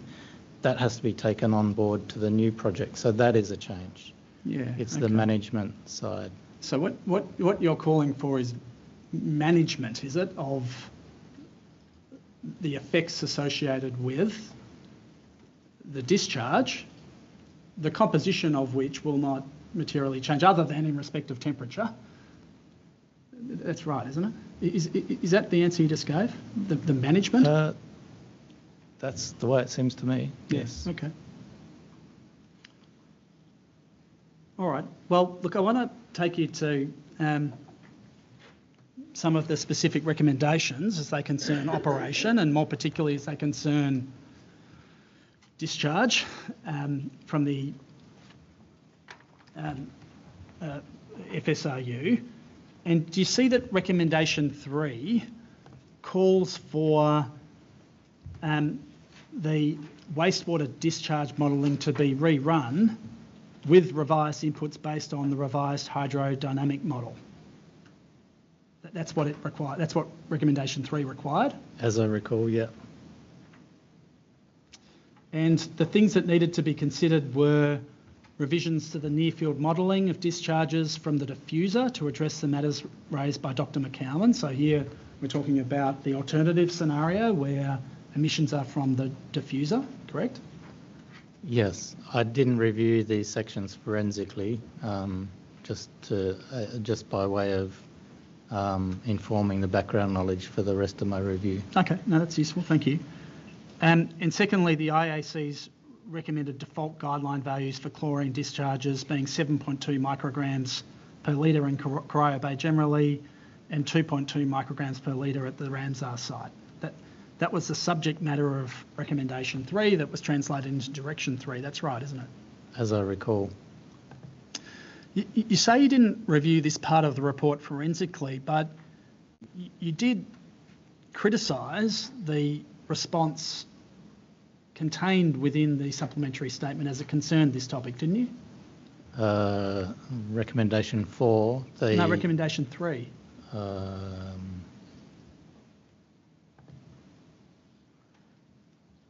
I'd have to refresh my memory. Well, have you got your report there? Maybe I'm wrong. Yes, I made comments on that. Oh, right, okay. Yes, I did. Yeah. So you made comments on it, but you didn't review it forensically, is that right? So I reviewed the field surveys of temperature because that is of importance biologically, the temperature plume as to whether the plume is going into the Ramsar site or what biological aspects it's covering. Yeah. And I also had a comment on the estimation of the decrease of chlorine in their laboratory measurement. Yeah, that's recommendation 4 though, isn't it? Oh, is it? Sorry, Yeah. my mistake. Yeah. Do you have your witness statement to hand? You're critical. Remember at the outset, I asked you whether you thought that the supplementary statement responded appropriately to any of the recommendations that were relevant to your area of expertise, and you said no, it didn't respond appropriately to any of them. Remember that was your answer? Yes. Well, recommendation 3 is one of the recommendations you've commented upon, and you're saying that you didn't review it forensically. Is that correct? No, as I said, I just looked at parts of that related to the biology. Recommendation 3, rerun the wastewater discharge modelling with revised inputs based on the refined hydrodynamic model. Consider revising the near-field modelling of discharges from the diffuser to address the matters raised by Dr McCowan in his written evidence. And do you agree that they did that? Or you just didn't review that? yes, but some of the inputs there were the measurements of the temperature plume. No, this is from the diffuser.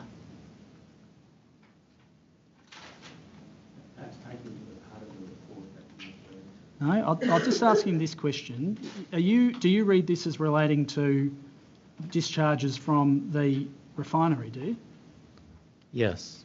3A, revise the near-field modelling of discharges from the diffuser to address the matters raised by Dr McCowan.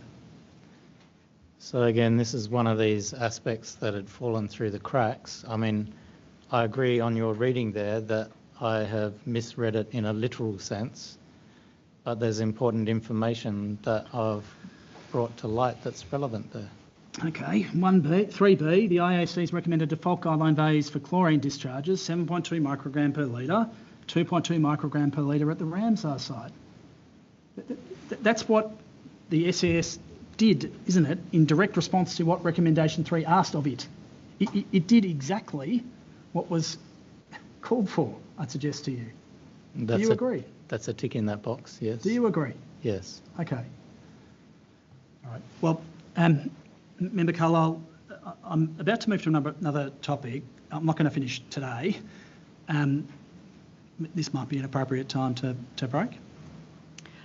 I think that sounds very sensible. Is there anything that anyone wanted to bring up before we close for today? I was only going to ask if we could start a bit early tomorrow. We cannot, unfortunately. Okay. Are you concerned about whether we're going to get through everything tomorrow? No, my request was entirely selfish. Oh. Okay. I think my daughter... You don't need to explain, Mr. Okay, Fernandio. well, I won't. Okay, anything else? No, that's fine. Thank Sorry. You. It's okay. Okay. All right, we'll see everyone at 10 a.m. tomorrow.